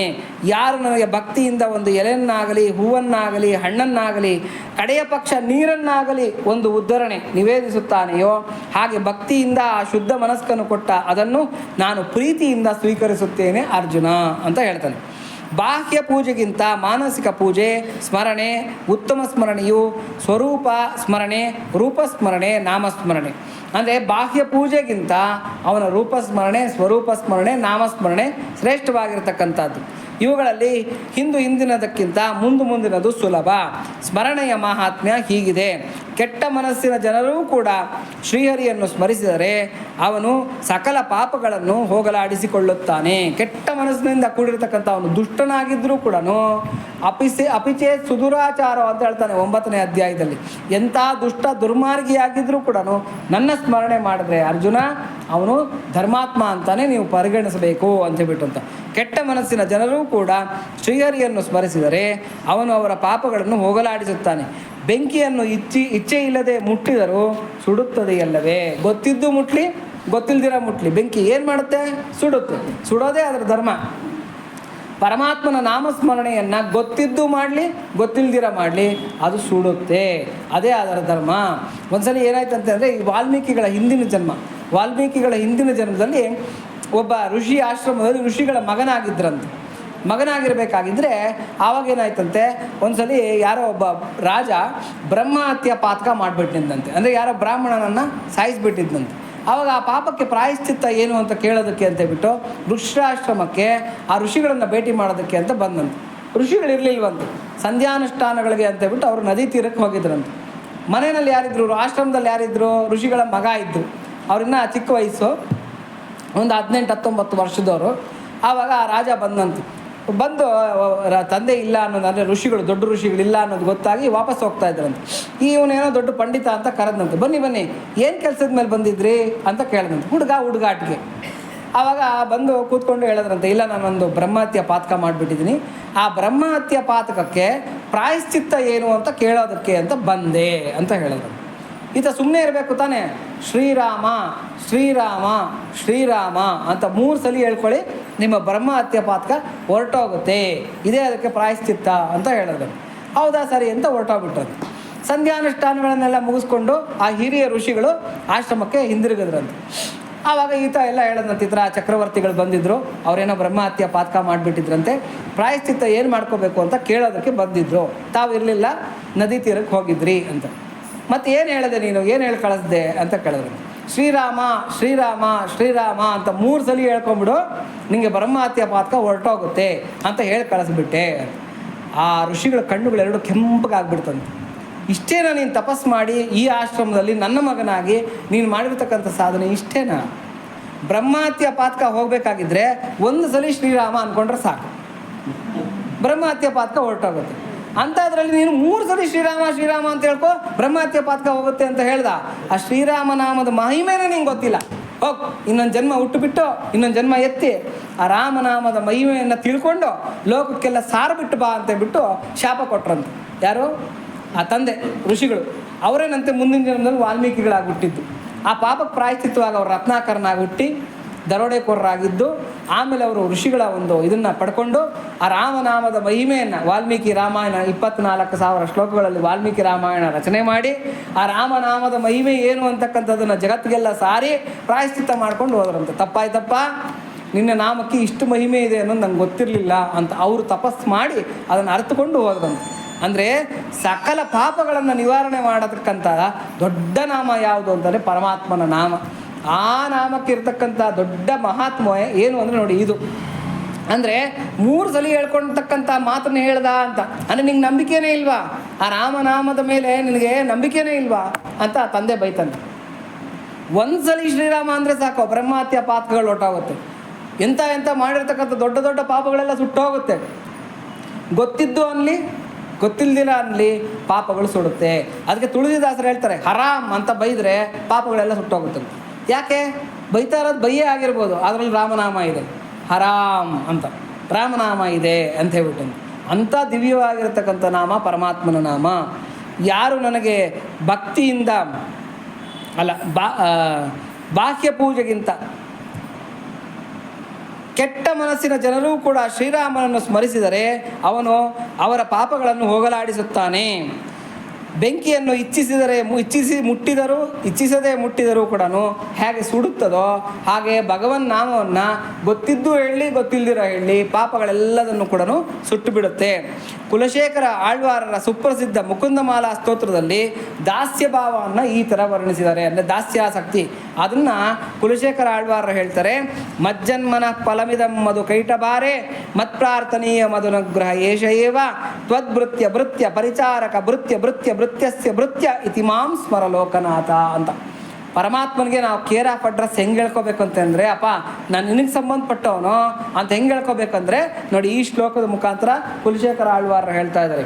ಎಲೈ ಮಧುಕೈಟಬ ಸಂಹಾರ ಕರ್ತೃವಾದ ಹೇ ಪರಮಾತ್ಮನೇ, ನನ್ನ ಜನ್ಮಕ್ಕೆ ಇದೊಂದೇ ಫಲವನ್ನು ಕೊಡು. ಅಪ್ಪ ನನ್ನ ಜನ್ಮ ಸಾರ್ಥಕ ಆಗಬೇಕು ಅಂತಂದರೆ ಇದೊಂದು ಫಲನ ಕೊಟ್ಬಿಡು ಸಾಕು. ಅದೇನು ಅಂದರೆ, ನಾನು ಕೇಳಿಕೊಳ್ಳುವ ಒಂದೇ ಒಂದು ವರ ಏನೆಂದರೆ, ನಿನ್ನ ಅನುಗ್ರಹವಿಷ್ಟೇ, ನಿನ್ನ ಭೃತ್ಯನ ಪರಿಚಾರಕನ ಸೇವಕನ ದಾಸನ ದಾಸ ನಾನು ಎಂದು ನೀನು ಸ್ಮರಿಸಿಬಿಡು ಸಾಕು. ನನ್ನನ್ನು ನೀನೇನು ತುಂಬ ದೊಡ್ಡ ಭಕ್ತ ಅಂತೇಳ್ಬಿಟ್ಟು ನನ್ನನ್ನೇನು ಟ್ರೀಟ್ ಮಾಡಬೇಕಾದ್ದಿಲ್ಲ. ನಿನ್ನ ದಾಸರ ಮನೆಯ ದಾಸ ಅಂತ ಹೇಳ್ತಾರೆ ಕನಕದಾಸರು. ನಿನ್ನ ದಾಸರ ಮನೆ ಇದ್ದಾರಲ್ಲ, ಅಂದರೆ ನಿನ್ನ ಭಕ್ತರಿದ್ದಾರಲ್ಲ, ಆ ಭಕ್ತರ ದಾಸರ ಮನೆಯ ದಾಸಾನುದಾಸ, ಕಡೇ ದಾಸ ಅಂತ ಬಿಟ್ಟು ನನ್ನನ್ನು ನೀನು ಟ್ರೀಟ್ ಮಾಡಿಬಿಟ್ರೆ ಸಾಕು ಅಂತ ಹೇಳ್ತಾರೆ. ಅದಕ್ಕೆ ಕೇಶವನೊಲುಮೆಯು ಆಗುವ ತನಕ ಹರಿದಾಸರೊಳಿ ಇರೋತಿರು ಎಲೆಮನವೇ ಅಂತಬಿಟ್ಟು ಭಗವದ್ಭಕ್ತರು ಅಂದರೆ ಇಷ್ಟು ಬೆಲೆ ಕೊಡ್ತಾನೆ ಪರಮಾತ್ಮ. ಭಗವದ್ಭಕ್ತರ ಸಂಘದಲ್ಲಿ ಇದ್ದೀವಿ ಅಂತಂದರೆ ನಾವು ಗೆದ್ವಿ ಅಂತಲೇ ಅರ್ಥ, ಈ ಜನ್ಮ ಸಾರ್ಥಕ ಆಯಿತು ಅಂತಲೇ ಅರ್ಥ. ಸಖ್ಯಭಾವಕ್ಕೆ ಅರ್ಜುನನ ದೃಷ್ಟಾಂತ ಪ್ರಸಿದ್ಧ. ವಿಶ್ವರೂಪ ದರ್ಶನ ಮಾಡಿದಾಗ ಹೇಳುತ್ತಾನೆ, ಸಖೇತಿ ಮತ್ವ ಪ್ರಸಭಂ ಯದುಕ್ತಂ, ಹೇ ಕೃಷ್ಣ ಹೇ ಯಾದವ ಹೇ ಸಖೇತಿ ಅಜಾನತ ಮಹಿಮಾನಂ ತವೇದಂ ಮಯಾ ಪ್ರಮಾದಾತ್ ಪ್ರಣಯೇನ ವಾಪಿ ಯಚ್ಛಾಪಹಾಸಾರ್ಥ ಮಸತ್ಕೃತೋಸಿ ವಿಹಾರ ಶಯ್ಯಾಸನ ಭೋಜನೇಶು ಏಕೋತವಾಪ್ಯಚ್ಯುತ ತತ್ಸಮಕ್ಷಂ ತಚ್ಛಾಮಯೇ ತ್ವಾಮಹಮಪ್ರಮೇಯಂ ಅಂತ ಹೇಳ್ತಾನಂತೆ. ಅಂದರೆ ಎಲೈ ಅಚ್ಯುತ, ನಿನ್ನ ಮಹಿಮೆಯನ್ನು ಮತ್ತು ಈ ವಿಶ್ವರೂಪವನ್ನು ಅರಿಯದೆ ನೀನು ನನ್ನ ಸ್ನೇಹಿತನೆಂದು ತಿಳಿದು ಪ್ರಮಾದದಿಂದಾಗಲಿ ಪ್ರಣಯದಿಂದಾಗಲಿ ಹೇ ಕೃಷ್ಣ ಹೇ ಯಾದವ ಹೇ ಸಖ ಎಂದು ಯಾವುದನ್ನು ದಿಟ್ಟತನದಿಂದ ಹೇಳಿದೆನೋ ಮತ್ತು ವಿಹಾರ ಶಯನ ಭೋಜನ ಆಸನ ಇವುಗಳಲ್ಲಿ ನಿನ್ನೊಬ್ಬನೇ ಇರುವಾಗ ಅಥವಾ ಇತರರ ಎದುರಿಗೆ ಪರಿಹಾಸಕ್ಕಾಗಿ ಯಾವ ರೀತಿ ಅವಮರ್ಯಾದೆಯನ್ನು ಮಾಡಿದೆನೋ ಅವೆಲ್ಲವನ್ನು ಕ್ಷಮಿಸಬೇಕೆಂದು ಅಪ್ರಮೇಯನಾದ ನಿನ್ನನ್ನು ಬೇಡಿಕೊಳ್ಳುತ್ತೇನೆ ಅಂತ ಕೇಳ್ತಾನೆ. ಅಂದರೆ ಆ ಸಖತ್ವ, ಅಂದರೆ ಆ ಫ್ರೆಂಡ್ಶಿಪ್ ಇದ್ದಾಗ ಏಕವಚನದಲ್ಲಿ ಮಾತಾಡ್ತಕ್ಕಂಥದ್ದು ಎಲ್ಲ ಒಂಥರ ಸಲಿಗೆಯಿಂದ ಮಾತಾಡ್ತಕ್ಕಂಥದ್ದು ಇದು ಸಹಜವಾಗಿರುತ್ತೆ ಅಂತ. ಮಗನು ಎದುರಿದ್ದನ್ನು ಕಂಡು ಪುತ್ರ ವತ್ಸಲೆಯಾದ ಯಶೋದೆಯು ಕೋಲನ್ನು ಬಿಸಿಟು ಬಿಟ್ಟಳು. ಆಮೇಲೆ ಅವನನ್ನು ಕಟ್ಟಿ ಹಾಕಲು ಬಯಸಿದಳು. ಕೃಷ್ಣನ ಸಾಮರ್ಥ್ಯವು ಅವಳಿಗೇನು ಗೊತ್ತು. ಇದು ಭಾಗವತ ಶ್ಲೋಕನ ಉದಾಹರಿಸ್ತಾ ಇದ್ದಾರೆ. ಅಂದರೆ ಮಗ ಅಂತ ತಿಳ್ಕೊಂಡಾಗ ಪರಮಾತ್ಮ ಅಂತ ಯಾರು ನೋಡಲ್ವಂತೆ, ಅದು ಮಗು ಅಷ್ಟೇ. ಕಟ್ಗೆ ತೊಗೊಂಡು ಹೊಡಿಯೋಕೆ ಹೋಗಿದ್ಲಂತೆ ಯಾರು, ಯಶೋಧಾದೇವಿ. ಅವನು ಮುದ್ದಾದ ಮುಖಾನ ನೋಡಿಬಿಟ್ಟು ಯಶೋಧಾದೇವಿಗೆ ಅನ್ನಿಸ್ತಂತೆ ಇವನನ್ನು ಹೊಡಿಬಾರ್ದು, ಕಟ್ಟಾಕಬೇಕು ಅಂತ ಅನ್ನಿಸ್ತಂತೆ. ಆಮೇಲೆ ಹೇಳ್ತಾಳಂತೆ, ಓ ಕೃಷ್ಣ ಅರವಿಂದ ನೇತ್ರ, ಬಾ ಮಗು, ಎದೆಯ ಹಾಲನ್ನು ಕುಡಿ, ಆಟ ಸಾಕು, ನಿನಗೆ ಹಸಿವಾಗಿದೆ, ಆಡಿ ದಣಿದಿದ್ದೀಯ ಮಗು ಶ್ರೀಕೃಷ್ಣನ ಈ ಥರ ಹೇಳ್ತಾಳಂತೆ. ಅಂದರೆ ಫಸ್ಟು ಕಟ್ಟಾಕಬೇಕು, ಹೊಡಿಬೇಕು ಅನ್ಕೊತಾಳಂತೆ, ಆಮೇಲೆ ಕಟ್ಟಾಕಬೇಕು ಅನ್ಕೊತಾಳಂತೆ, ಆಮೇಲೆ ಬಾ ಕಂದ ಹಾಲು ಕುಡಿ ಅಂತಕ್ಕಂಥ ಮುದ್ದನ್ನೆಲ್ಲ ಮಾಡ್ತಾಳಂತೆ. ಅಂದರೆ ಇದು ವಾತ್ಸಲ್ಯ ಭಾವವನ್ನು ಹೇಳ್ತಾ ಇದ್ದಾರೆ. ಶ್ರೀಕೃಷ್ಣನ ಅಷ್ಟಮಹಿಷಿಯರು ದ್ರೌಪದಿಗೆ ತಮ್ಮ ವಿವಾಹ ವೃತ್ತಾಂತವನ್ನು ಹೇಳುವಾಗ ಅದರಲ್ಲಿ ವ್ಯಕ್ತವಾಗಿರುವ ಕಾಂತಾಸಕ್ತಿಯ ಶ್ಲೋಕಗಳು ಹೀಗಿದೆ. ದ್ರೌಪದಿ, ನಾವು ನಿಜವಾಗಿಯೂ ಪೂರ್ವಜನ್ಮಗಳಲ್ಲಿ ಸರ್ವಸಂಗ ಪರಿತ್ಯಾಗ ಮಾಡಿ ಆಚರಿಸಿದ ತಪಸ್ಸಿನ ಮಹಿಮೆಯಿಂದ ಆತ್ಮಾರಾಮನಾದ ಮಹಾತ್ಮನಾದ ಈ ಶ್ರೀಕೃಷ್ಣನ ಗೃಹದಾಸಿಯರಾಗಿದ್ದೇವೆ. ನಾವಿವತ್ತು ಹೆಂಡ್ತಿರಾಗಿದ್ದೀವಿ ಶ್ರೀಕೃಷ್ಣನಿಗೆ ಅಂತಂದರೆ ಇದು ಕೋಟಿ ಜನ್ಮದ ತಪಸ್ಸಿನ ಫಲ. ನಾವು ಮಾಡಿರ್ತಕ್ಕಂಥ ತಪಸ್ಸಿನ ಫಲದಿಂದ ಇವತ್ತು ಅವ್ರ ಮನೆಯಲ್ಲಿ ನಾನು ದಾಸ್ಯ ಭಾವವನ್ನು ಮಾಡ್ತಾಯಿದ್ದೀನಿ, ಅಂದರೆ ಮನೆ ಕೃತ್ಯಗಳನ್ನೆಲ್ಲ ಮಾಡಿಕೊಂಡು ಇದ್ದೀವಿ ಅಂತಕ್ಕಂಥ ಮಾತನ್ನು ಹೇಳ್ತಾರಂತೆ. ಎಲೈ ಸಾಧ್ವಿ, ನಮಗೆ ಸಾಮ್ರಾಜ್ಯವೂ ಬೇಡ, ಸ್ವರಾಜ್ಯವೂ ಬೇಡ, ತ್ರಿಲೋಕ ಪದವಿಯಾಗಲಿ, ಅಷ್ಟಸಿದ್ಧಿಗಳಾಗಲಿ, ಬ್ರಹ್ಮ ಪದವಿಯಾಗಲಿ, ಕಡೆಗೆ ಮೋಕ್ಷವೂ ಸಹ ಯಾವುದೂ ಬೇಡ. ಶ್ರೀಕೃಷ್ಣನ ಪಾದ ಧೂಳಿಯನ್ನು ಸದಾ ತಲೆಯಲ್ಲಿ ಧರಿಸಿರಬೇಕೆಂದು ಹಂಬಲಿಸುತ್ತೇವೆ. ಇದು ದ್ರೌಪದಿಗೆ ಗೋಪಿಕಾಸ್ತ್ರೀಯರು ಅಂದರೆ ಶ್ರೀಕೃಷ್ಣನ ಪಟ್ಟಮಹಿಷಿಯರು ಹೇಳ್ತಾ ಇರತಕ್ಕಂಥ ಮಾತು. ಮಹಾಭಾರತ ಯುದ್ಧದಲ್ಲಿ ತನ್ನನ್ನು ಚಕ್ರಾಯುಧದಿಂದ ಸಂಹರಿಸಲು ಬಂದ ಶ್ರೀಕೃಷ್ಣನಿಗೆ ಭೀಷ್ಮ ಶರಣಾಗತಿ ಮಾಡಿ ಆತ್ಮನಿವೇದನೆಯನ್ನು ಮಾಡಿಕೊಂಡ ರೀತಿ ಹೀಗಿದೆ. ದೇವೇಶನೇ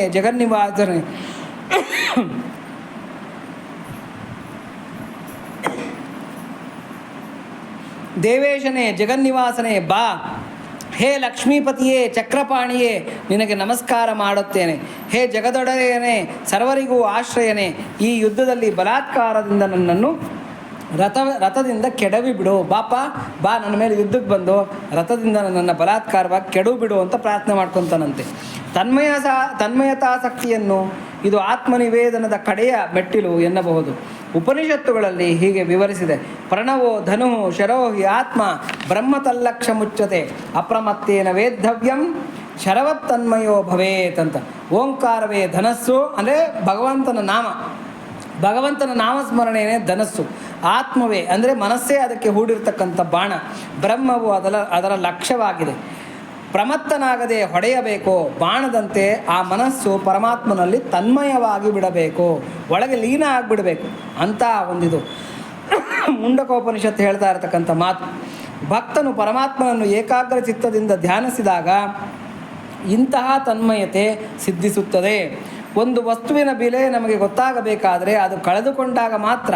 ಪರಮಾತ್ಮನನ್ನು ಕಳೆದುಕೊಂಡಾಗ ಎಂದರೆ ಹೃದಯದಿಂದ ಅವನ ಸ್ಮರಣೆ ಮಾಯವಾದಾಗ, ಭಕ್ತನು ಅವನನ್ನು ಮರೆತಾಗ ಉಂಟಾಗುವ ವಿರಹ ವೇದನೆಯೇ ಪರಮ ವಿರಹಾಸಕ್ತಿ. ಚಡಪಡಿಸ್ತಾನೆ ಭಕ್ತ, ಚಡಪಡಿಸ್ತಾನೆ. ಅಯ್ಯೋ ನಾನು ಸ್ಮರಣೆಯನ್ನು ಬಿಟ್ಬಿಟ್ನಲ್ಲ, ಅವನನ್ನು ಮರೆತು ಬಿಟ್ನಲ್ಲ ಅಂತ ಬಿಟ್ಟು ಚಡಪಡಿಸ್ತಾನೆ, ಕಣ್ಣೀರಿಡ್ತಾನೆ, ತುಂಬ ದುಃಖ ಪಡ್ತಾನೆ. ಇದನ್ನು ವ್ರಜಗೋಪಿಕೆಯರ ದೃಷ್ಟಾಂತದಲ್ಲಿ ವಿವರಿಸಿದೆ. ಆದರೆ ಇದು ಎಲ್ಲ ರೀತಿಯ ಭಕ್ತರಿಗೂ ಅನುಭವಕ್ಕೆ ಬರಬಹುದು. ಗೋಪಿಕೆಯರ ವಿರಹಗೀತೆಯಿಂದ ಆಯ್ದ ಒಂದು ಶ್ಲೋಕ ಹೀಗಿದೆ. ಹಾ ನಾಥ, ಗೋಪಿಕಾಸ್ತ್ರೀಯರು ವಿರಹದಲ್ಲಿ ಹೇಳ್ತಾ ಇರ್ತಕ್ಕಂಥ ಮಾತು. ಹಾ ನಾಥ, ಹಾ ರಮಣ, ಹಾ ಪ್ರಿಯತಮ ಎಲ್ಲಿರುವೆ, ಮಹಾಬಾಹುವೇ ಎಲ್ಲಿರುವೆ, ದೀನಳಾದ ನಿನ್ನ ದಾಸಿಗೆ ಓ ಮಿತ್ರನೇ, ಹಾ ಸಖನೇ, ಹೇ ಶ್ರೀಕೃಷ್ಣನೇ ದರ್ಶನವನ್ನು ಕರುಣಿಸು ಬಾ ಅಂತ ಕೇಳ್ತಾ ಇರ್ತಕ್ಕಂಥ ಇದು ಭಾಗವತದ ಶ್ಲೋಕ. ಶಾಂಡಿಲ್ಯ ಭಕ್ತಿ ಸೂತ್ರದಲ್ಲಿ ನಾರದ ಸೂತ್ರಕ್ಕೆ ಸದೃಶವಾದ ಸೂತ್ರ ಹೊಂದಿರುತ್ತದೆ. ಸಮ್ಮಾನ, ಬಹುಮಾನ, ಪ್ರೀತಿ, ವಿರಹ, ಇತರ ವಿಚಿಕಿತ್ಸೆ, ಮಹಿಮಖ್ಯಾತಿ, ಪರಮೇಶ್ವರನಿಗಾಗಿ ಪ್ರಾಣಧಾರಣೆ, ಅವನಿಗೆ ಸೇರಿರುವುದೆಂಬ ಭಾವನೆ, ಎಲ್ಲವೂ ಅವನೇ ಎಂಬ ಭಾವನೆ, ಪ್ರತಿಕೂಲವಾಗಿ ಹೋಗದಿರುವುದು, ಇವೇ ಮೊದಲಾದವು ಭಕ್ತಿಯ ಲಕ್ಷಣಗಳು ಅಂತ ಬಿಟ್ಟು ಶಾಂಡಿಲ್ಯ ಭಕ್ತಿ ಸೂತ್ರದಲ್ಲಿ ಹೇಳ್ತಾರಂತೆ.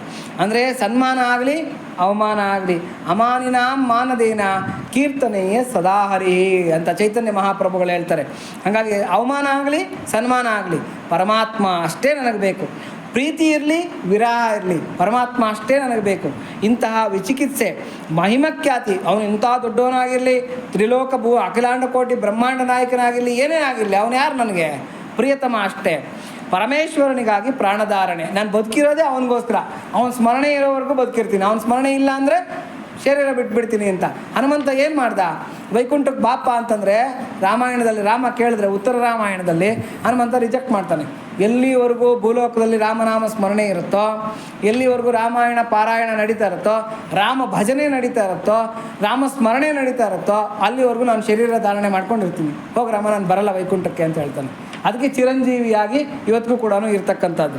ಹಾಗಾಗಿ ಪರಮೇಶ್ವರನಿಗಾಗಿ ಪ್ರಾಣಧಾರಣೆ, ಅವನಿಗೆ ಸೇರಿರುವರೆಂಬ ಭಾವನೆ. ನಾನು ಯಾರಿಗೆ ಸಂಬಂಧಪಟ್ಟವನು? ಕಾಲ ಎಗರಾಕ್ಬೇಕಾದ್ರೆ ನಾವೇನು ಹೇಳ್ಕೊಬೇಕು? ನಾನು ಭಗವಂತನಿಗೆ ಸಂಬಂಧಪಟ್ಟವನು ಅಂತ ಹೇಳ್ಬಿಟ್ಟು ಅಂತ ಏನೋ ಚಾಲದ ಮಾ ಜನ್ಮಮು, ಅನ್ನಮಯ್ಯ ಹೇಳ್ತಾ ಇರ್ತಕ್ಕಂಥದ್ದು. ಚಾಲದ ಮಾ ಜನ್ಮಮು ನೀ ಪಾಲಿಂಟಿ ವಾರಮೈ ಬದುಕಗಾಗಲಿಗೆ ಚಾಲದ ಮಾ ಜನ್ಮಮು. ನನ್ನ ಜನ್ಮ ಸಾರ್ಥಕತೆ ಏನು ಅಂತಂದರೆ ನಿನಗೆ ಸಂಬಂಧಪಟ್ಟವನು ಅಂತಕ್ಕಂಥ ಒಂದು ಹೆಸರು ಇಟ್ಕೊಂಡು ಬದುಕ್ಬಿಡ್ತೀನಿ, ನನ್ನ ಜೀವನ ಎಲ್ಲ ಹೋಗು ಅಂತ ಹೇಳ್ತಾನೆ ಹನುಮಾಚಾರ್ಯರು. ಹಾಗಾಗಿ ಸಾಕಪ್ಪ, ನನ್ನ ಜೀವನ ಸಾರ್ಥಕ ಆಗಿಬಿಡುತ್ತೆ, ನಿನಗೆ ಸಂಬಂಧಪಟ್ಟವನು ನಾನು, ಎಲ್ಲವೂ ಅವನೇ ಎಂಬ ಭಾವನೆ, ಎಲ್ಲ ಕೂಡ ಪರಮಾತ್ಮನೇ ಅಂತಕ್ಕಂಥ ಭಾವನೆ. ಪ್ರತಿಕೂಲವಾಗಿ ಹೋಗದಿರುವುದು, ಯಾವುದು ಭಕ್ತಿಗೆ ಪ್ರತಿಕೂಲವಾಗಿದೆಯೋ, ಯಾವುದು ಭಗವಂತನ ಒಂದು ಇದಕ್ಕೆ ಸಾಕ್ಷಾತ್ಕಾರಕ್ಕೆ ವಿರುದ್ಧವಾಗಿದೆಯೋ ಆ ದಾರಿಯನ್ನು ತುಳಿದೇ ಇರತಕ್ಕಂಥದ್ದು. ಇವೇ ಮೊದಲಾದವು ಭಕ್ತಿಯ ಲಕ್ಷಣಗಳು ಅಂತ ಶಾಂಡಿಲ್ಯರು ಹೇಳ್ತಾರಂತೆ. ಅಂದರೆ ವಿವಿಧ ಭಕ್ತರ ಭಕ್ತಿಯ ವೈಶಿಷ್ಟ್ಯವನ್ನು ವಿವರಿಸುವ ಜನಪ್ರಿಯ ಶ್ಲೋಕ ಬಂದಿದೆ. ಪರೀಕ್ಷಿತನು ಶ್ರೀಕೃಷ್ಣನ ಶ್ರವಣದಲ್ಲಿ ನಿರತನಾಗಿದ್ದನು. ಅಂದರೆ ಯಾವ ರೀತಿಯಲ್ಲಿ ಹೋದರೂ ಕೂಡ ಪರಮಾತ್ಮನ ಸಾಕ್ಷಾತ್ಕಾರ ಆಗುತ್ತೆ ಅನ್ನೋದಕ್ಕೆ ಪರೀಕ್ಷಿತ ಮಹಾರಾಜ ಶ್ರೀಕೃಷ್ಣನ ಶ್ರವಣ ಮಾಡ್ತಾ ಇದ್ದ. ಶುಕ ಮಹರ್ಷಿ ಪರಮಾತ್ಮನ ಕೀರ್ತನೆ ಮಾಡ್ತಾ ಇದ್ದ. ಪ್ರಹ್ಲಾದ ಪರಮಾತ್ಮನ ಸ್ಮರಣೆ ಮಾಡ್ತಾ ಇದ್ದ. ಲಕ್ಷ್ಮೀದೇವಿ ಪರಮಾತ್ಮನ ಪಾದ ಸೇವಾ ನಿರತಳು. ಋತು ಮಹಾರಾಜನು ಪೂಜೆಯಲ್ಲಿ ನಿರತನಾಗಿದ್ದ. ಅಕ್ರೂರನು ನಮಸ್ಕಾರ ಮಾಡುತ್ತಿದ್ದ. ಹನುಮಂತನು ದಾಸ್ಯದಲ್ಲಿ ಸಾರ್ಥಕತೆಯನ್ನು ಹೊಂದಿದ. ಅರ್ಜುನನು ಸಖ್ಯದಲ್ಲಿಯೂ ತನ್ನ ಸರ್ವಸ್ವವನ್ನು ಸಮರ್ಪಿಸುವುದರಲ್ಲಿ ಬಲಿಚಕ್ರವರ್ತಿಯು ನಿರತರಾಗಿದ್ದರು. ಆದರೆ ಕೈವಲ್ಯ, ಮೋಕ್ಷ ಇವರೆಲ್ಲರಿಗೂ ಸಮಾನವಾಗಿ ದೊರಕಿತು. ಕೈವಲ್ಯ ಅಂತಕ್ಕಂಥದ್ದು ಇವರೆಲ್ಲರಿಗೂ ಕೂಡ ಸಮಾನವಾಗಿತ್ತು. ಹಾಗಾಗಿ ಯಾವುದೋ ಒಂದು ದಾರಿ ನಾವು ಹುಡುಕೋಬೇಕು, ಯಾವುದಾದ್ರೂ ಒಂದು ಮಾರ್ಗದಲ್ಲಿ ನಾವು ಹೋಗಬೇಕು ಅಂತ ಹೇಳ್ಬಿಟ್ಟು ಅಂತ. ಇಲ್ಲಿಗೆ ನಾರದ ಭಕ್ತಿ ಸೂತ್ರದಲ್ಲಿ 82ನೇ ಸೂತ್ರ ಮುಗಿಯುತ್ತೆ. ಇನ್ನು 83 ಮತ್ತು 84ನೇ ಇನ್ನು 2 ಸೂತ್ರಗಳು ಮಾತ್ರ ಇರುತ್ತೆ. ಬಹುಶಃ ಮುಂದಿನ ಒಂದು ಪ್ರವಚನದಲ್ಲಿ ನಾರದ ಭಕ್ತಿ ಸೂತ್ರ ಸಂಪನ್ನಗೊಳ್ಳುತ್ತೆ. ಇಷ್ಟಕ್ಕೆ ಇವತ್ತಿಗೆ ಈ ಪ್ರವಚನವನ್ನು ಮುಗಿಸೋಣ. 8 ಗಂಟೆ ಆಗ್ತದೆ. ಇವತ್ತಿನ ಒಂದು ಪ್ರಸಾದ ಸೇವೆಯನ್ನು ನಮ್ಮ ಅಶ್ವತ್ಥೇಶ ಶ್ರೇಷ್ಠಿಗಳು ಮಾಡಿರ್ತಾರೆ.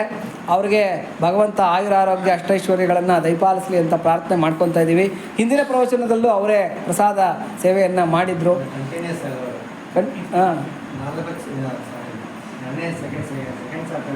ಹಾಂ ಅಪಾರವಾಗಿರ್ತಕ್ಕಂಥ ಭಾಗ್ಯ ಅದು ನೋಡಿ. ಅನ್ನದೇವರ ಮುಂದೆ ಇನ್ನು ದೇವರ ಕಾಣೆ ಅಂತ ಹೇಳ್ಬಿಟ್ಟು, ಅನ್ನದಾನವ ಮರೆಯದಿರು ನಾನು ನನ್ನದು ಎನ್ನದಿರು ಅಲ್ವಾ. ಅನ್ನದಾನವನ್ನು ಯಾವತ್ತೂ ಕೂಡ ಮರಿಬಾರ್ದಂತೆ. ದಾನಗಳಲ್ಲಿ ಯಾವ ದಾನ ಶ್ರೇಷ್ಠ ಅಂದರೆ ಅನ್ನದಾನ ಶ್ರೇಷ್ಠನಂತೆ. ಏನೋ ಅನ್ನದಾನಂ ಮಹಾದಾನಂ ವಿದ್ಯಾದಾನಂ ಮಹತ್ತರಂ ಅನ್ನೇನ ಕ್ಷಣಿಕಾ ತೃಪ್ತಿ ಯಾವಜ್ಜೀವತ್ತು ವಿದ್ಯೆಯ ಅಂತ ಹೇಳ್ಬಿಟ್ಟು ಅಂತ. ಅಂದರೆ ಅನ್ನದಾನ ಅಂತಕ್ಕಂಥದ್ದು ದಾನಗಳಲ್ಲಿ ಅತ್ಯಂತ ದೊಡ್ಡ ಶ್ರೇಷ್ಠವಾಗಿರ್ತಕ್ಕಂಥದ್ದು ದಾನ. ಅದಕ್ಕಿಂತ ಶ್ರೇಷ್ಠವಾಗಿರ್ತಕ್ಕಂಥ ದಾನ ಯಾವುದು ಅಂದರೆ ವಿದ್ಯಾದಾನ ಅಂತೆ. ಈ 2 ದಾನಗಳಿಗಿಂತ ಶ್ರೇಷ್ಠವಾಗಿರ್ತಕ್ಕಂಥ ದಾನ ಯಾವುದೂ ಇಲ್ಲ. ಅನ್ನದಾನ ಮಾಡಿದ್ರೆ ತೃಪ್ತಿ ಹೊಂದುತ್ತಾನೆ, ವಿದ್ಯಾದಾನ ಮಾಡಿದ್ರೆ ಜೀವನ ಸಾರ್ಥಕ ಆಗುತ್ತೆ. ಹಾಗಾಗಿ ಇವೆರಡು ದಾನವನ್ನು ಯಾವುದೇ ಕಾರಣಕ್ಕೂ ಬಿಡಬಾರ್ದು ಅಂತ ಹೇಳ್ಬಿಟ್ಟು. ಅನ್ನದಾನ ಮಾಡಿದವನು ಪ್ರಾಣದಾನ ಮಾಡಿದ್ದಕ್ಕೆ ಸಮಾನ ಅಂತ ಹೇಳ್ತಾರೆ. ಯಾವುದರಲ್ಲಿ? ಗರುಡ ಪುರಾಣದಲ್ಲಿ. ಅನ್ನದಾನ ಮಾಡತಕ್ಕಂಥದ್ದು ಪ್ರಾಣದಾನಕ್ಕೆ ಸಮಾನ ಅಂತ. ಅನ್ನ ನೀರು ಯಾರು ಸಮರ್ಪಣೆ ಮಾಡ್ತಾರೆ ಅದು ಪ್ರಾಣದಾನಕ್ಕೆ ಸಮಾನವಾಗಿರ್ತಕ್ಕಂಥದ್ದು. ಹಾಗಾಗಿ ಪ್ರಸಾದ ಸೇವೆ, ಭಗವಂತನಿಗೆ ಪ್ರಸಾದ ಸೇವೆಯನ್ನು ನಮ್ಮ ಅಶ್ವತ್ಥ ಶೆಟ್ಟಿಯವರು ಮಾಡ್ತಾಯಿದ್ದಾರೆ. ಅವರಿಗೆ ಅವ್ರ ಕುಟುಂಬಕ್ಕೆ ಭಗವಂತ ಆಯುರಾರೋಗ್ಯ ಅಷ್ಟೈಶ್ವರ್ಯಗಳನ್ನು ಕೊಟ್ಟು ಕಾಪಾಡಲಿ ಅಂತ ಪ್ರಾರ್ಥನೆ ಮಾಡ್ಕೊತ ಮತ್ತು ಎಲ್ಲ ಭಕ್ತರ ಪರವಾಗಿ ಧನ್ಯವಾದಗಳನ್ನು ಸಲ್ಲಿಸ್ತಾ ಇವತ್ತಿನ ಪ್ರವಚನವನ್ನು ಮುಗಿಸೋಣ. ಎಲ್ಲರೂ ಜೋರಾಗಿ ಹೇಳೋಣ. ಪ್ರಿಯತಾಂ ಪುಂಡರೀಕಾಕ್ಷಃ ಸರ್ವಯಜ್ಞೇಶ್ವರೋ ಹರಿಃ ತಸ್ಮಿನ್ ತುಷ್ಟೇ ಜಗತ್ತುಷ್ಟಂ ಪ್ರೀಣಿತೆ ಪ್ರೀಣಿತಂ ಜಗತ ಹರಿಃ ಓಂ ತತ್ಸತ್. ಶ್ರೀಕೃಷ್ಣಾರ್ಪಣಮಸ್ತು.